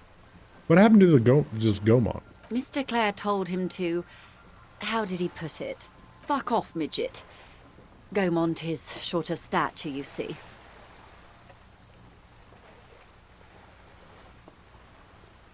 Hey, then. Yes. Keep in mind, this is a negotiator Mr. Clare has worked with before, and who was more than fair with him and the union. Interesting. Yeah. What are their demands? Wonder if that was a move by Mr. Clare.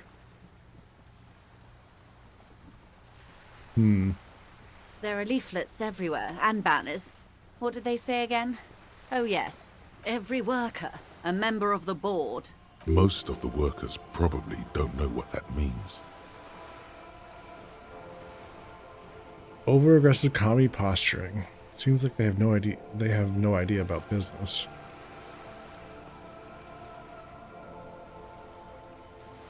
Over-aggressive commie posturing. In its defense, another said, demand democracy. Pretty tame stuff compared to every worker, a member of the board. What does that even mean? It's quite simple, you see. Every time the Wild Pines group makes a decision, about what? About anything really, it needs the signature of each of the 2,200 workers in its Martinez terminal. Whoa. Yeah, that's pretty crazy. Every time the Wild Pines group wants to make a decision, they need... oh, Jesus. Yeah, that would pull everything to a grinding halt. Just so you understand, this is but one of 22 terminals owned by Wild Pines. Essentially, not only are they kings of the company, they are also kings of the 72,000 employees of Wild Pines Group. An opening gambit, surely. Long live the workers. Sounds like an opening gambit. So I hoped. But this type of opening is usually followed by a more reasonable offer. I've yet to hear one. Just the same nonsensical slogan repeated over and over again. And now, people are getting lynched, I hear. Behind the whirling in rags. A disastrous situation if there ever was one. Excuse me, from whom did you hear about this lynching? I first heard it from the boyer at the gates. The one whose very name advertises his aversion to work. I think he said it was, call me mañana? This checks out. No, wait. The chief negotiator heard it from a man at the gates. Surely the Wild Pines Group has more effective channels of information. After all, 2,200 people are on strike. This is a big deal for them. Scabs at the gate. Did you put them there? Reminds me about a very non-subtle allusion to communism, a book series I read a good portion of. Protag made a statue and killed a bunch of people, set in a pseudo-medieval era low fantasy. Slog of a read, but a good story. Memories. Oh man, there's all kinds of politics in this story. It's a lot. At one point, my rhetoric stopped me and was like, hey, you want to start building communism again? I was like, no. No, thank you. My rhetoric was trying to convince me that I was the last communist and I needed to start building it again. I was like, what the fuck? Let's see. Scabs at the gate. Did you put them there? The scabs? You mean the huddled masses of Jamrock, come to plead for work where the Union refuses to? If they were organized by Wild Pines or its affiliates, then it would be a company secret. I could not share it with you. Not right now, at least. It's implied. She's open to discussing this matter with you at a later occasion. What do you think of Everett? Everard Clare is a man of the utmost integrity. If you can say one thing about him, it's that he always puts the interests of the workers first. She's being sarcastic. Don't take her performance literally. That's not what you really think, right? Of course not. Everard is fantastically corrupt. I imagine he has a thick, viscous goo where you and I have blood. That's Everard, He is all the right. most corrupt individual I have ever seen, and I deal with men like him for a living. If there is anyone more venal, more irredeemably nepotistic, then it's his twin brother, Edgar. I remember hearing something about this Edgar. Have you seen him? No. Edgar looks exactly like his brother, except for that lazy eye. He also talks exactly like Everard does, and when one's term as foreman is up, the other takes over. Wait, the guy we talked to had a lazy eye.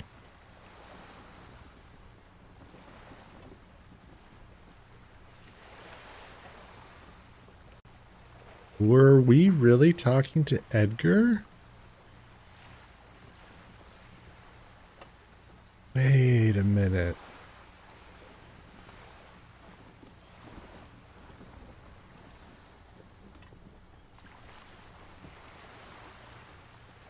What if Edgar...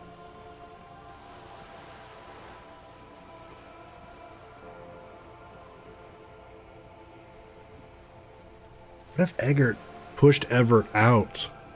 And that's why the weird sudden shift in demand. And like the firing of the other guy and the death of the mercenary. I'm pretty sure the guy that we were talking to had a lazy eye. I probably shouldn't have read the first book as a preteen over a decade and a half ago. It introduced very non-subtle allusion to slavery and bondage. Oh my. Oh dear. It's how they circumvent the term limits, you see, with a funny little switcheroo. While in office, they've embezzled God knows how much of their workers' dues.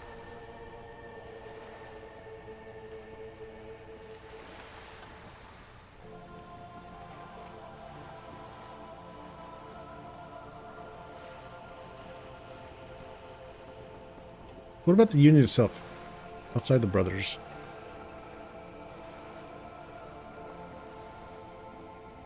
The Débardeurs Union was once a perfectly normal institution.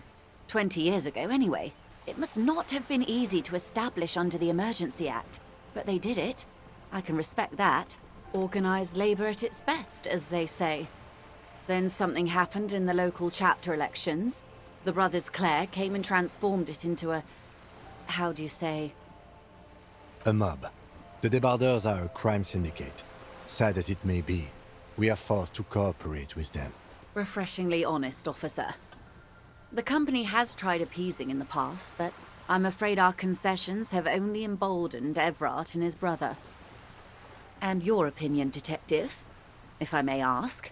I'm a curious and talkative person, you see. Would you say the Débardeurs Union is... And let's see, what are our options here? An effective advocate for the rights of local working men, a giant leech sucking the life out of Revachol, basically a socialist mob, or I prefer not to have opinion. Currently, 2 or 3 is probably the option we would need to go with.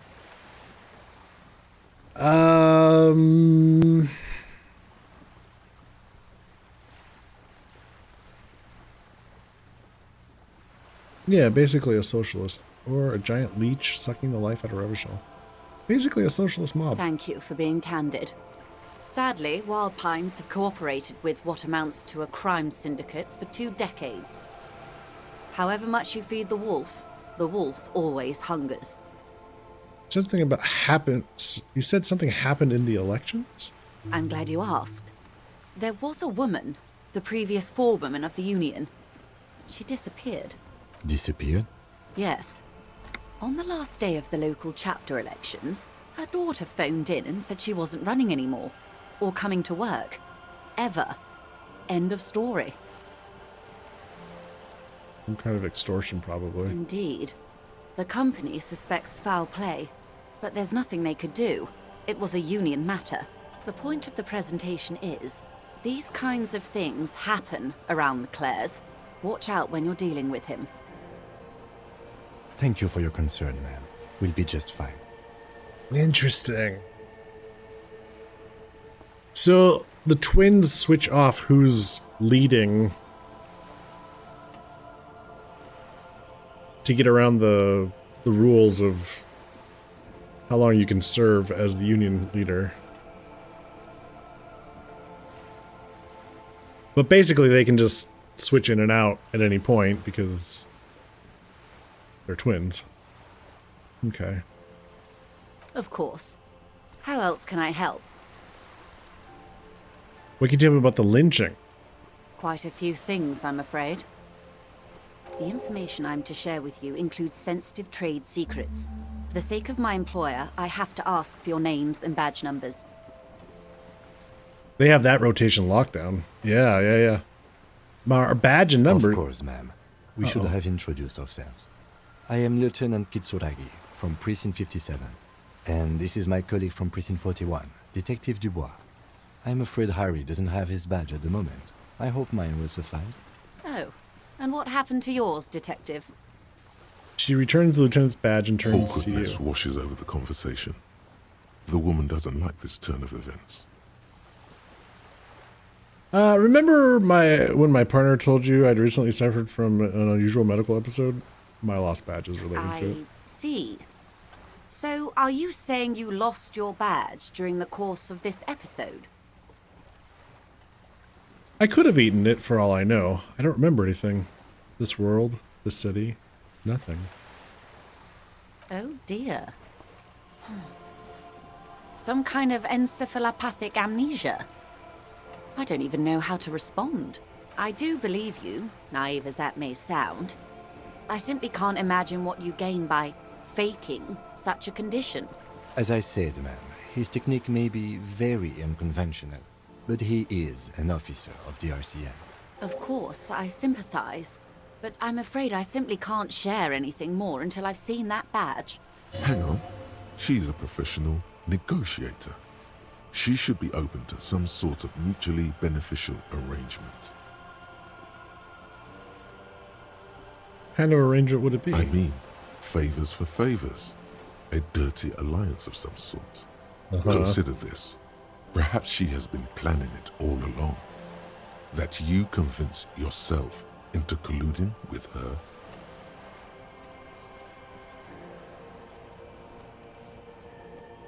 Suggestion, huh? Easy. Just offer her a favor. Like I said, nice and dirty. Surely there's some other way to demonstrate our law I enforcement will be credentials. frank with you. If I'm going to break protocol, I need to be able to justify it to my superiors. They're going to want to see something very tangible. You're in, but expect her to drive a hard bargain. Like what? Reports from inside Terminal B suggest it's a hub for the local drug trade. This is an open secret in Martinez. The Union controls the terminal, so it goes to reason. She wants you to help her gain leverage to restart negotiations with the Union. The company has tried looking into this matter before, to no avail. Perhaps someone with your authority and resources might turn over the right stones. Or you can recover your badge. Though if I may be blunt with you, it sounds like that may be a lost cause. Detective, a word in private before we continue. Use this for a moment, madam. It's clear you like the hard stuff, Brota. The what? Sounds like my stomach growling. Evening falls. The time has come to take the vow. The vow? Vows? Vows of blood and flesh. What is my lower intestine going on about? Lower intestine? The term is metabolic and circulatory system. Okay, but what's the hard stuff? Fascism, Brota. What? What is fascism, though? Many things, but it's mostly about trusting your gut. Who does your gut tell you is the source of Revachol's problems?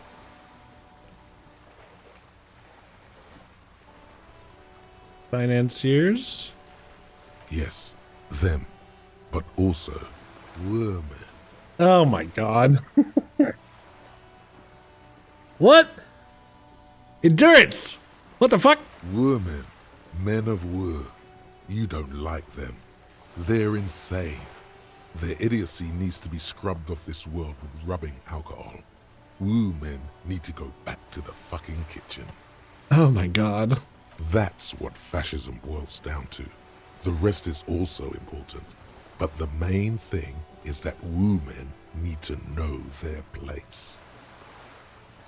Well, having some kind of stomach seizure? Stomach truth. You're having a stomach truth. Why am I getting this? Fucking hell. My stomach fights me, but never like this. I know, right? I heard number 4 in that grumbly meme voice of Alex Jones. Why am I getting this? Because you've said the hard things that others won't say. The good things, you've said them many times.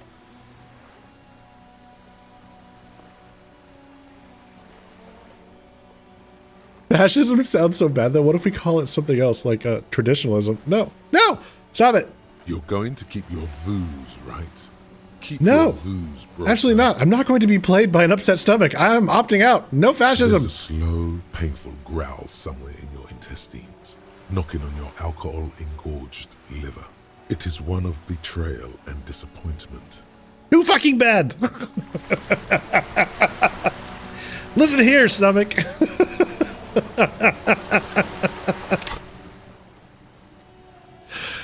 Oh my god. That's fucking great. Sorry, wrong number. You want the guy 2 blocks down.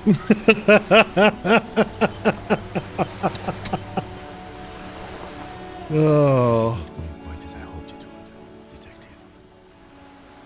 How did you hope it would go? Honestly, I was expecting you to use your unorthodox technique to keep her off balance and, you know, not volunteer us to be her henchmen.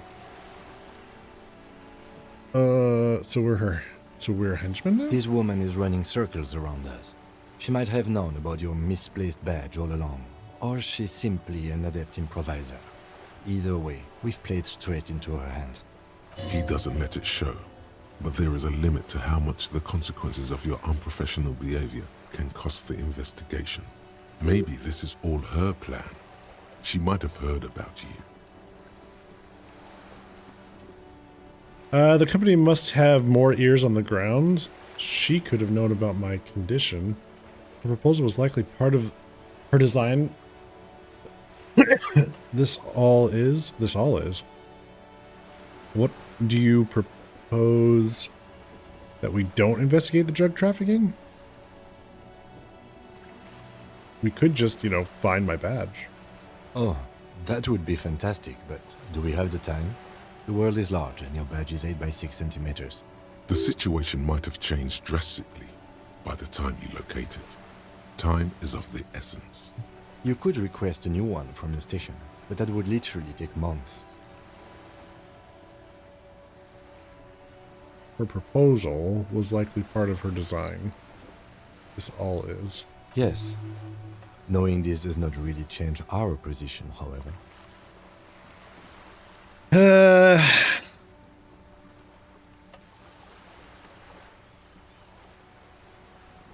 Somebody must have more ears on the ground. She could have known about my condition. I wouldn't go that far. Her reaction did come off as sincere to me. I think she's just quick to adapt. She's a professional, after all. What do you propose we don't investigate the drug trafficking? No. If there is reasonable suspicion, we must investigate. Otherwise, she could claim we're siding with the Union, or that we are on their take. We'd never hear the end of it. What I propose is, we ask her, then we investigate, briefly. But do not share the outcome of this investigation with her. We tell her it's done, and demand for her information on the lynching. Sorry for putting us in this situation. I'm sure you will, Detective. Okay, so we investigate it, but then we don't tell her the outcome. Okay, interesting. Okay, we have a point to spend. What should we do? Does anyone have any thoughts on what we should spend a point in? Ooh, authority might be good. We do have a level 16 authority we have to pass. I would rather shit myself endlessly than fall to fascism, right?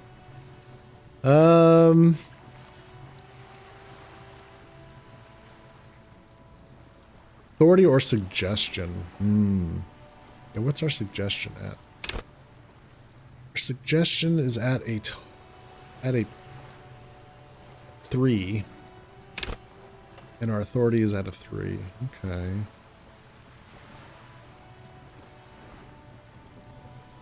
Nah, no worries, white kid. The one where our lower intestine doesn't just decide fascism after eating a salad. I can't put any more points in endurance, though. Unfortunately.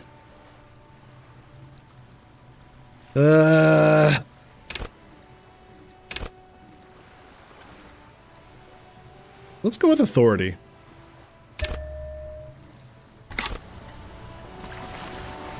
I think in the long run that'll probably help us. I mean, suggestion would also, but let's start with authority. Oh, do we need to go back and talk to her?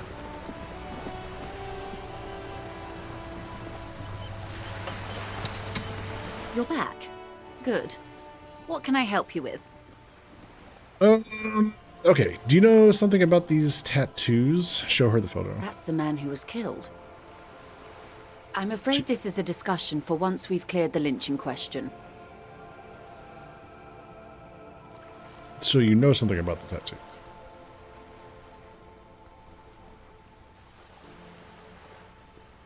I was looking at the photo tied to the lynching. Better not tie the 4th day to the Bat's Day on this. I hope there is something else I can help you with. She wants to answer the question. Protocol keeps her from it. By the way, I've talked to Everett, Claire. You have? And how did you like Mr. Clare?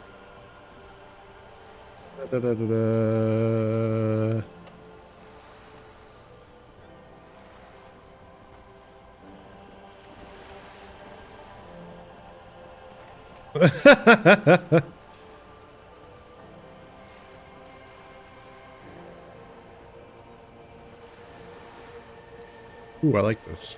Let's just say I didn't.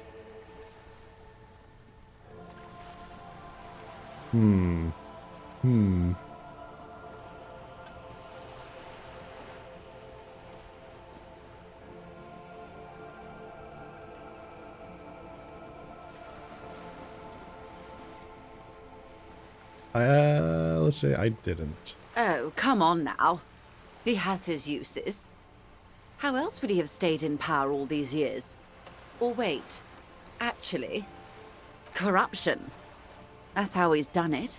Fantastic, Worm-like corruption, reaching into the bowels of the earth. The position of my unusual colleague does not reflect official policy.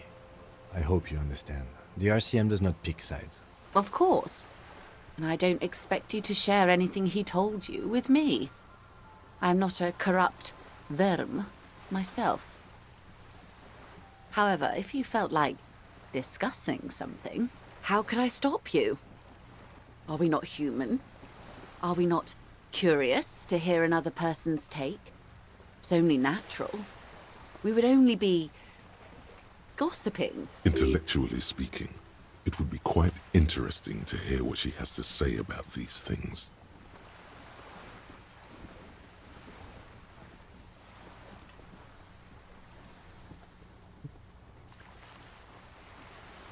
I'd rather not. I'd rather talk about something else for now, if you don't mind. Of course, Detective. Should something come up later down the road? Until then, is there... All right, tell me about this drug trafficking, alleged drug trafficking. How much info do we want to give her? Yeah, I don't want to give her.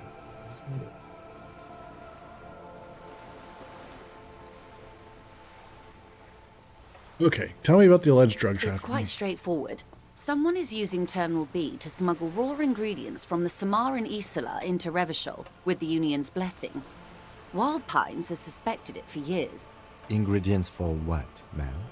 Meth and dextroamphetamine, GBL, and various synthetic psychedelics. Honestly, it might be quicker to say what you can't make from the stuff.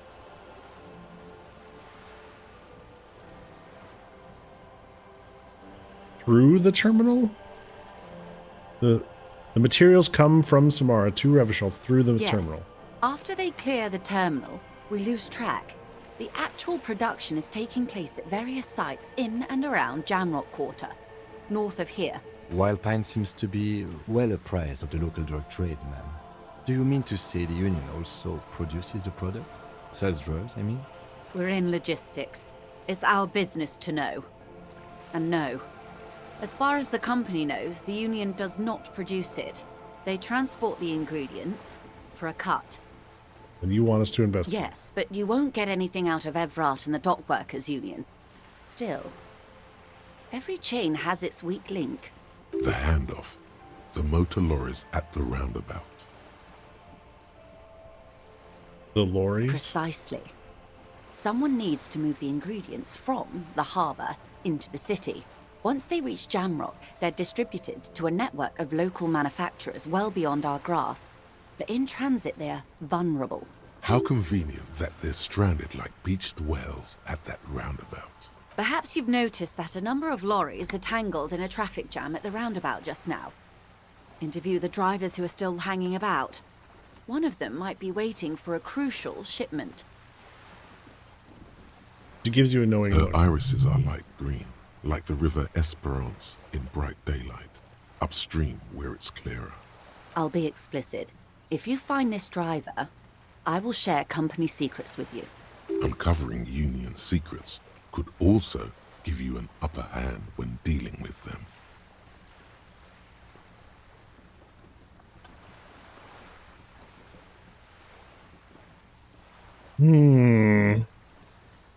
Why didn't you come to the RCM earlier? I did. On more than one occasion. Apparently, there's some sort of inter-precinct disagreement about whose jurisdiction this area falls under. Son of a bitch. We know the company has launched its own probe into the Union's alleged involvement. We also know it's come up empty. It's not just the RCM. No one's been able to find any hard evidence. Well, here's your chance, officers.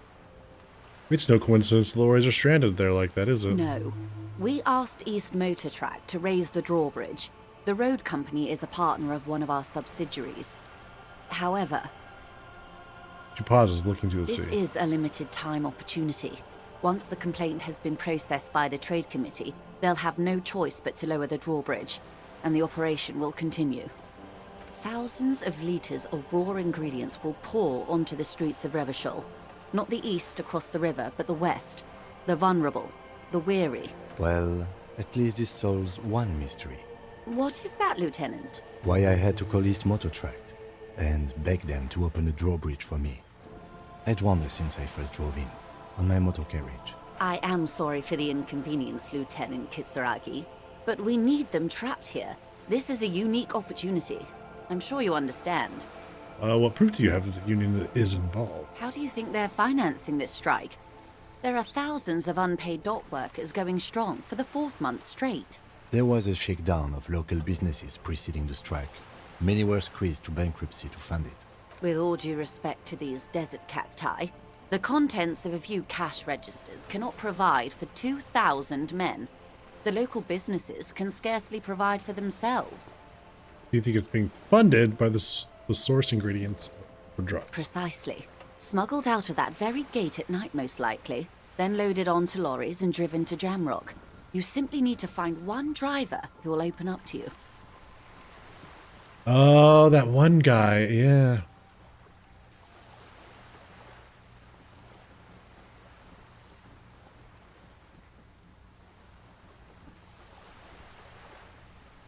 Okay, I've made up my mind. I don't want to tell her anything. Yes? We'll take this case, probe the drivers, see what it yields. Excellent. According to my reports, there are at least 3 lorry drivers lingering near the roundabout. Hopefully one of them will know something. It may come to nothing, or it may just blow the case wide open. I can keep the drawbridge up for a few more days at least. You should have the time you need. In the meantime, let me know if there's any other way I may be of assistance. Of course, Detective. Okay. All right. Well, I think it's that one guy who we've failed a few times to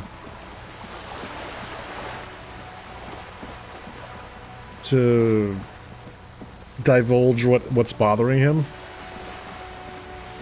Maybe just a couple times. Maybe we just failed a couple times. Tommy, not the racist. Is it Tommy? It's this guy right here. Is this Tommy? I think it's this guy. Let's see what we got. I'm gonna save it. Still here. Stuck Tommy. in this damn jam, my man. And we're locked out right now. It's empathy. We would have to spend another point of... We'd have to unlock it, we'd have to do another point of empathy. Okay. All right.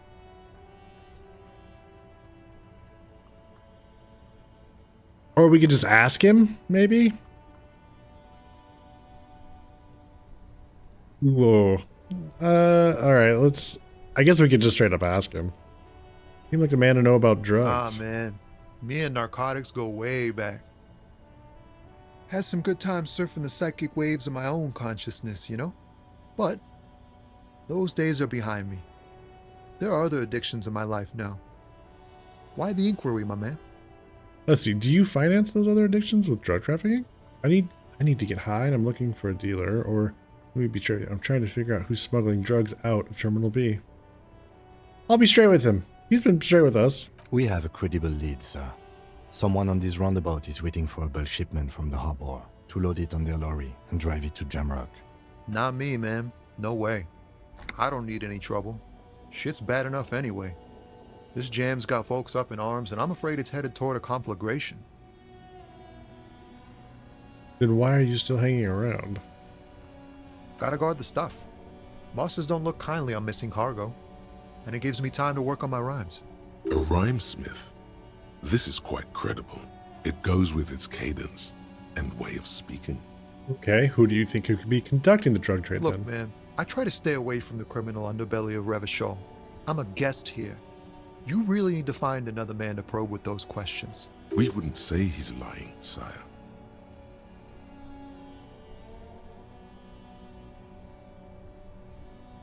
He's a poet. Hit him with your best verse. All right. Here we go. We're going to hit him with our best verse. Wait. There's something here, stored away in some dusty corner. It starts like... A mirror's temperature is always 0. It is ice in the veins. Its camera is an X-ray. Whoa. What else? It is a chalice held out to you in silent communion. Silent communion. That's good. Where gaspingly you partake of a shifting identity, never your own. Dang. That's some great shit. You came up with that yourself. I think that may be an actual point. I've learned it by heart. I'm just a vessel for the muse. Right. But really, no bullshit. That's great stuff. I sort of want to know if it's yours. I think the words are mine. Yes. Fucking A. Seems I got you all wrong. Cops aren't much known for their artistic sensibilities these days. It's good to meet a fellow poet. Someone with an appreciation for real text. The others here, so you don't really get it. Hey man, cops are human. Cops are human too. Or it makes it all easier to bear if the words are pretty. I get you. When they really click, it makes the world seem manageable. Good to be on the same page. He gives you a thumbs up. You found some common ground with this man. Even impressed him. The next time you look in the mirror, though, remember those words. Oh. Why does art inspire you so much? Why? It does, yes, but what is art? Excellent question. Art is a diverse range of visual, literary, auditory, and performative creativity. It's an expression of imagination and technical skill. Additionally, it's history, criticism, and pure enjoyment. In short, art is the highest form of human communication, representation, narrative, emotion, and agency intertwined. Would I fit into the art world, I mean? Have you looked in the mirror lately? You have the exact features of a savage art critic, with that beard and those clothes, disheveled and prophetic. Perhaps you should try to critique architecture too. Is architecture also art? Of course not. It's autism, box drawing, masturbation with a ruler and a sextant or whatever they use. You should demean and criticize the genteel institution of architecture while extolling the virtues of the pure arts. That's harsh. Architecture is great for artsy. It is. Actually, architecture is art. It is. I just wanted to see what our conceptualization was going to say. Wait, what about music? Is it art? Only the most experimental kind. I guess I have been feeling critical. Anyway. Yes, you seek substance. No vapid representations and reproductions of social mores as made manifest in stuffy biennials. We're talking real living art here. Become the art cop. Half art critic, half cop. Don't I have to be 100% cop to get the case finished and all that? Quit being so indecisive. What are you going for here? Some kind of indecisive and camp aesthetic now? Strike a bold shape here. Go art or go home. Okay. I don't know. Does this block us out of something else? I have no idea. What do you guys think? Should we go for it? Should we opt in for art cop? You don't know? Okay. I guess? I sure?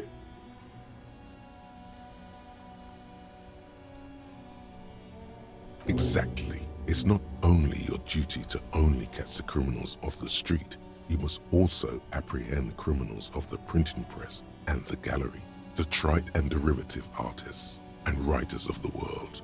Go ahead and provide savage criticisms, art cop. The world is yours to rip to pieces and reassemble. So it's a thought. I see.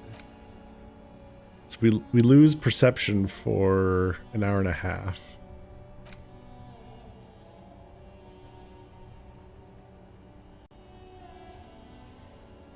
Interesting. Oh, the chewing gum. That's right. We have to... This has something to do with our background, with our ex-wife or whatever. I forgot. That's the thing I need to internalize. Okay, well, all right. So we talked to him about it.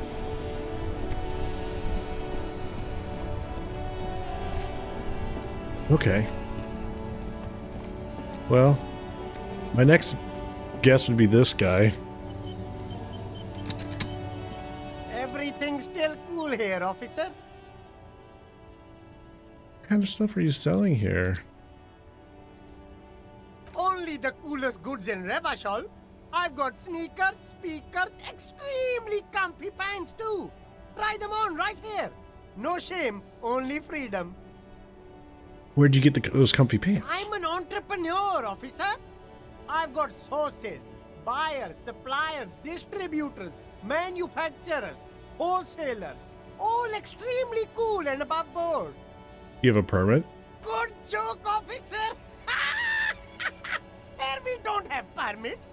Just economic freedom. Take a look around. You glance around the decrepit buildings, the miserable weather, the sidewalks strewn with sunflower seeds and a dust-choked air. It's beautiful. Beautiful freedom. Tim, is that true? It is, yes. Anyone can set up their shop whenever they feel like it. That's right. No permits, no bureaucracy. That's why this city and its low officials are so cool. Okay, no permit then. Hyper cool. Is there a discount for cool officers like me? No need for discounts at ceilings, officer. Everything's already on sale. Anything you want, 50% off. But did he first mark them up 100%, just so that he could put them on sale?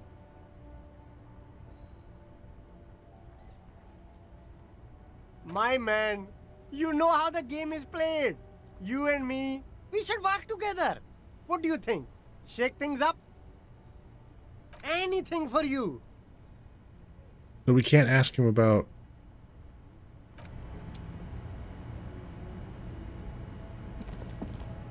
Okay. Keep coming back. That's good, officer. Keep browsing those clothes. Keep saving that economy. I already did that earlier. You're basically bribing it. You're not bribing him. You're extorting him. You're taking a bribe. And Kim doesn't like it. I wanted to see where it goes.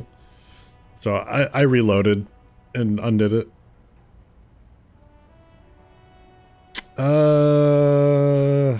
Save the economy? What are you talking Haven't about? you heard, officer? We've got to be economically conscious. Recycle your cash, keep it in circulation. Don't buy new things. Buy eco. Ah, thanks for the advice. I'll try to be more... Very cool. The economy thanks you. The speakers below are banged up and worth. So, is it the racist? Is that who we have to talk to? I don't want to talk to the racist. He's an asshole. Or it could still be him.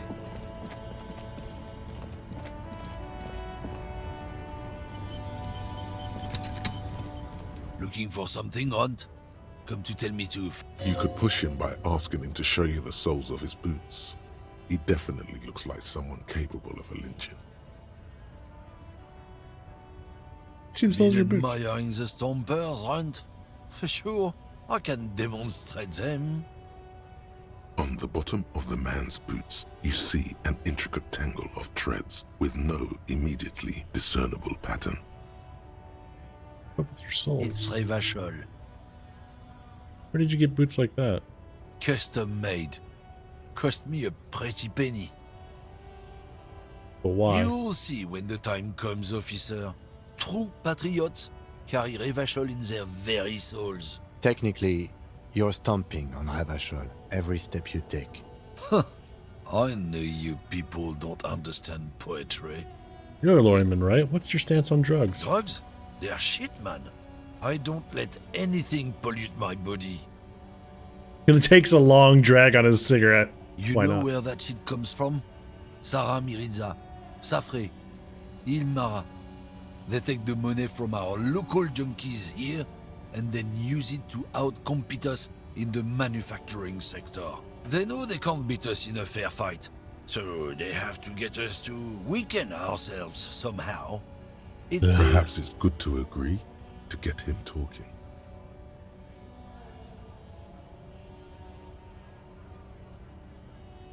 So I take it you're not smuggling drugs out of Martinique?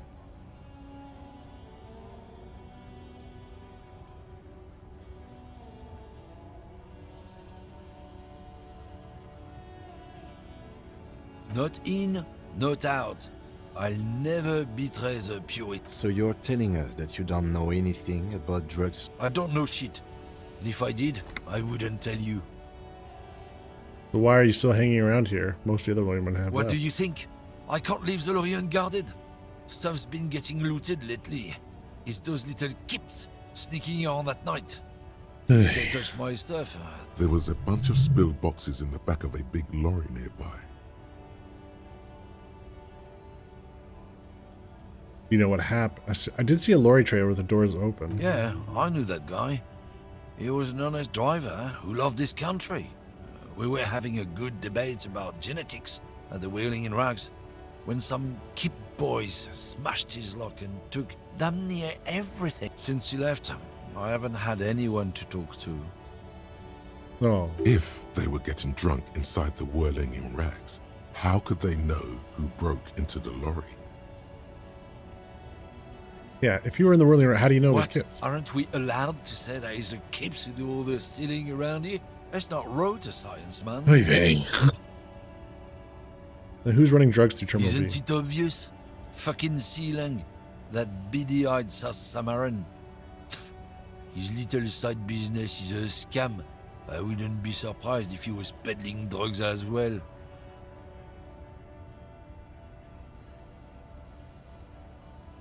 The one reselling humanitarian aid packages, That's right? the one. His tribe are natural liars. Ugh. It's in their blood. Is your man alright? 100%. He's a Mhm. lorry man selling his employer stuff. Broke the... I wouldn't be so sure about it.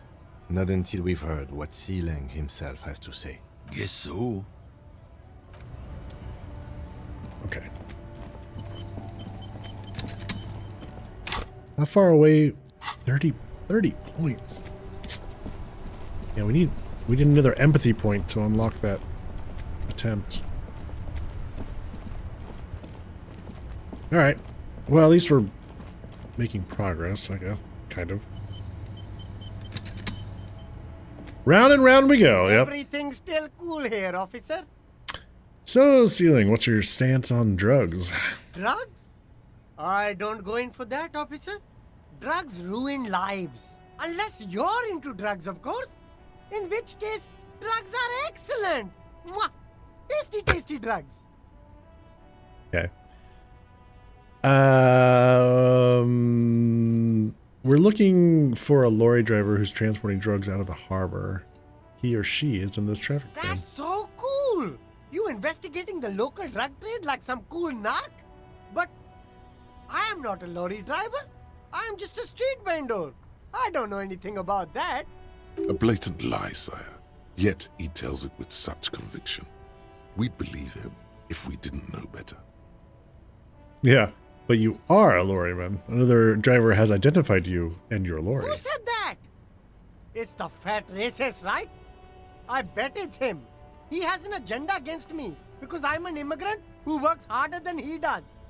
He's a hater. He is a hater. So you admit you're a lorry driver? No, I just said I work harder and he's an asshole. He stops to think. Okay, maybe I'm a lorry driver too. A little. But that's not the A most little? important thing about me. That's my day job. This is my dream.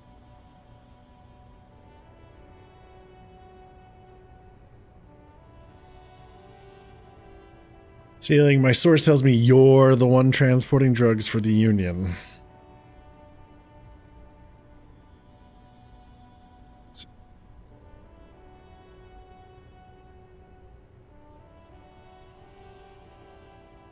No!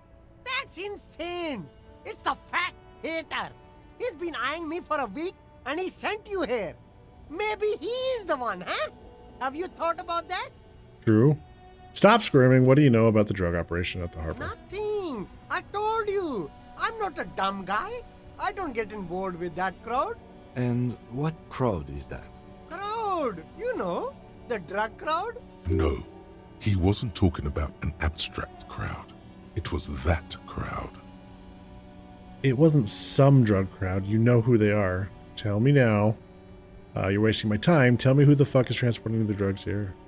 Or, okay, if you don't know, then I'll tell your employer you've been selling his stuff.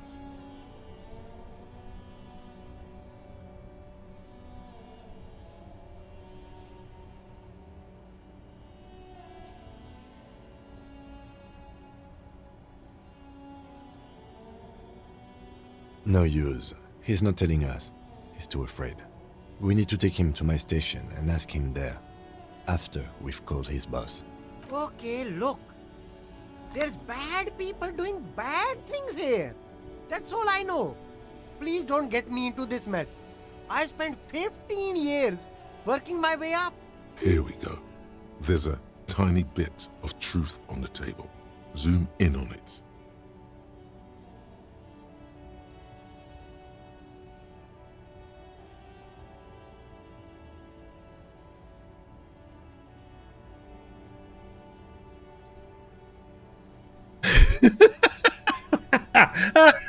So do we draw attention to him?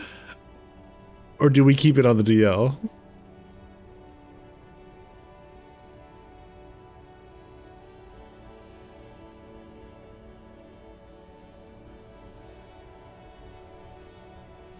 I mean, I can see both.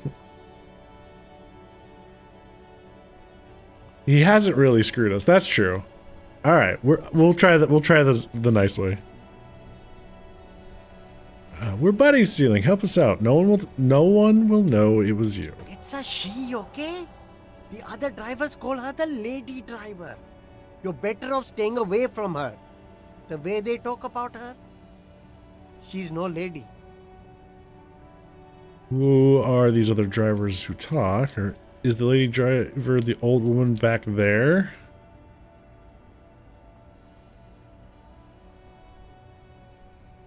I don't know. Maybe. If she is, I haven't gone near her. I don't get involved. I told you. It could be. She was strange.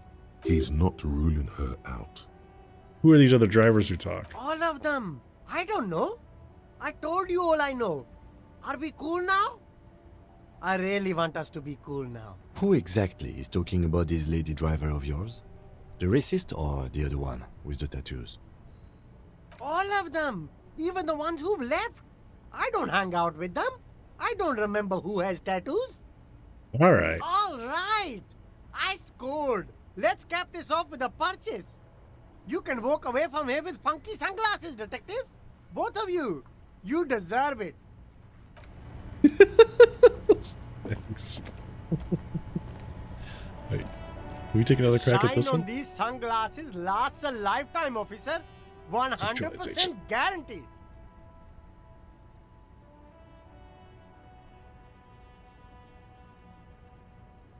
Here are the shades you recommended. Try them on. Abort. These are hideous.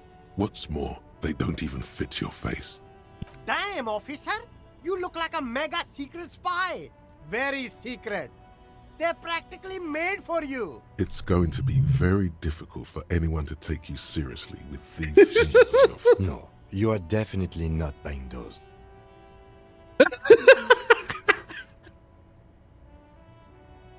What? Don't tell me what to do, Kim. I like those sunglasses. No, I can't.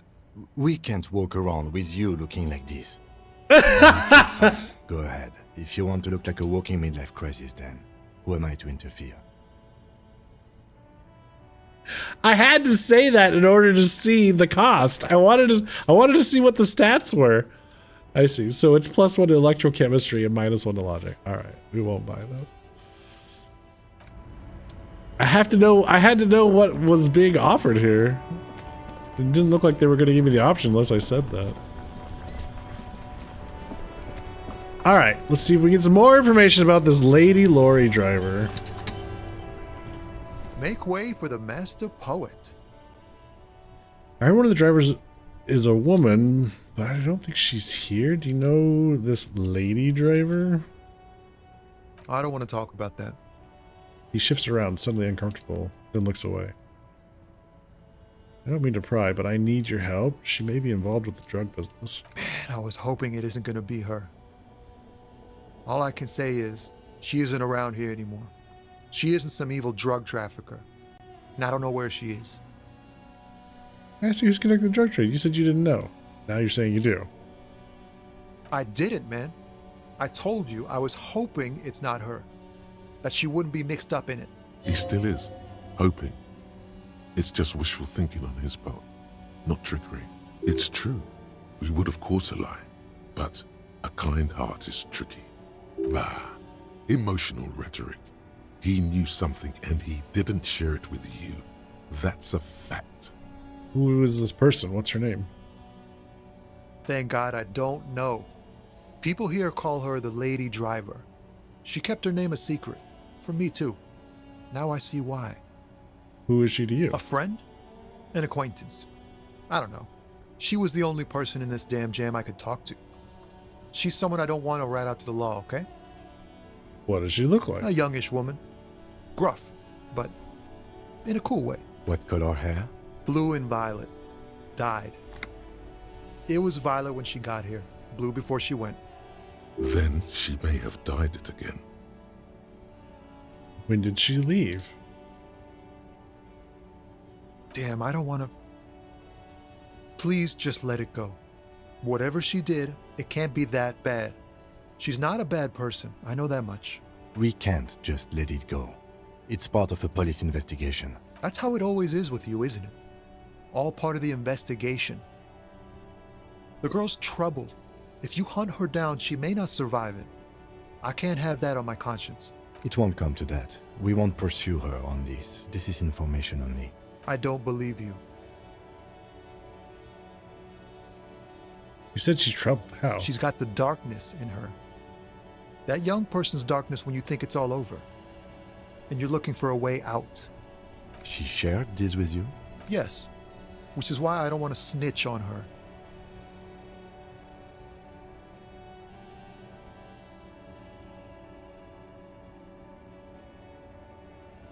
I was told everyone's afraid of her. You're not. I heard the rumors. I saw the other drivers looking at me strange when we talked. And she told me, too, that she's had a violent life. But I wasn't afraid of her. More like for her. Did this violent life include drug trafficking? Well, it looks like it did now. But we didn't talk about that. We talked about life, you know? She talked about her mind. Her mind? The way it worked. The trouble it was giving her. When she left, did she leave her lorry behind? Fuck, man. Go grill someone else with these questions, okay? There are plenty of drivers here who couldn't stand her, or were afraid of her. They'd be more than happy to rat her out. He's right. There are other options. The raceman, for one. The raceman? The grey-haired woman. Maybe she knows something. Wait, this guy says they're friends. Then, acquaintances. And he's okay with others ratting her out. Yeah, that seems odd. Push Tommy and it will break his heart and his spirit. Don't expect you to be pals.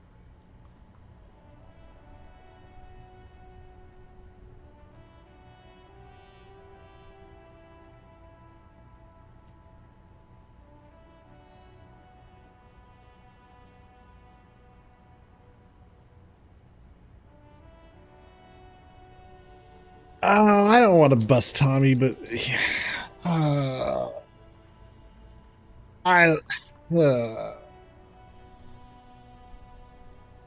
see. What have we got? We did get logic from. We did get a suggestion from Logic. Yeah, do we be good cop or bad cop, huh? Push Tommy and it will break his heart.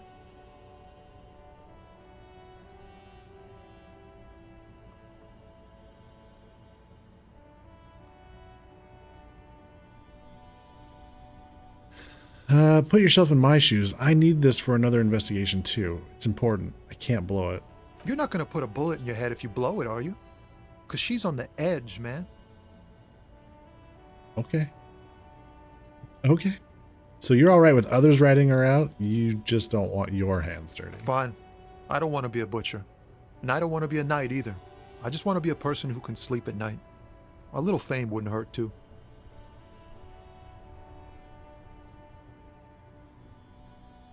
Thank you, friend. Wow, this makes me feel like I should pick up smoking again. Would help with my rhymes too.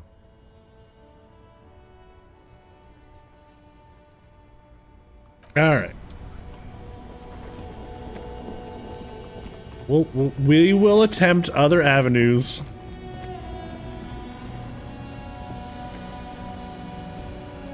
After we went all art muse, that he'd talk more with us. Yeah, I was kind of hoping that would be the case, but Hey, Blackbird.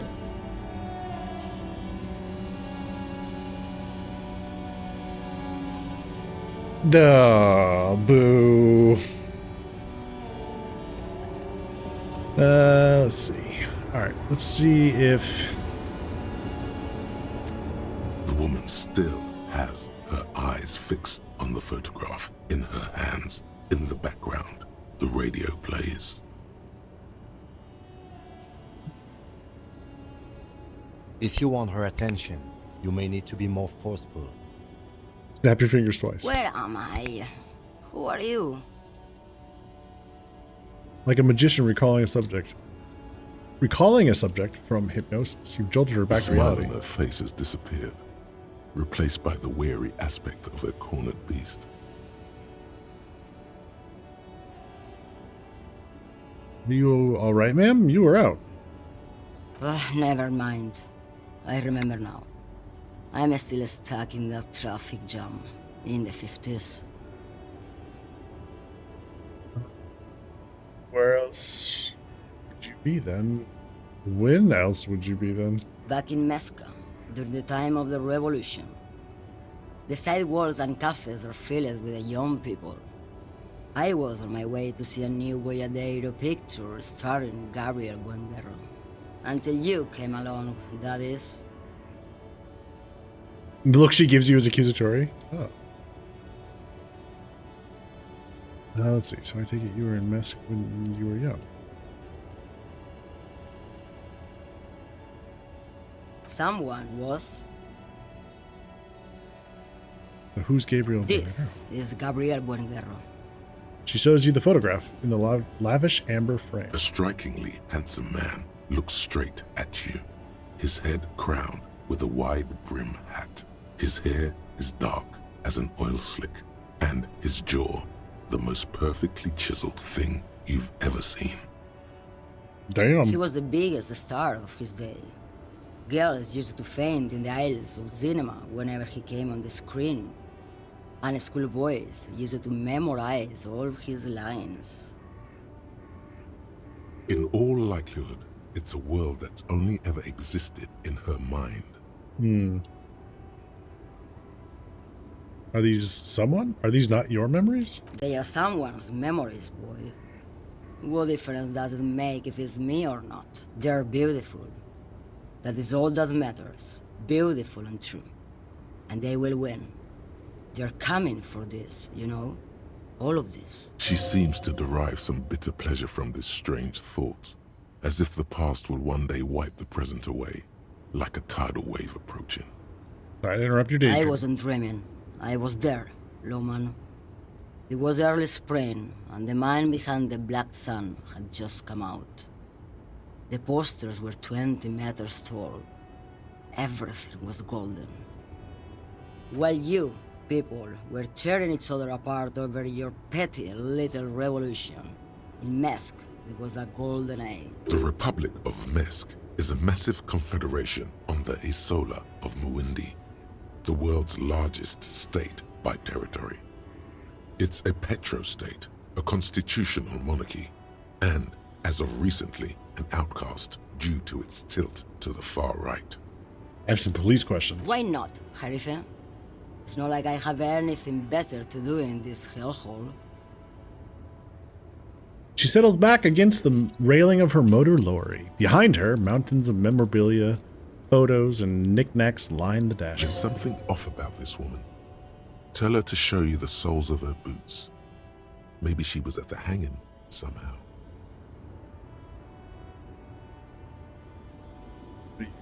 Falling. Diamonds. Diamonds, really? Of course not. But wouldn't it be marvelous if I Yeah, was? what are you really hauling? Whatever stupid things they put in the lorry, I imagine. So you don't know what you're hauling in your own lorry? I quit concerning myself with that a long time ago. Besides, I don't drive the lorry for the cargo, if you know what I mean. What if the cargo is Then contraband? it's contraband, Lowman. What? Do you want to take an old woman in? Be my guest. Lock me away like Bad Hand Hermenegildo. Bad hand. Hermenegildos's bad hand. strangled 300 people. What can I say? Some people just really like strangling people. Those are your boots. Now what do you want with an old woman's boots, Sheriff? Please help me out here. It's important. Please? I think you should let me get back to Gabriel Buenguerro. You are not Gabriel. Gabriel doesn't say please. She's wearing sturdy workers' boots made of black leather. Buckles run across. The sole is also made of leather. Now the other Just one. before Gabriel, it was the coronation of Franco Negro. Now, there was a real man. There's no aberration. The pattern you can see. Moreover, the boots were size 37. Tiny. There are too many discrepancies in all this. Another discrepancy, although not boot-related, is the coronation of His Innocence Franco Negro, which happened 500 years ago. What do you mean it was the coronation? It was. And then it was no more. And I was no longer holding my father's hand. He was no longer descending the stairs in Ryle.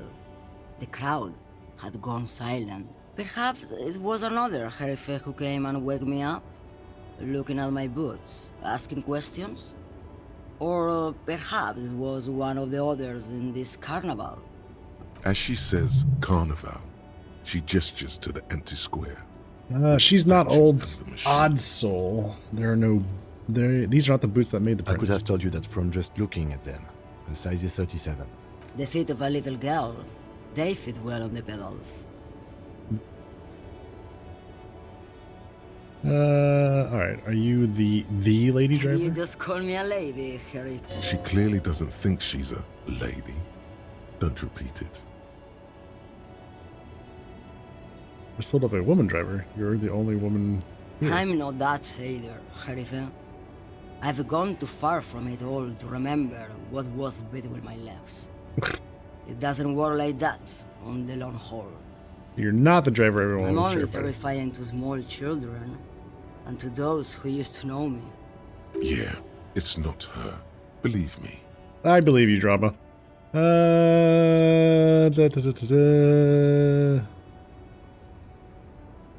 Who's the female driver I was told of?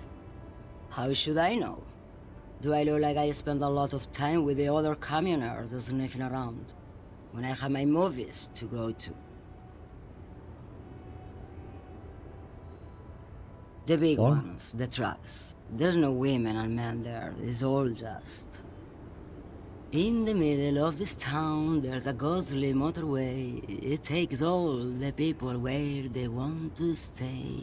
In the background, a quiet song seeps from her cabin into the air. You don't hear any vocals. You were scary to the people who used to know Because you? they can no longer recognize the person I once was. Oh, Sim.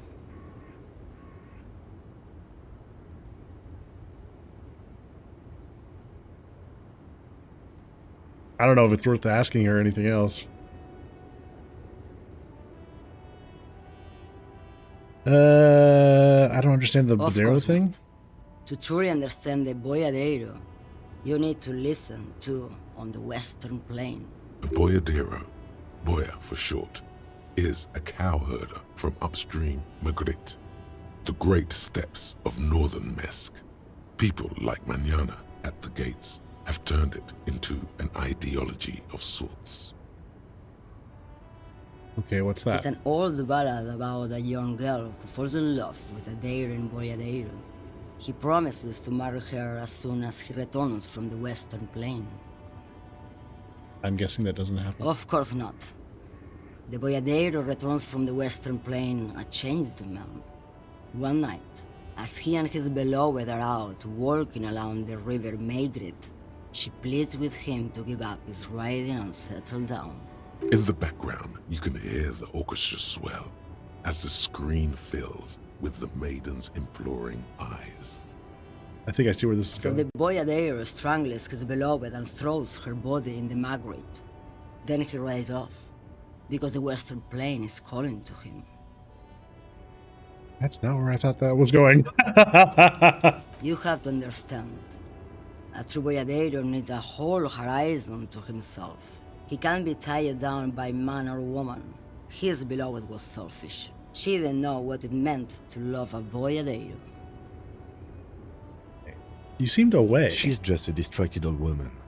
We should maybe let her get back to her things. So he doesn't think she's the lady driver. You hear that, Lowman? I don't think your partner likes you spending too much time with me. Should you drive a lorry if you get like that? Oh, don't worry about me. I'm one of the best camioners around. I drive routes no one else will. What the routes? Monot's Land, Udajnaya Zemlya, the Western Plain, the Transcatlia Magistral, U41A, Adestradas do Mirador, all the good ones, the deep trenches, where the bluebirds fly. I think I'm an expert in blacking out. You should take better care of yourself. You're right, Lowman. I'm the one who should take my health more seriously. Thank you for looking out for me. A correct appraisal. You're quite shabby. Is that all you woke me up to say? What do I need drugs for, Lowman? What I see, what I feel. The great adversary, no drugs can compare. The adversary? Yes. There is a protagonista and an adversario. I am on the side of the adversary. There's no coming back from that hole. Those epithets are familiar somehow. The great adversary.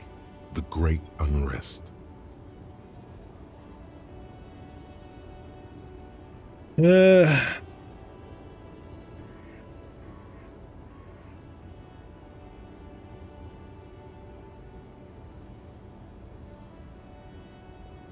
I get my hands on an experience like that?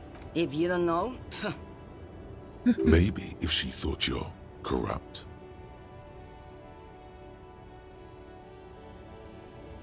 I don't think I...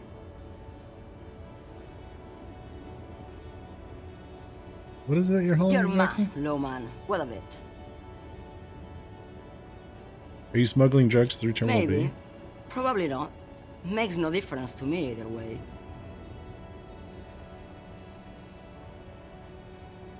How can you not know what you're hauling? Your own... Just this month, I made half a dozen trips from Saramirizza to Grad on the U41A. What do you think they take from Saramirizza to Grad, Lowman? I don't know. That's why I'm asking It's you. diamonds, Lowman, obviously.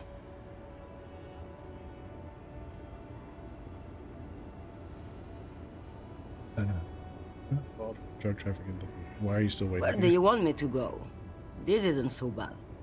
I can listen to music, or the seagulls. Look at all the colors and the futures of this world. It's a good palate cleanser, this jamboree. Or I can just relax and let my mind carry me back where it will, to the Great Plains. I think we're done here, no? Yeah. Yes, go. Enough jamboree. I need to get back to Mesky. Yeah. Well. Next approach.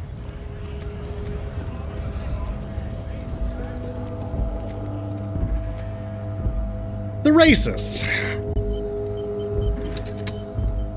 Looking for something, Rond? Come to tell me to fuck off again? Yeah, where's the lady? I know you've been giving me the runaround. Fess up. Where's the lady driver? I don't know what you're talking about. First, you knew something didn't do it. He did something. He stole his employer's goods and another lorryman's job. You should be thankful for the tip. He's been expecting this. He's really puffed himself up. Then why are you smirking? Listen up, fuckwits. You don't scare me. You cops don't run Revachol West. You don't run Martinez. You don't run anything. So who does? The lady driver? He means La Puta Madre. A legendary, and not in a good way, crime boss from Jamrock. controls what is probably the most powerful organized crime outfit in Revachol West. Looks like the lieutenant has a plan. Let him do this. Yeah, him.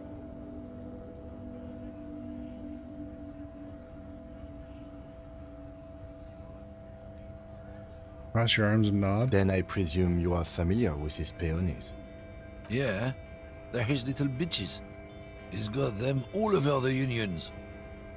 Not just the unions. He has peonies everywhere. Some say he even has them in the RCM. Dirty fucking peonies who'd do anything for him. Multi-ethnic drug addicts. The lieutenant adopts a rodentine quality. Be cool, sire. He's getting into this. Ah, Kim! You beautiful bastard. I love it. You're not peonies. You wouldn't be investigating a drug thing if you were. No, of course not. We are not peonies. But if we were, and one of Madre's drivers were to be stealing from him, then it's a good peony's job to find out who that is. He's surprisingly good at this. Not bad at all. Look at him lurching. It's not a hard job. It won't take a long time. It won't make Madre angry. But a stupid fucking racist is standing in the way, protecting this fucking thief. I'm not scared of you or the mob. I'm under the protection of the Lorryman and Carter's Guild. You've seen that corpse in the ceramic armor there. Did his shitty little guild protect him? Nah, you wouldn't just leave him out there if you... He tries to light a fresh cigarette, but his hands are shaking now. The sentence simply ends. The lieutenant turns and gives you a barely perceptible nod. I've softened him up as best I could. Now it's on you to finish the job. Be careful. This man's still got some fight in him by the looks of it. It won't be easy to break him. Okay, here we go.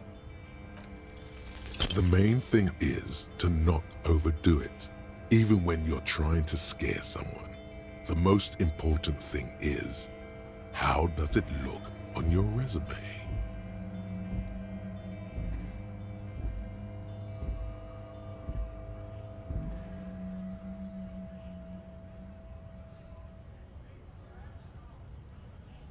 We might have to go back and re-roll that.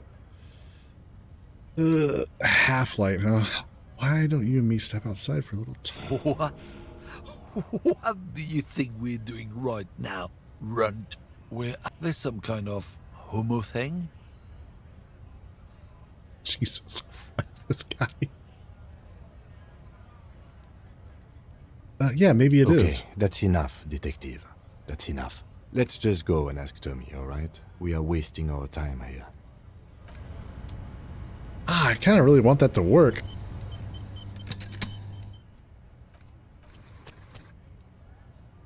$17, huh? 17. It is a light check.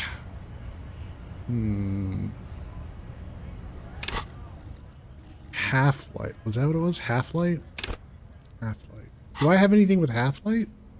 I don't know. Let's see. Physical, electro, drama,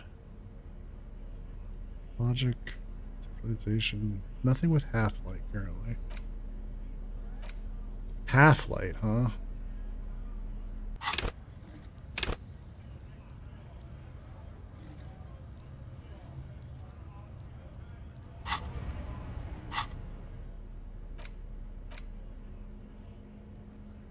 This would give us +1 physique.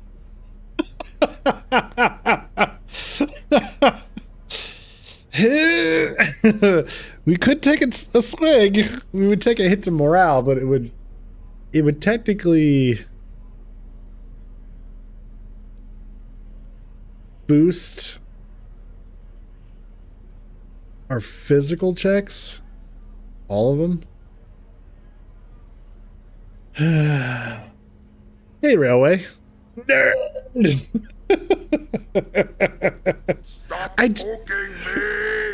I don't want to break Tommy. He's mostly decent guy. Ugh. Is Half-Light a physical check, though? Oh, I thought it was. Physique. Yeah. The kind of pink color.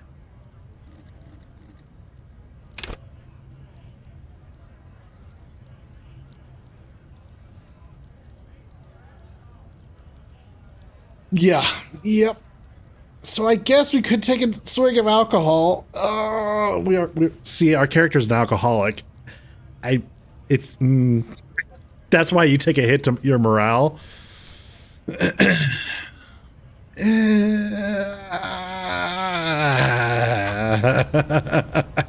don't know.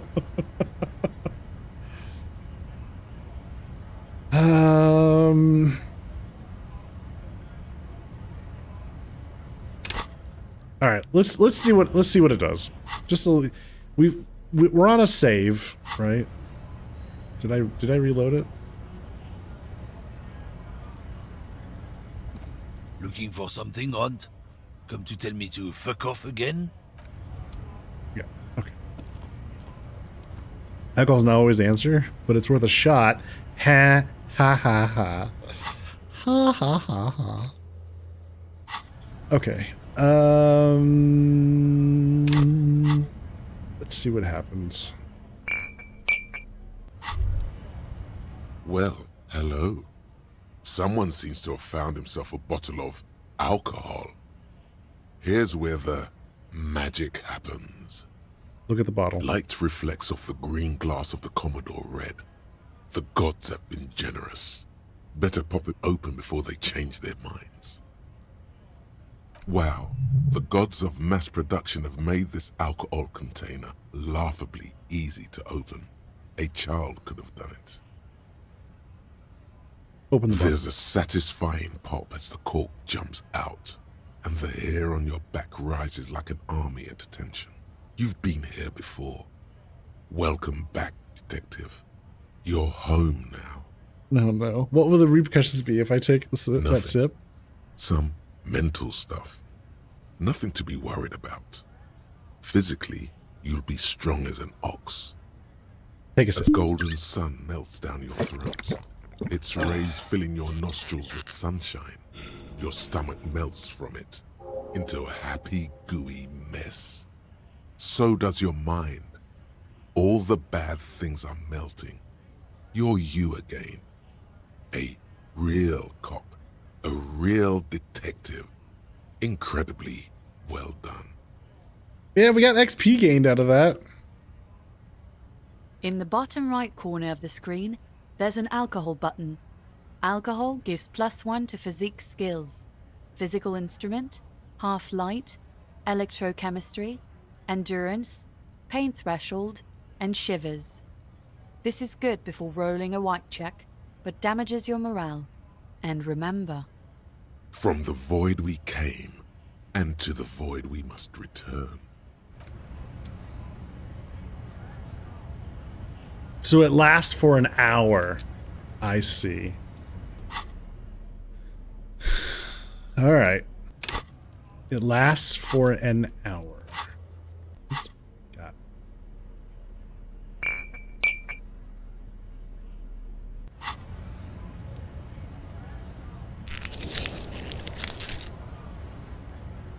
it. Fix our morale. We got experience out of it, so I'm gonna save this action. It sounds like something I'd say. One of my favorite phases: into the ether, into the void. Looking for something, Hunt? I don't know what you're talking about. Headed something. He's been expecting this. Listen up, fuckwits. You don't scare me. You cops don't run Revachol West. You don't run Martinez. No.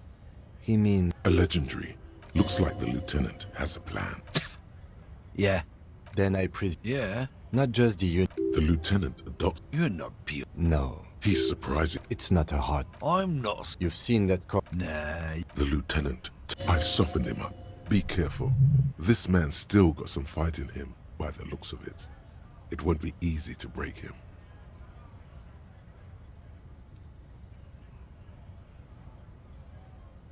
All right.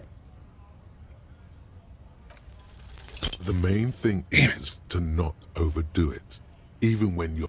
All right.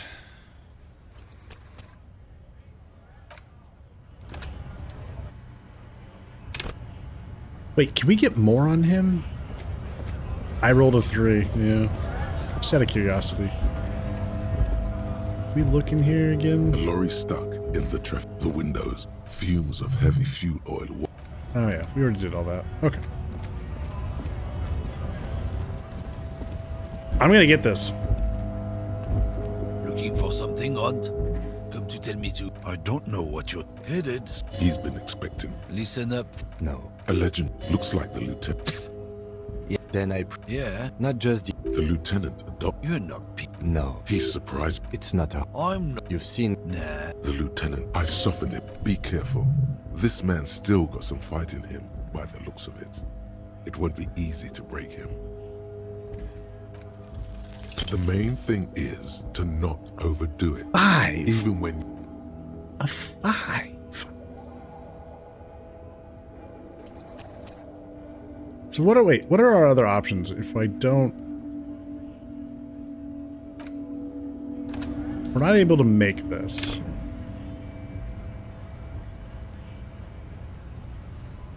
I mean, I could have more, I could drink more. I guess there is that. I could drink more and boost our physique more. I don't really enjoy that thought. We're at 75 points. We would have to find 5 more points, huh?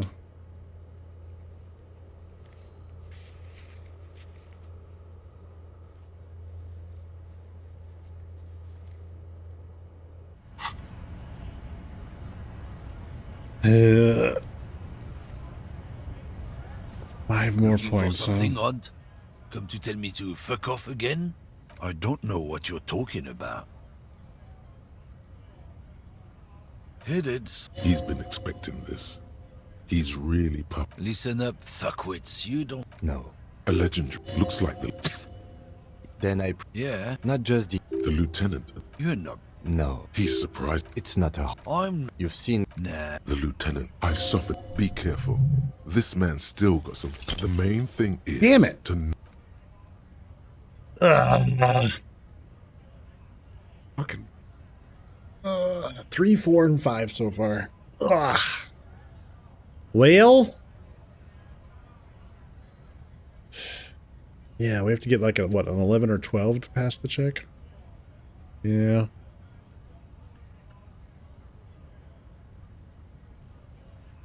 Got a +2. Can we get more?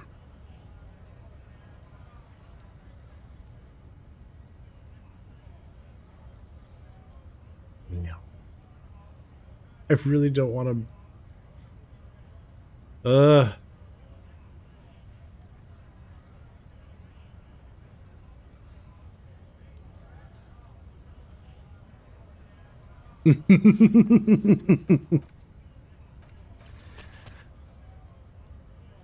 Is there other things we can do to investigate instead? Well,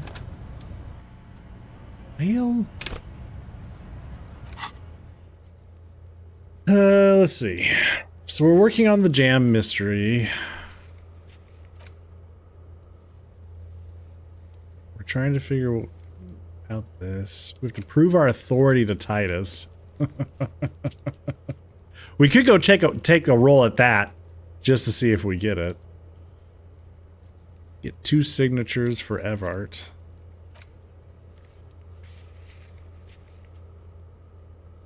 But that okay, so that has to wait. We need the lock. The water lock to be fixed, which won't happen until tomorrow. So that can't happen till at minimum tomorrow. The working class husbands, unsure.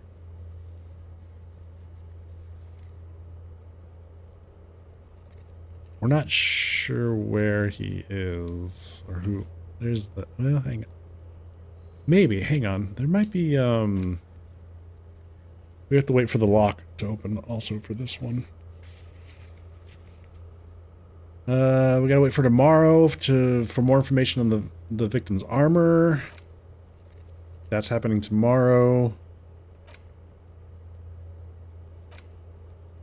I mean, I guess I could go pay.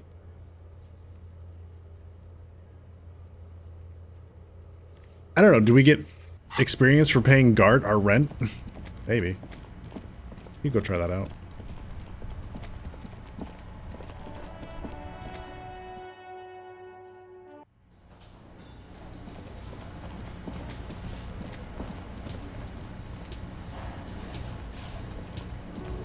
Can I help you? About my bill for tonight. 20 real. Good. You got the room for the night, but remember, you'll need another 20 real tomorrow. Well, we got 10 experience for that.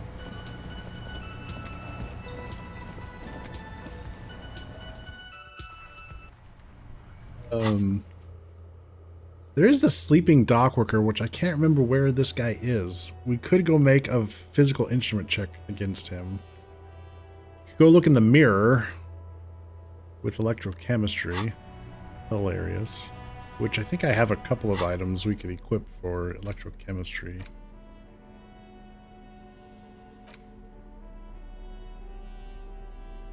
Yeah, the gloves, pants.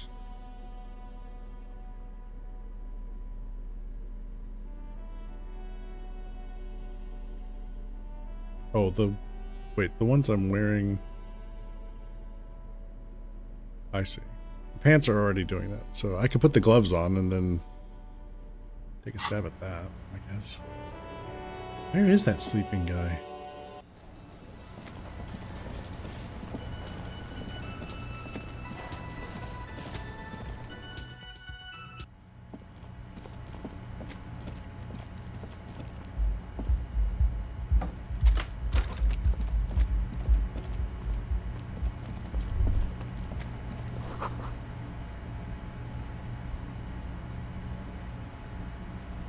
A mirror hangs on the bathroom wall. In it, your face, adorned with the expression. Tool not in hand? Use your chain cutters to fix the faucet? Oh. Wait, what? What is this? What are we doing here? A mirror hangs on the bathroom wall. In it, your face, adorned with the expression. Okay.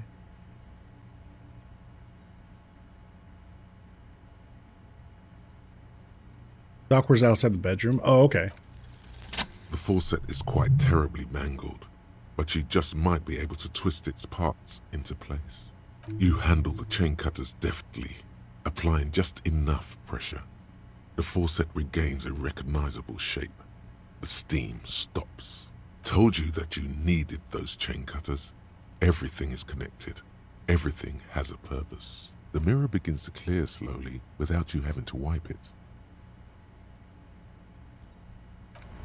Hang on.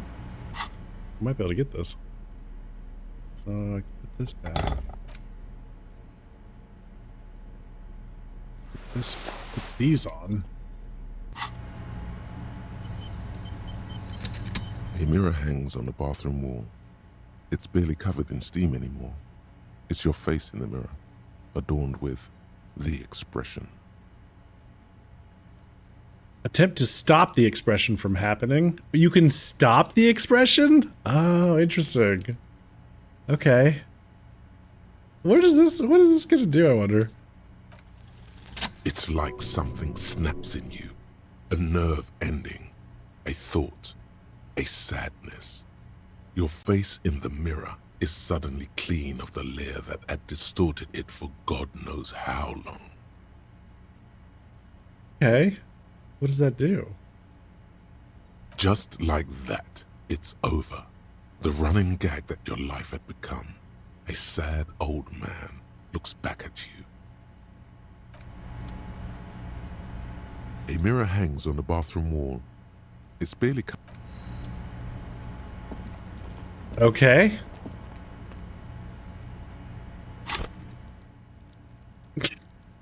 I don't know what that... Okay. We got the expression to go away. Alright, the sleeping guy... Oop, oop, oop, oop, oop. You should pick that fat, juicy cigarette butt from the tray, light it up, and smoke the living shit out of it. Am I a smoker? Who knows what you are? A monster, a murderer, the gnome of Jeroma? You feel like a smoker, especially when you look at that juicy, succulent, seductive cigarette stub, still smoldering deliciously. She broke it at the filter. I can't smoke that. How very astute of you. This renders it ineffectual. You should look for a whole cigarette, or better yet, an entire pack. Strike that. A carton. Make sure they're all healthy and able-bodied. Then smoke them all. Yeah. Yes, I should. Good. They'll make you stronger and better. You're too old to be cool now. But find cigarettes, smoke them, blam. Instantly a cool renegade man. A mystical red dragon with smoke rising from his nostrils. Our portrait's no longer smiling. Okay. I was going to say that. Smoking them gives massive bonuses. Oh. Okay. Smoking gives us massive bonuses. Okay, so the dude... Where's the sleeping guy you said? The dock worker's upstairs next to your room, passed out on the window bar. Oh. He was at one point, but he's not there anymore. He was like over here. Yeah. Okay. So he's gone.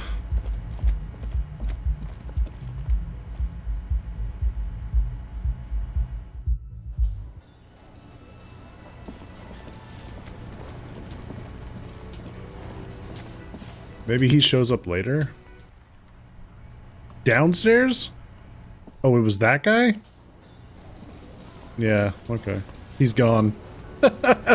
Either way, he's gone. Yeah. Maybe he shows up later.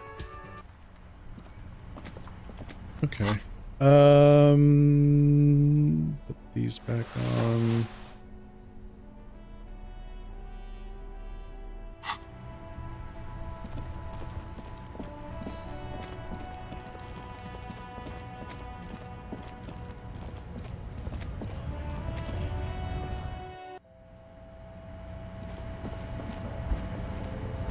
Colourful display. Again, I'm obliged to inform you that both alcohol and cigarettes damage your health.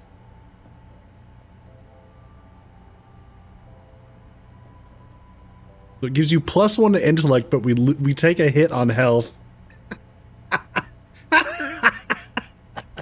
So it just does the opposite. I say, that's interesting. So it just does the opposite of. Here you go, mister. Yeah. Okay. Gotcha.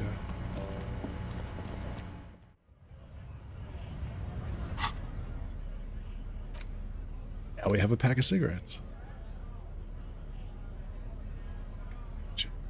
So how much? Find smokes and smoke them. So we need 10 points. So hopefully this gives us 10 points. We can get a point to spend.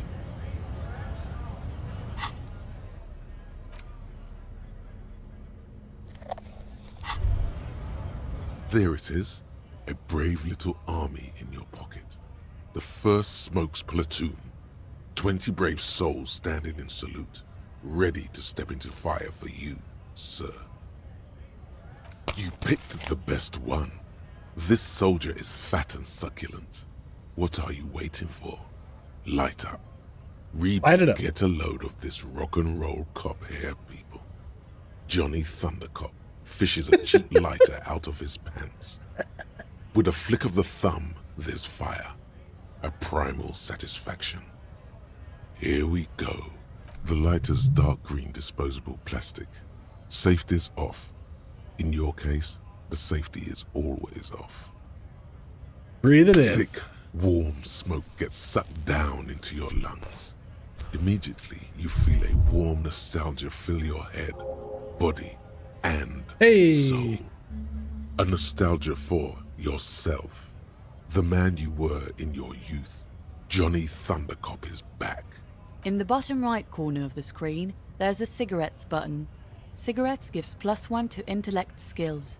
Logic, rhetoric, conceptualization, visual calculus, encyclopedia, and drama. Okay.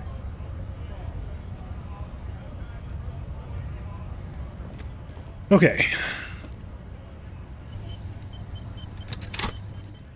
So, it was half-light, I believe, was the check.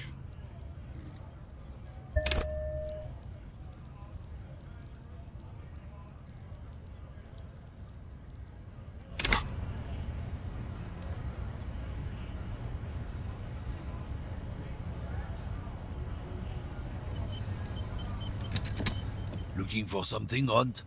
Come to tell me. I don't know what you're talking. Headed. He's been expecting this. Listen up, fuck. No. A legend looks like the...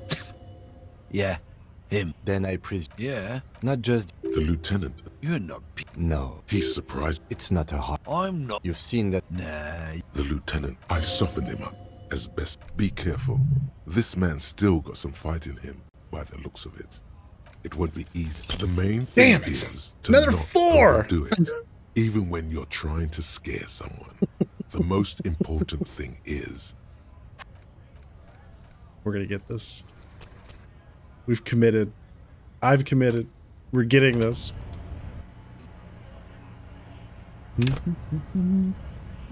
Looking for something, Aunt? Come to tell... I don't know what you're headed. He's been expecting this. Listen up, fuck. No. A legend looks like... Then I... Yeah. Not just... The lieutenant. You're not peony. No. He's surprised. It's not a hard... I'm not... You've seen... Nah. The lieutenant. I've Be careful. This man's still got some fight in him. Men like this only respect two things. Strength and fear. All right, here we go. Show me her lorry right fucking now. The lady driver's lorry. Where is it? Where is she? Fuck you. I told you. I'm not gonna... There. His voice grows smaller as yours.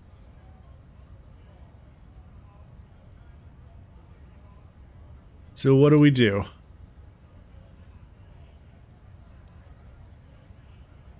Let's see, what do we got? I'm gonna fuck you for the rest of my life, you understand? Or I'm gonna put you in a cell with a giant kip. You're gonna be bleeding kip. You're gonna be bleeding kip dick. You hear me?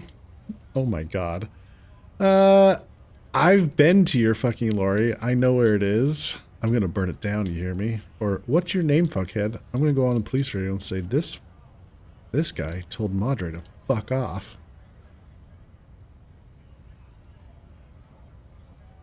I've been to your fucking lorry. I know where it is. I'm gonna burn it down, you hear me? Look, fuck you, man. It's some lorry down there. Green, banged up thing. I don't fucking know who she is. When did she go away? I don't know. I don't even know her name. She just rolls with the fleet and acts like a big shot. Some dyke, probably. I haven't even seen her for days. Now it's not a big deal for him anymore. This is how he saves face. Where exactly is her lorry? Past the monument. Down there. The Green Temple. Now leave me the fuck alone, okay? A small temple by the monument. Green. Let's get into that lorry. Looks like he got his adrenaline up, too. Okay. We did it, and we didn't have to...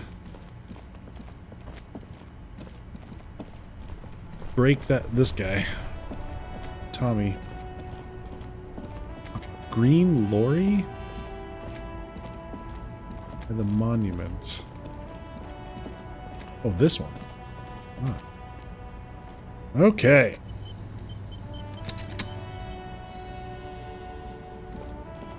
This screen found, A to Z, contemporain, is parked in the shadow of the ruins looming overhead.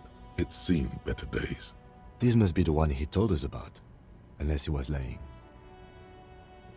Try to peek in the window. The glass on the side windows is tinted and covered with dust.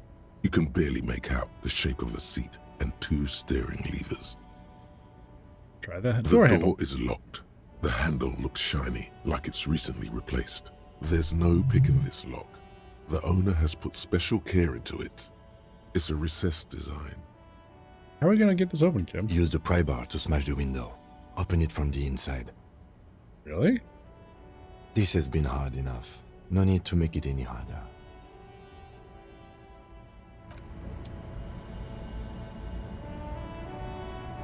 Any lock is pickable, yeah. And we'd have to brutally murder them with all the vicissitudes of his commute. There you go. Didn't. Pry bar. This screen found, A to Z, contemporain, is parked in the shadow of the ruins looming overhead. It's seen better days. Okay. Physical instrument. Physical instrument. I think I still have something. Yes, the white tank top. And anything else?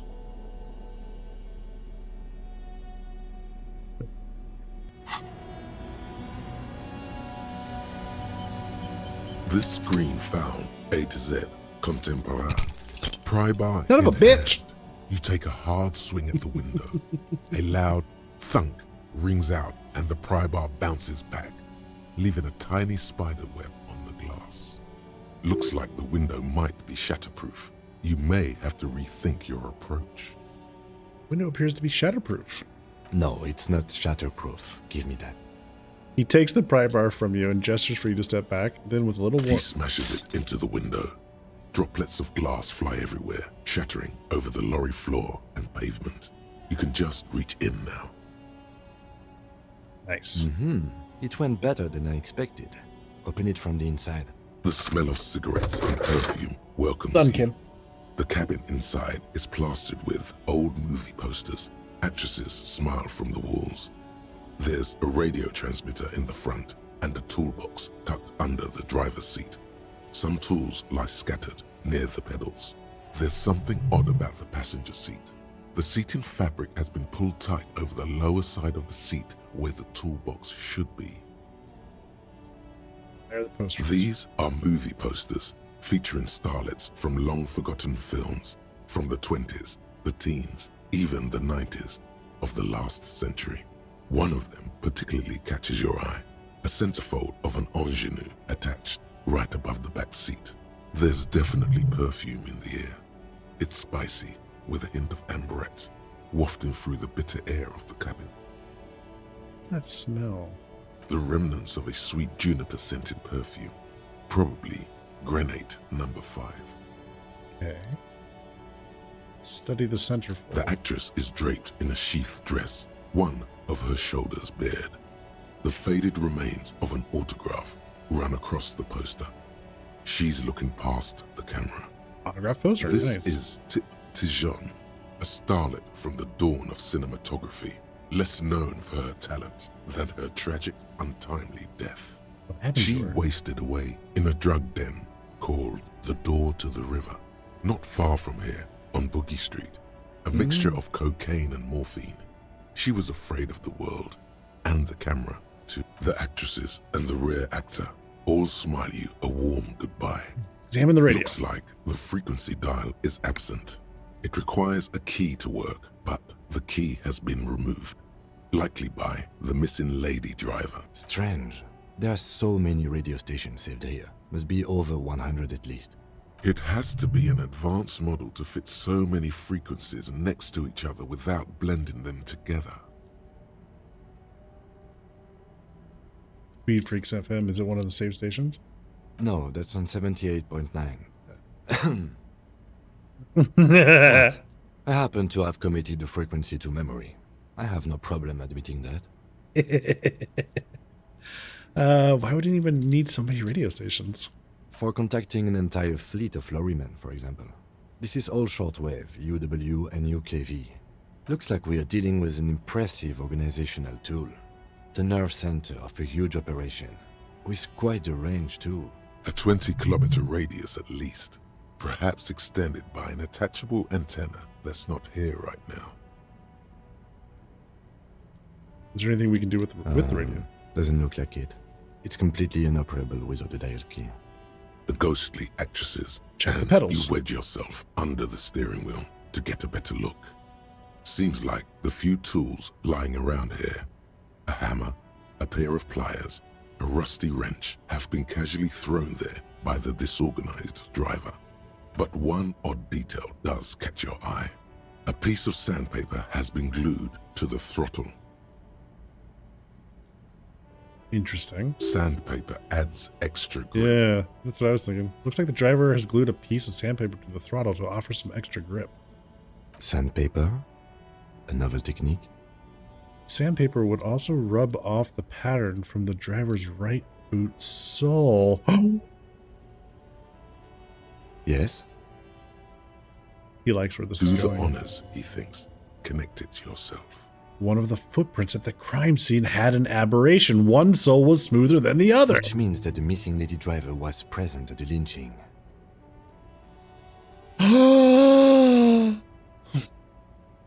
It's paying off!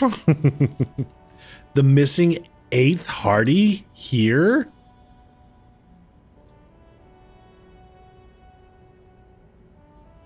Looks like her, yes.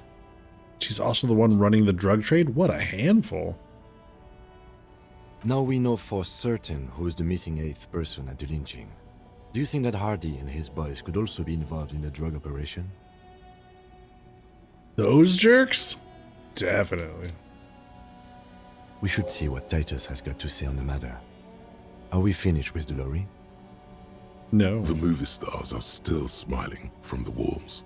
The radio transmitter sits on the center console and a faint smell of perfume is in the air.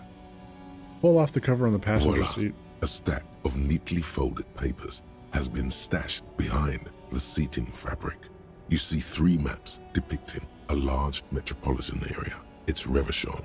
Some of its routes and highways have been outlined with a pen. Bonne prise. The lieutenant commends you as you sift through the treasure, well worn and folded into neat squares. Hold open the topmost map. This large map displays the elevated motorway called 881. The intake leading to Martinez is marked with a blue X. There's another X on the off-ramp at a place called the Old South. Toll booths at the intakes are marked with a circle. It looks like there are scant few ways of getting onto the elevated motorway that runs over Jamrock, and this person knows them all. There, hundreds of thousands of motor carriages roar on the 881, high above the mass of brown and red roofs that is Jamrock. The commuters don't even look down. The world ceases to exist outside the windshield. Where does the road lead? To Kuro, through the middle-income neighborhoods there, by the river, and then to Stella Maris and La Delta for work, while the men and women of Jamrock scuttle to their fates below the road. Okay, let's look at the second map. This municipal map from the 30s displays a complex system of storm sewers underneath a sub-district called the Pox, old military hospital, right adjacent to the 41st precinct. No storm will ever drown Revachol, the great solution to the riddle of history. The third The map. final map displays a labyrinth of service tunnels left over from the construction of Motorway 881.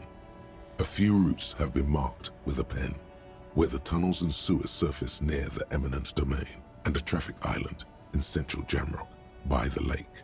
These service tunnels were probably used during the construction of the foundation beneath the motorway. Looks like the smugglers have infiltrated the road network belonging to East Motor Tract. Okay. So it would seem. The lieutenant examines the maps with a furrowed brow. The RCM patrols most of these auxiliary roads, though apparently not all of them. Let's see. So where does the contraband end up? Hard to say. This distribution network looks certainly large, yet still vague enough. It doesn't reveal much about the Besmerti behind it. That sounds vaguely familiar. The Besmerti is a Revacholian crime syndicate. They see themselves as the inheritors of the 14 Revacholian Indo-tribes. But really they're just violent gangs vying for control on the west side of Revachol. With cool names like La Puta Madre and Aura Masta. It's a dark parody. Who do you think is behind this? It's definitely not the Union. They just do some logistics. This operation has spread everywhere in Jamrock. If it's that widespread, then Madre remains the most likely suspect. Here's bad news. There have been attempts at a serious investigation before, but they haven't ended well for those involved. Well, return the stack of papers under the seat. Best not to disturb the scene. I'll have forensics go over the lorry and pick this up later.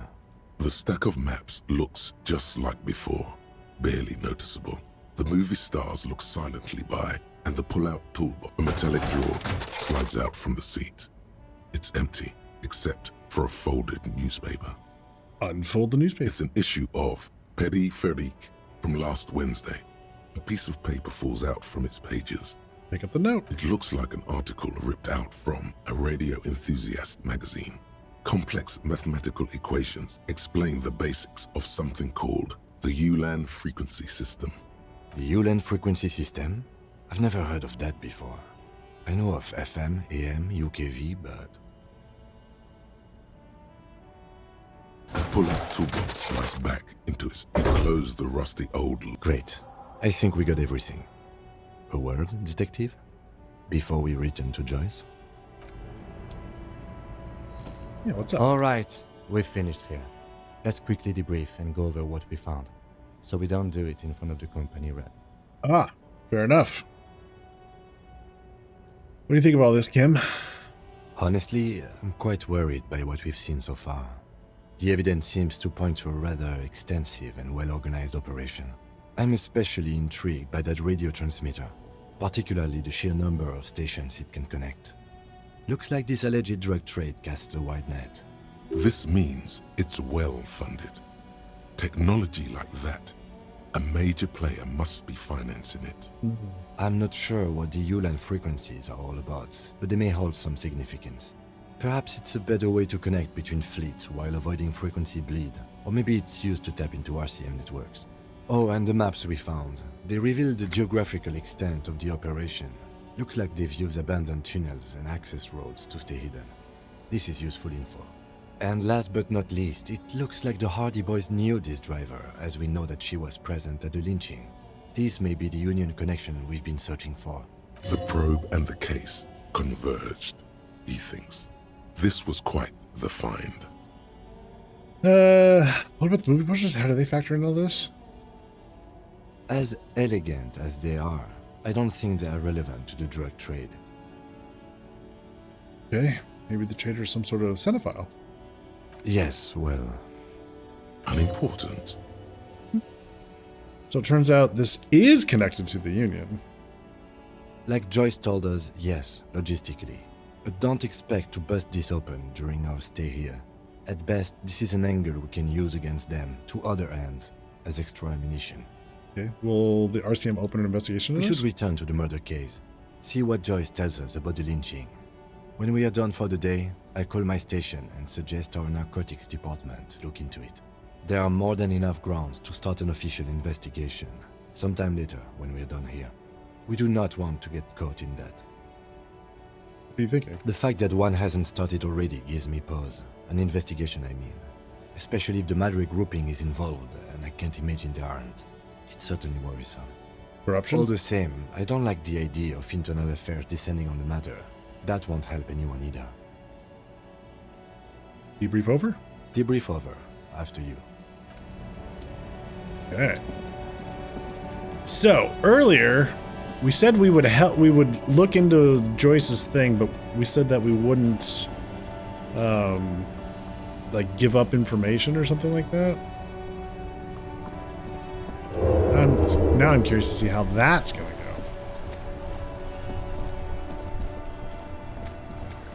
You're headed to bed? All right. Have a good night. time is it? Oh my, it is 2 a.m. I suppose. It is indeed quite late.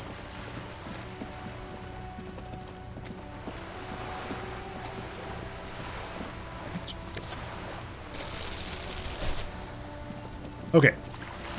I think this is a good stopping point. Well, we had to do some saves coming, but I'm okay with that.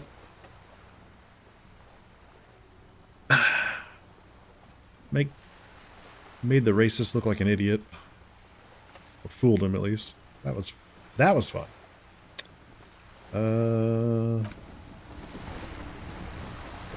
Did I save that? Oh, I made a new save. Oh, I see. Did I? No. There we go. There we go. Okay. Hey, thanks everyone for coming and hanging out. As always, I always appreciate it. And thanks for the laughs. Thank you for offering out some suggestions. I will be back tomorrow night. So there's no co-op night. Sharp is out. So I'll be doing more Disco Elysium. And I'll probably start somewhere around 9 p.m. Central. Maybe? I don't know. Either 8 or 9 p.m. Central. We'll see how the day goes.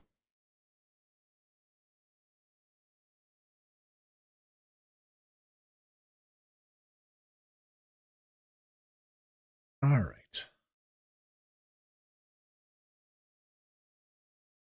We're gonna go say hi to Shaper of Stories. Oh wait, is he getting ready to? Nope, he's done for the night.